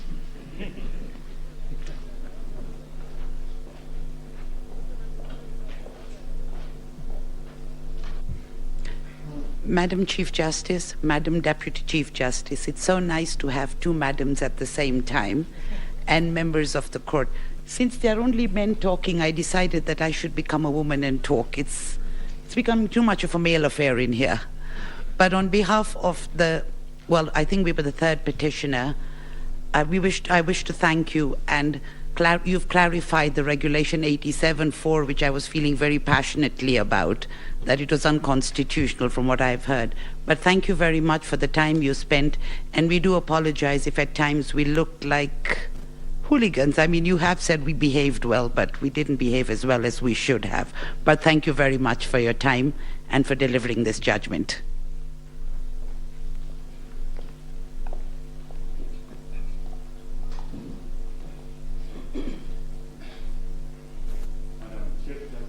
Madam Chief Justice, Madam Deputy Chief Justice, members of the court, I, on behalf of Attorney General, take this opportunity to thank you most sincerely for a great job done and for the courage to clearly define the limits of the law, which will help us empower IBC on the way forward, and hope that this might be the last of the petitions after elections once we carry out a proper elections based on your guidelines. Thank you.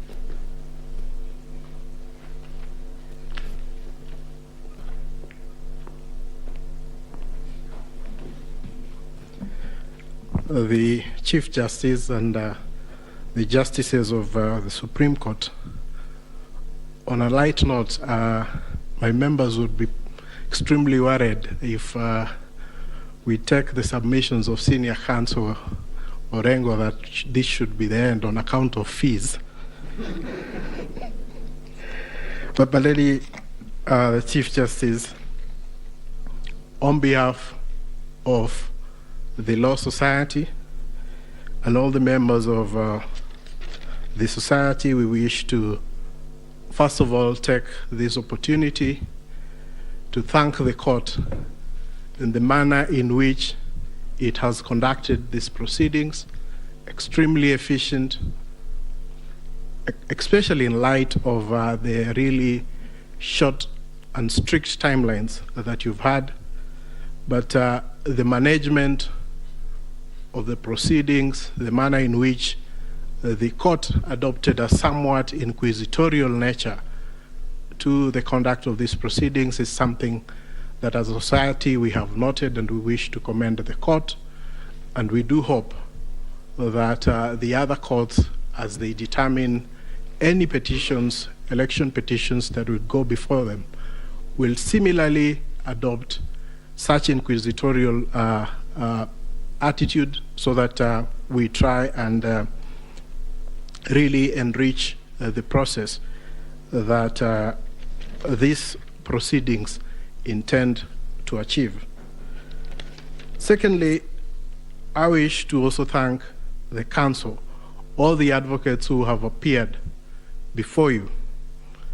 They have demonstrated extremely high standards of decorum and courtesy, and have also demonstrated a flair for persuasion of the court, including the use of PowerPoints, and of course the now famous Pinky Pinky Ponky mimic.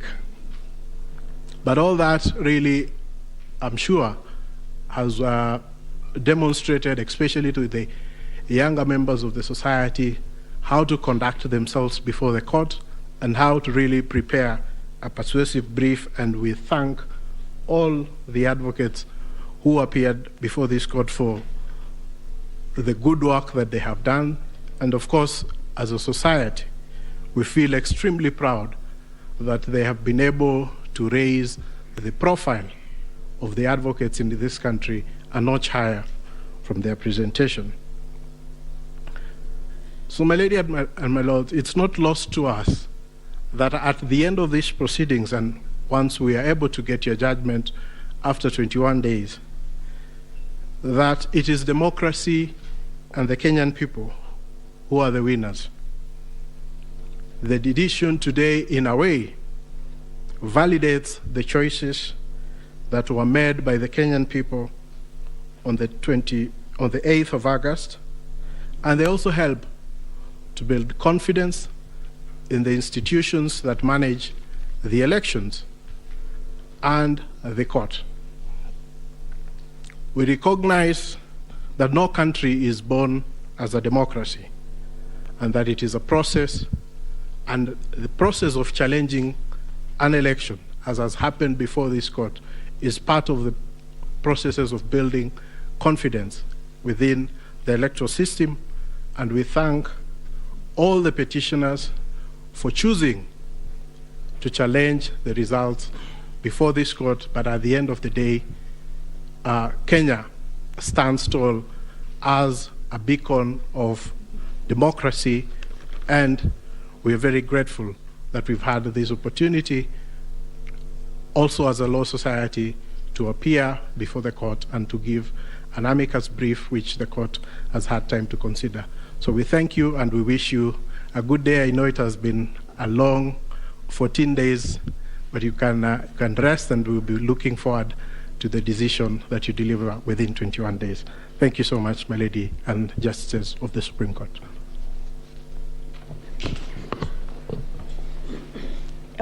Thank you, Mr. President.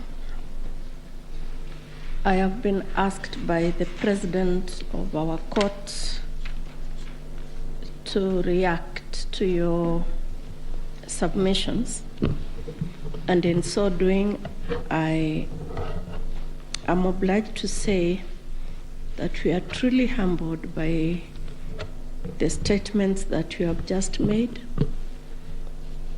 More humbled because those statements come from both sides of the divide. And thank you for appreciating what we have to do within a very short while. Thank you for appreciating that it wasn't our wish that we were doing what we were doing. We were doing the wish of the Constitution of Kenya 2010, the laws of the Republic, the facts of the cases that you placed before us, and the evidence in rebuttal. We know that, and we have repeatedly said this, the President and I, whenever we have had time to talk to you in other fora, that we are incomplete without this side of the bar. We are incomplete without the advocates. We Thank you. We will get opportunity to do that in the main judgment, in the reasoned judgment. But we really appreciate your industry. We were impressed by the submissions you took. And we were impressed, and we said this the last 3 days, I'll tell you something about that in a minute, by how deeply you believed in your clients' cases. That we think is a mark of an extremely grown legal profession, and we ask that you do not bring the bar down. You keep taking it up. In any contest of whatever nature, and even if we say there are no winners and losers, and even if we say that the winners are the Constitution and the people of Kenya, the truth is that some 6 million Kenyans will not be happy today. But that's the nature of the work we do. What we hope, and we hope you can advise your clients and our brothers and sisters that are the Kenyan people, that is what was expected. One side had to win. One side had to be in total or a great extent of compliance with the Constitution and electoral law than the other side. That's how we saw it. We thank you very much. We, the 7 of us, have not slept since we parted company on Friday. I think it is showing on our faces. And we thank you that you appreciate that we work under difficult circumstances, especially because of time. As ground rules, we agreed when we left you here on Friday that we would not pick any of your calls. A lot of you called us, but we just couldn't pick your calls. And I hope you understand that we couldn't. We saw that you were trying to call us, but we just could not pick the calls. I hope you understand. And now if you allow us, again, on behalf of these 7 men and women, thank you very much for appreciating what we have to do. Thank you for giving us the honor to serve this country in these capacities. And let's hope that we can continue to grow our democracy this way. And thank you very much for everything you also do for the country. And now you allow us to go home and sleep. Thank you. The court is adjourned.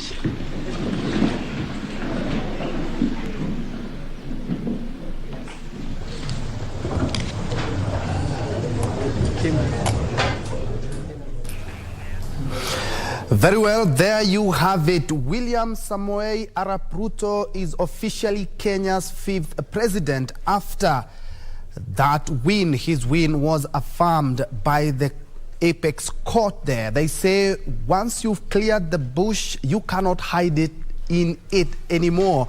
Well, the Apex Court judges have cleared the 9 bushes that were standing between William Ruto and his win, and given the clean bill of health to the Independent Electoral and Boundaries Commission. While there are some issues here and there at the IEBC, yes, but that did not warrant the annulment, and they have affirmed that democracy and Kenyans are the winners. All the 7 judges, it was a unanimous decision, all the 7 judges have upheld that win. Ray? Indeed, yes. I was just thinking about those 9 bushes there. And there was one of the issues that rather came out, and this one we actually even saw. Yeah, indeed, William Ruto is the president-elect, and as soon as he is sworn in, Next week on Monday, then he officially gets into the Kenyan history books as Kenya's 5th president. That is after all the 7 judges said yes indeed. And talking about Bush's or the petition, the final orders being the presidential petition has been dismissed. The election was valid and carried out in a manner that was free, fair, and verifiable. And as you can see from the pictures on your screen live from Uasin Gishu, Yosonyeri, and Milimani, and let me correct myself there, the swearing in will be next week on Tuesday. As you can see, jubilation in Nyeri, the yellow colors, the people there, the UDA colors, the UDA logo there, people celebrating the win. It's not anything different from the picture above that is in Uasin Gishu. As you can see there, people had to brave the heavy rain, the heavy downpour in Uasin Gishu to ensure that they listen keenly to one of their own, William Ruto, hailing from that county. And as I had alluded to earlier, is that all the 9 issues have been dispensed with. And talking about the technology failing and integrity verifiability, that has also been dismissed. Actually, one of the key issues that all Kenyans we were looking at is the 50+1. And from what the judges have talked about there, giving us calculated and verified reports say that yes, indeed, William Ruto did hit the 50%+1 as required by the law. And also, did the irregularities affect the final outcome? Yes, indeed, there were here and there, but that did not warrant any, the irregularities did not warrant the annulment of that presidential election. Was there interference, transmission of Form 34A, uploading of Form 34A? No evidence presented, according to the 7 judges, to show interference on the form before or during the uploading. That has also been dispensed. And also, they're talking about the postponement of the election in 8 electoral units. That has also been acted upon and said it was a genuine mistake. And IEBC should have examined the template, but it was not a calculated move to suppress voters in the 8 electoral units. Another issue that has been dispensed with is whether the IEBC tallied verified results as required in Article 138(3) and 138(10) of the Constitution. Yes, indeed, they did that. Right?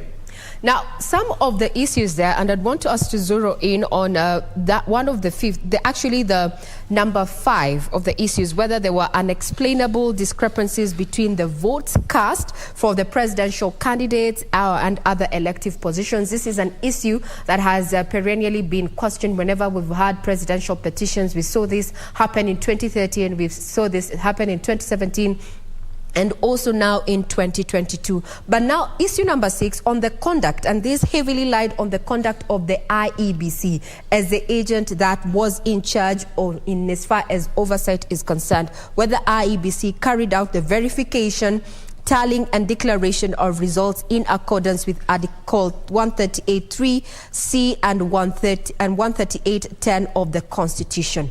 Here we had the 7-judge bench actually go further to even issue a recommendation, and I'd want to paraphrase there with the CJ, their Chief Justice Martha Koome, saying that there are far-reaching reforms required of the IEBC, and thus pointing at serious grievances in as far as governance of the IEBC is concerned. However, no information shows that the election was compromised, and also questioned the participation of the dissenting 4 commissioners there, questioning why they participated up until the last minute. And very curiously there, she further pointed out and said that it was a last minute, an 11th hour boardroom rapture.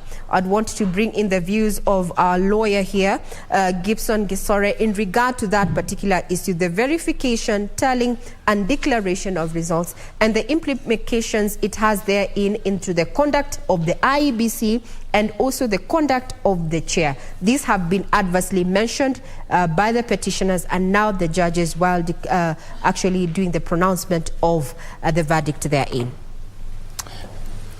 So what is your take in regard to that, Gisore? Regina, I think first before I go into into answering your question, let me congratulate William Ruto the Fifth, because that is now a momentous occasion for the country, because there has been an issue. We have been through this electioneering period for the longest, now that we have a president-elect, substantive. Now, talking about a president-elect, our viewers, what you're seeing on your screens is live pictures from the current residence there. We are also having live pictures from the, that is Nyeri jubilation, as you can see. Kenyans celebrating now the Supreme Court there, unanimously upholding the election of William Ruto as the 5th president. He's currently William Ruto president-elect. We expect that the swearing in is going to take place within 7 days after this particular judgment has been made. That makes it effectively September 13th. That is Tuesday. On your split screen there, you're having different views there. We have Nyeri there in celebration. We are having sights and scenes also from current residents, and we are also having pictures from Uasin Gishu County, County 2, 027 there, and in Eldoret. Seemingly a calm crowd there celebrating that particular decision by the IEBC, by the Supreme Court there, upholding the election of William Ruto as president-elect. His swearing-in ceremony will be on the 13th of September, 7 days after the pronouncement there by the 7-judge bench there, led by none other than Chief Justice Martha Koome. 9 issues were brought forth, and they failed the test of time, so to speak, to have a nullification of his election there. Now, Gisore, you were giving your opinion in regard to the impact. Yes, as I was saying, I want to congratulate William the Fifth. Now, sorry, let me interject there. Let's have a listen in to lead counsel, senior counsel, and Governor-elect Siaya James Orengo there in Mani. Are we all right?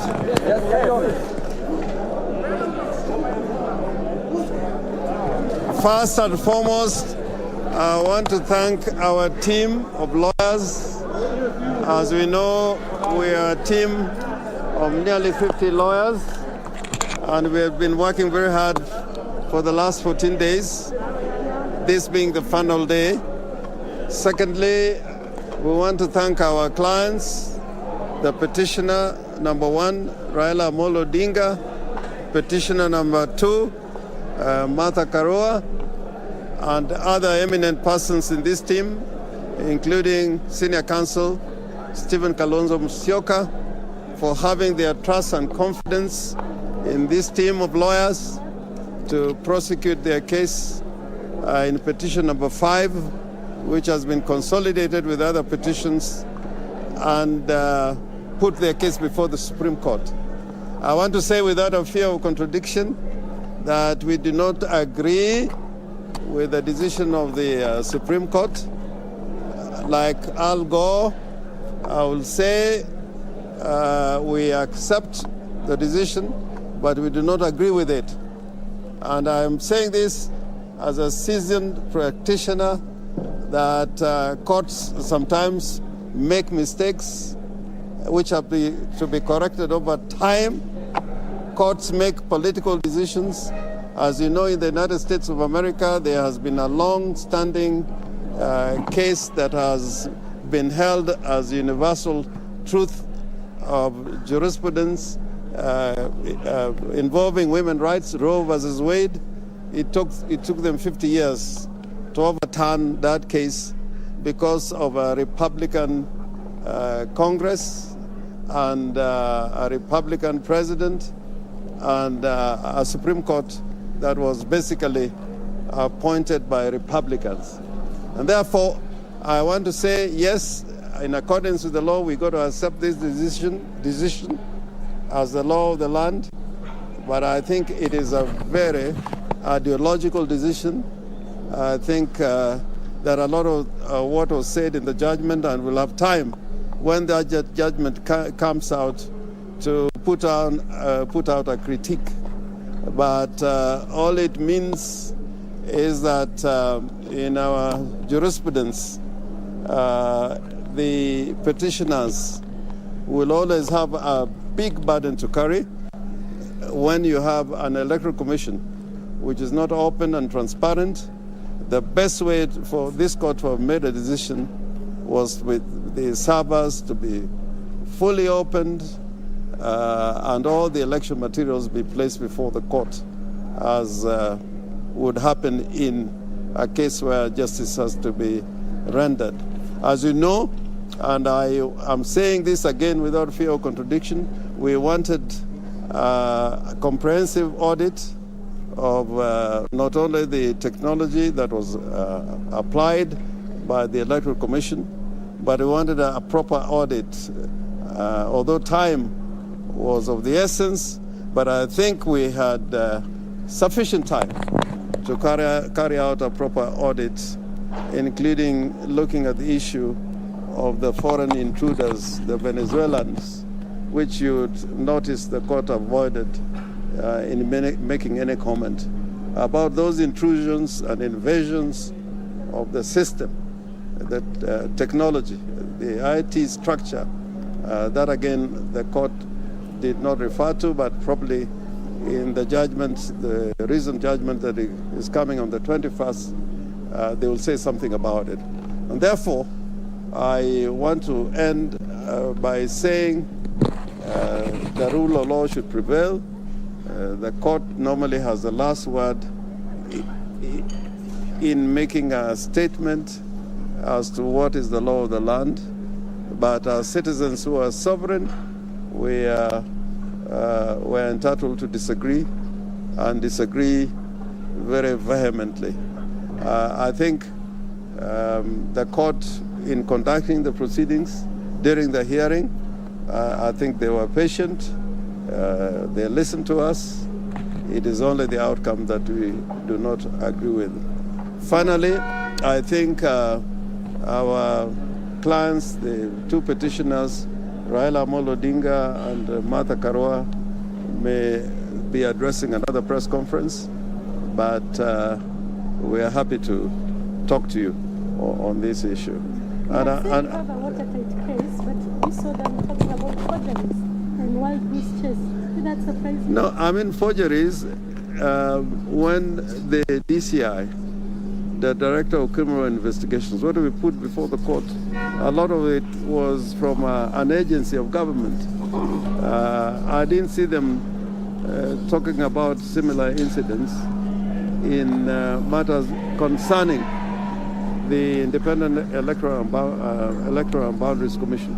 That's why I was saying it was a little ideological.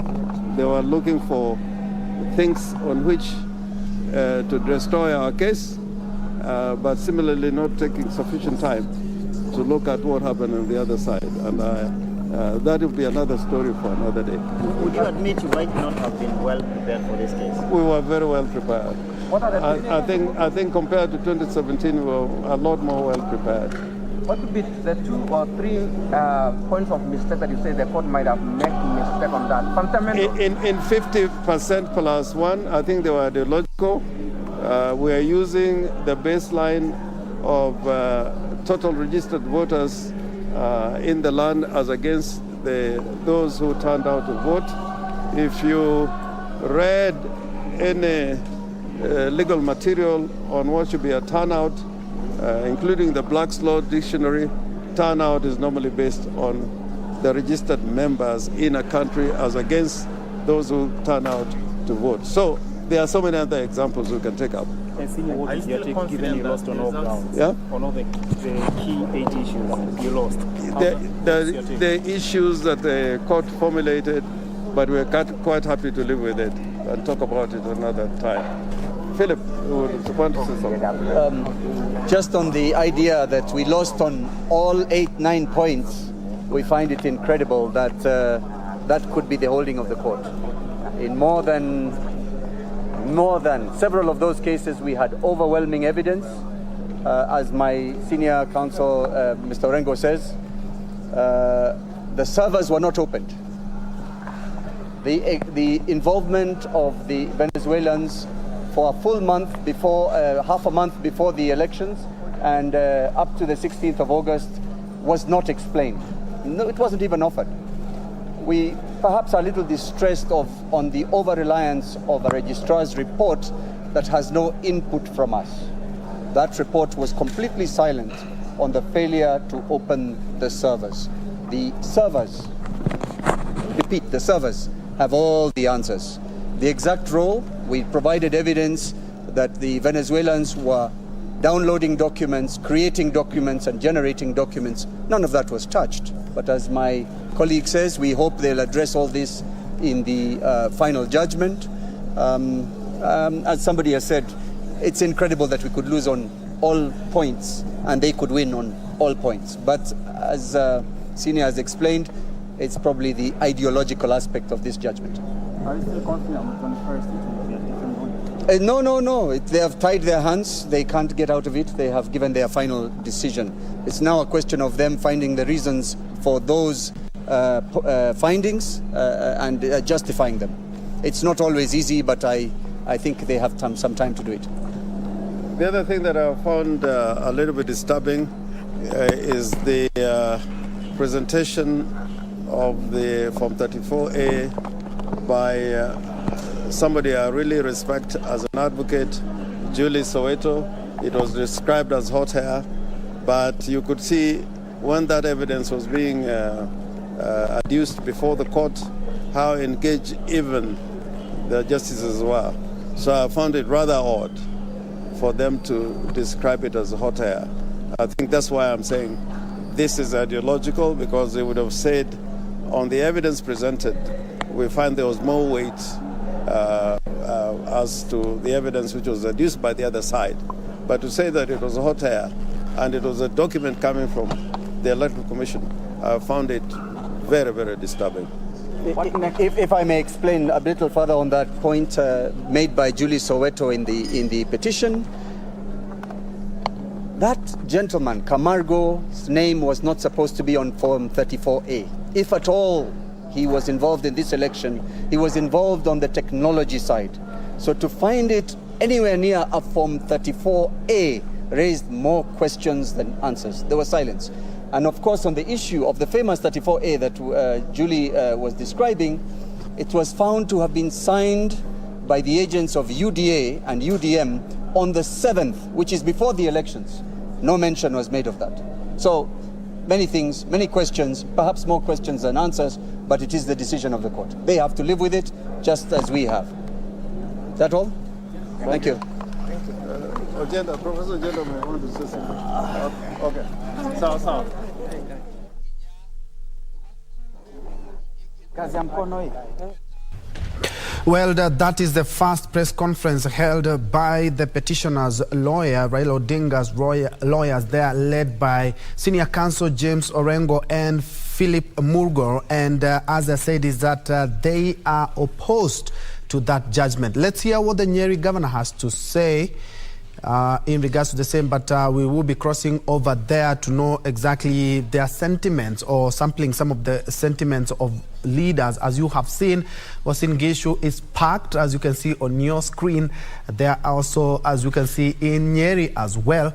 Earlier on, we had a live feed from the president-elect residents in Karen, but the live picture that you can see on your screen is live from Uasin Gishu, where it is the home of the president-elect William Ruto. And indeed, as you can see, they have braved the rain to just listen up to the whole judgment by the 7 judges, and they are elated. As you can see, earlier on they were dancing to that, but as the lawyers representing the petitioner have talked about, is that despite the overwhelming evidence, they say that without any fear of contradiction, they do not agree with the decision and say that mistakes are to be corrected over time, challenged availing of election materials for comprehensive audit, but they say that they will look at the judgment keenly after the 21 days that the judges have talked about, so that I wasn't here just 2017 one time. I was here 2017 two times. So this is the fourth petition. And I think in this one, the judges have set the bar very, very, very high. Yes, very, very high. From the onset, when you were preparing for this case, what did it take to achieve such a verdict? A lot of hard work, This is the first time 8 petitions were filed. 2013 we had 2, and the third one about valid votes. 2017 we had, I think, only 2. Yes, there were 2. And then the third one was just 1. This was a very unique position. Well calculated by 8 petitioners, of course, as you heard the judges saying, 1 primary and the others were proxy. Yes. Now, lastly, lessons learned, especially in how our elections are conducted in this country. What would you say is the biggest or the 2 biggest lessons from the verdict rendered this afternoon? One is that lawyers should not over-exaggerate or over-dramatize things. Lawyers should be what they are supposed to be rather more calculating, do not have theories that you cannot back up with evidence. And the second theory, the next lesson is politicians ought to now accept defeat. You don't need to come to Supreme Court. Yes, accept the defeat. Yes, accept the victory, accept defeat. And lastly, very lastly, I've said lastly again, let me say one more lastly, like the politicians do anyway. Yeah. Lessons in terms of conduct of elections. We saw 2017 there were certain improvements that were made that necessitated the conduct of this election. Is there one fundamental or 2 lessons that you can say from this verdict, the preparation for the next election, a lesson or 2 has been learned? Well, problem is IEBC is people driven, and these people are Kenyans, and unfortunately politicians appear to now be getting some to now go and say, look, we are objecting to the result and that type of thing. It's unfortunate. It's a new trend. Tried a lot. But they did a good job. IBC tried a lot. They were very prepared. They had a portal which was open to all Kenyans. And that portal was a game changer because any Kenyan could actually be able to view the results as they were streaming in. If you will notice, nobody complained until the last day. Nobody complained. So I think Kenyans should engage more with the process. IBC did well, can continue improving their processes, but what was done this time around was very good. So the opening of the server was negated by the fact that there was a portal that had all the forms. And I think that's where every stakeholder should have engaged more keenly and then ensure you have agents everywhere. Because you cannot come to complain and expect the court to be your agent or expect IBC to be your agents. You must have your agents in every polling center and every polling station who tell you that this is what has happened when the counting is happening, and these are the numbers that have been verified from the ground. So the correct information comes from the polling station. As the counting is happening, let the agent witness every process of the electoral process that is being undertaken by IEBC. While here, you also wear a political hat where here as the Secretary General of the UDA party, whose presidential candidate has been declared and affirmed as winner. Yes. What is your reaction as the Secretary General of the party? We are very excited. We thank God for the win. We thank the Kenyans for voting peacefully, for holding during the whole process in a very peaceful fashion. And we thank all the Kenyans who participated in the electoral process, because it is through voting that we are able to see who is the true leader and who is the more endorsed leader by the Kenyans. So I would say Kenyans have done their part. The court has done its part. Now it's time to allow the president-elect to take up the mantle and lead Kenya to the next level. So we congratulate Dr. William Samoei Ruto for taking up the reins of this nation. Sasa kazi ianze. Asante Professor Kimuda. Tumemaliza. But huwezi kosa kitu cha kusema as a veteran of these processes. Ni kusema tu kwamba kila mtu amekuja kotini alisema kwamba yeye atakubali koti imesema nini. Kwa hivyo koti imeamua na tunatarajia kwamba kila mtu atafanya jinsi alisema hapo awali, na pia kuzungumza na Wakenya wenzetu tuelezane kwamba mambo ya uchaguzi sasa imeisha, na kwa hivyo sasa tuende kazi. Na Babu, I think for me is to thank the international community.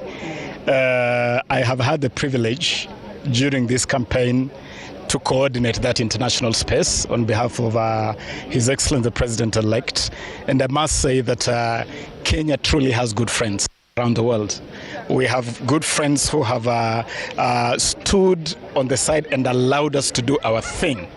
And so the often stated complaint of interference from beyond has really not been an issue here. And even in cases where we have had observers, and we have had observers from all corners, we have had observers from the AU, from the ESC, from COMESA, from IGAD, from the EU, from all over the place. They have conducted themselves with decorum and within the bounds of the rules of allowing us to do our thing. They have also been measured. Immediately after the declaration of the results, we had a number of countries come forward to congratulate His Excellency the President-elect, and we want to thank them for that. And for those who have been waiting for this process, we thank them too, because they have paid due regard to due process.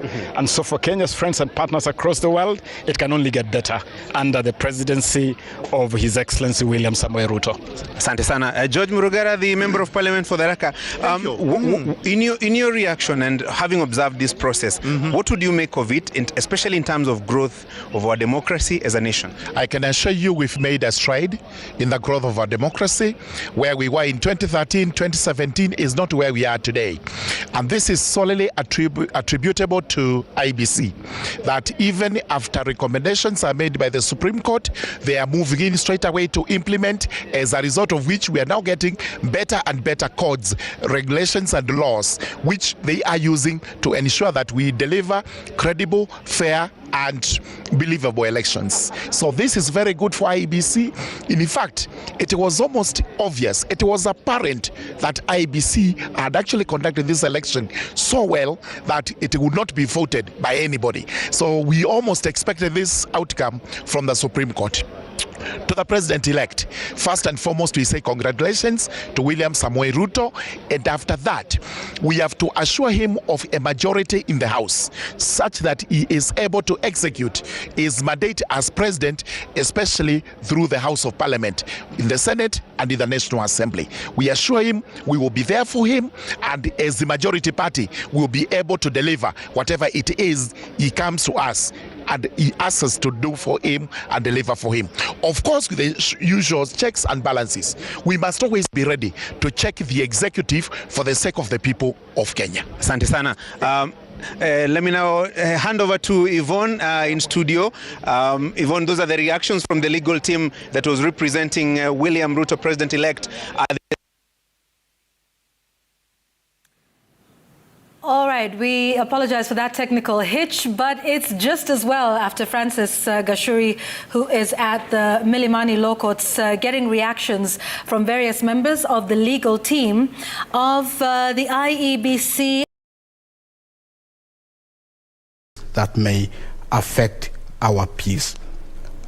Perhaps I would take this opportunity to say congratulations to our President-elect, who will be sworn on 13th of September, which is a public holiday by dint of the presidential assumption office. And just a quick one. What stood out for you as a lawyer and in regards to that judgment, and bearing in mind that all judges affirmed and all issues were thrown out?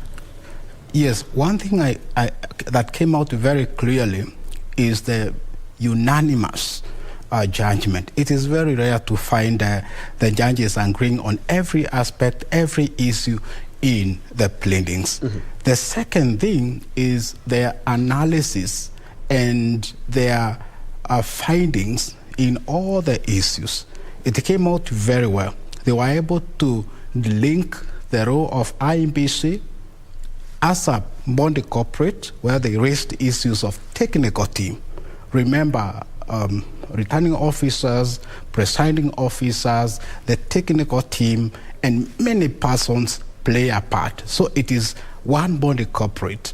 And the way they were able to interpret Section 138, subsection 3C, which refers to IEBC to render credible and transparent elections vis-a-vis Article 138, subsection 10, that gives the chairperson power to declare presidential elections. The other thing is, of course, the issue of irregularities and the standards to annul or invalidate elections. Remember, election matters have higher standards than in civil matters, where it is balance of probabilities, and lower standards in criminal matters, where it is beyond reasonable doubt. And the judge is saying allegations of fraud, criminality, and so on are matters that require very high standards of proof, and they are beyond the jurisdiction of the court.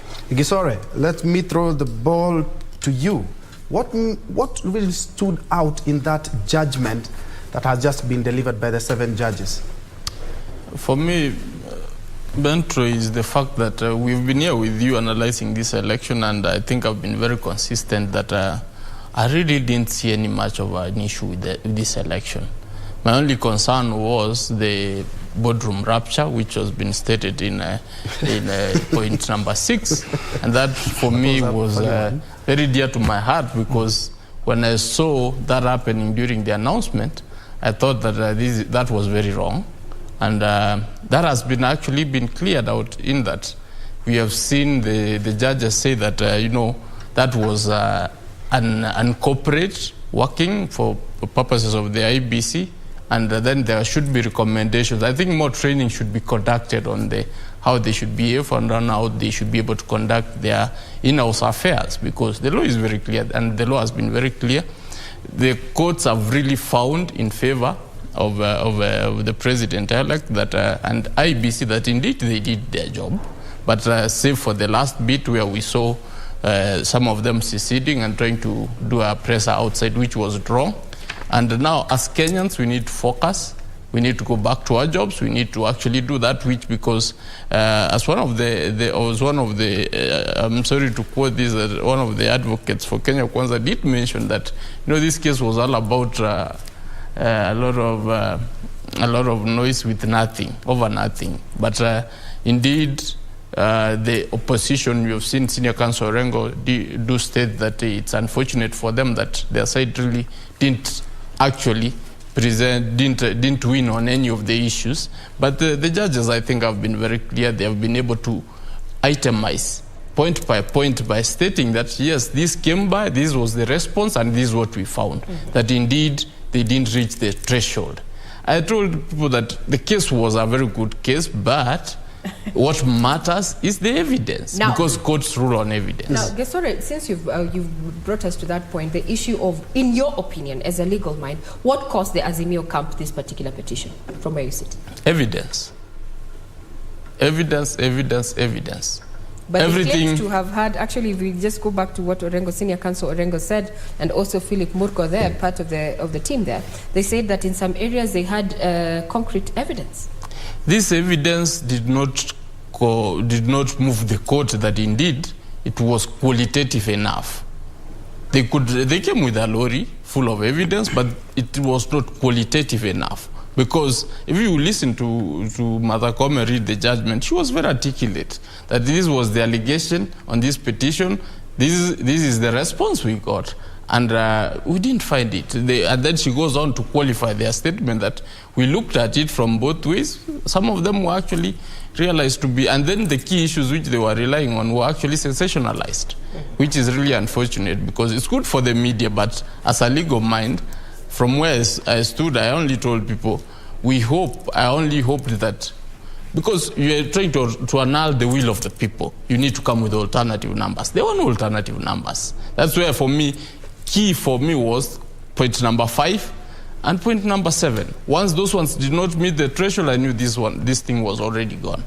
Yes. What is the likely fate of IEBC going forward, looking at the recommendations that has been made by the Apex Court in regard to that there needs to be, a review, so to speak, reforms are required within the IEBC? What impact will this recommendation, is it likely to have? I will only wait for the judgment in 21 days, I think, if I'm not wrong, Matakome said, to see what kind of recommendations they are giving. Because for me, IBC is at the center, is the man at the center of this election. And we need them to act in concert. So we need to actually demarcate the role of the chairman and the commission vis-a-vis the commissioners, because that's where the big issue came. We didn't have any issue with the commission, which was tallying and verifying. And then the aspect that who is given what, because Nyangaya was trying to state that, I'm the one in charge of IT, but I was not involved.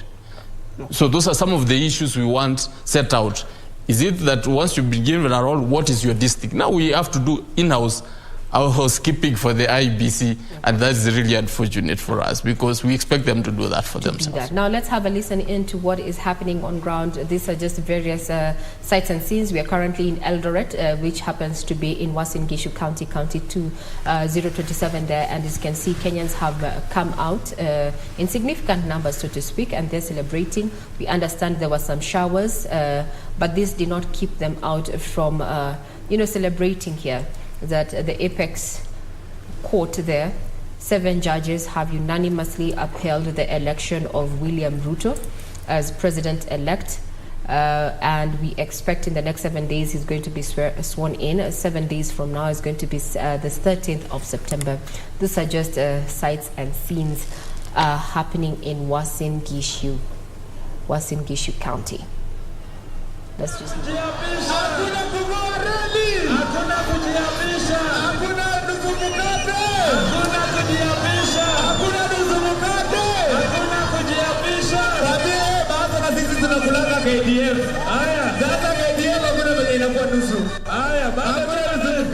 nataka muwapatie ile wimbo ya William ya kusema Bwana usehemu yangu, rafiki yangu wewe katika safari.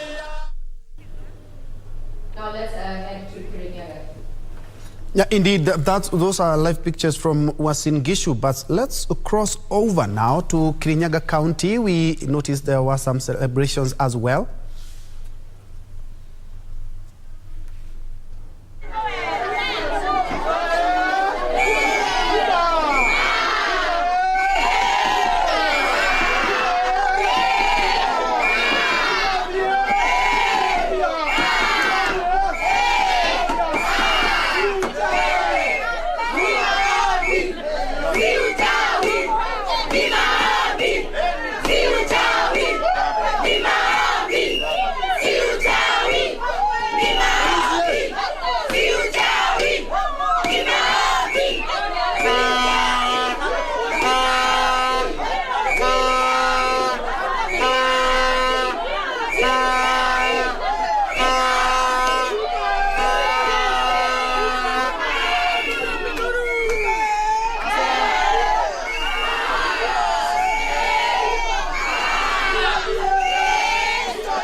An opinion, and also just some sights and sounds, and also reactions of residents in Kirinyaga, where as you can see, they're just celebrating. We heard Uasin Gishu and in Nyeri. I saw somebody ask what the governor was speaking about there, but unfortunately he was speaking in the local tongue.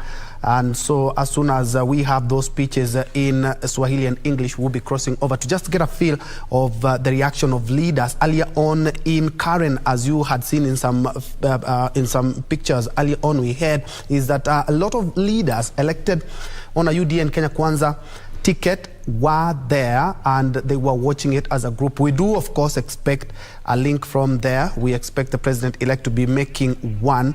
And let's have some reactions from Nyeri County now.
tunataka kuomba, tunaenda kuomba hiyo tuna moyo.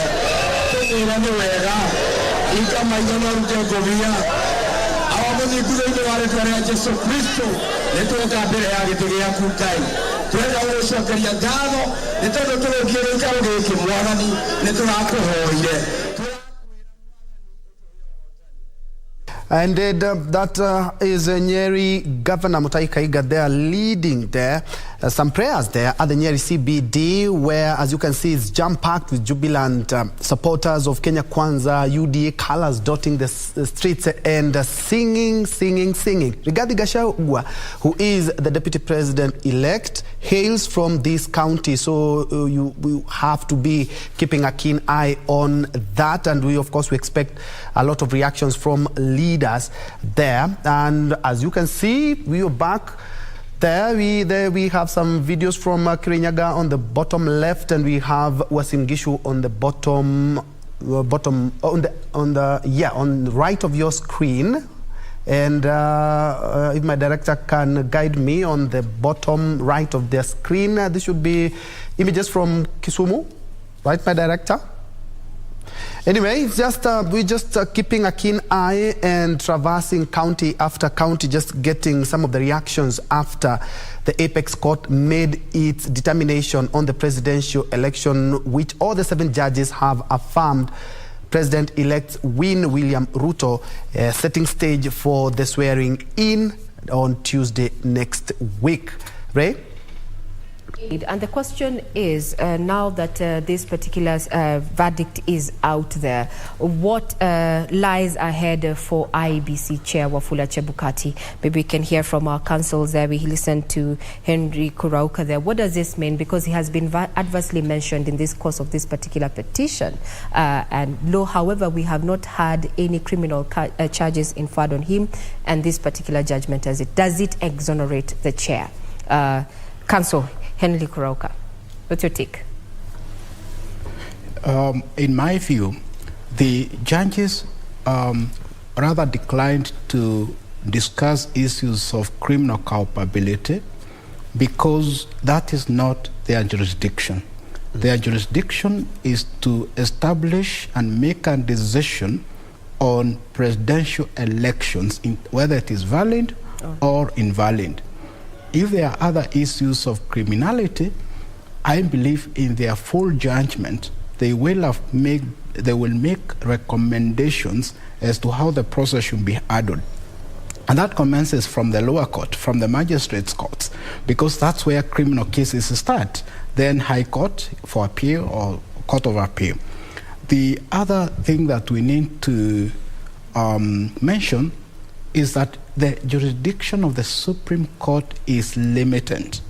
Parties brought in so many matters, so many issues that were not relevant as provided in our Constitution. And therefore, a lot of things were side shows, and I do agree with the judges. Finally, he who alleges must prove. That is the basic fact. And any court will only be persuaded by evidence presented, by facts, pleadings, and the law. Not innuendos, not social media, not assumptions, and so on. Thank you. And still on the same, I remember Senior Counsel there, James Orengo, talking about, and even Philip Murgol talking about, we are waiting for the comprehensive report on the same. And you've talked about the court lacking the jurisdiction for the culpabilities. What happens to reports by, of course, there's the IBC report, there's a report by the Supreme Court registrar in regards to the boxes that were tallied, and the DCI report that was presented in court in regards to the Venezuelans. What remedies can they have? Right, the remedies could be of criminal nature if proved. However, in my view, today's judgment settles issues as far as presidential elections are concerned in 2022. No person can reopen these issues. However, where there are criminal issues, those issues can be dealt with in accordance with the law. And I am informed there are a number of criminal cases pending relating to the election process, because if the returning officer or presiding officers commit a crime under Elections Act, they should be punished as per the law. But let me say this fight by the commissioners is wanting. We must condemn it, and in future, we want a united corporate entity. Let all commissioners sit down and resolve issues in-house, because coming to the public is not only threatening our peace, but it is also sending a very unfortunate image to the world, considering that IEBC is an independent body. It cannot be influenced by any other party under our constitution. Indeed, and perhaps to come to you, Gisore, I know this is not the right time to bring this up, but it's something that, of course, it has to be heard. That is, of course, there was a petition that had been filed in court, even before the petition by Raila Odinga. There was a petition filed in court in regards to the swearing in of President-elect. What happens? It's still pending in court. Bentro, I guess, yes, there was that petition, I think, was it by Senior Counsel Kibe? Kibe, yes. It was the advocate representing. Mm-hmm. I really haven't heard much about it. Mm-hmm. I am not sure whether it was even given a date, or if it was given a date, was it before this period or after? Because if it's given after, mm-hmm. then it means the swearing in will just go on if there were no conservatory orders. Mm-hmm. We could only be discussing about it if there were conservatory orders issued that indeed that cannot be able to go on till that matter is heard and determined. Mm-hmm. But in the event that there was no indication or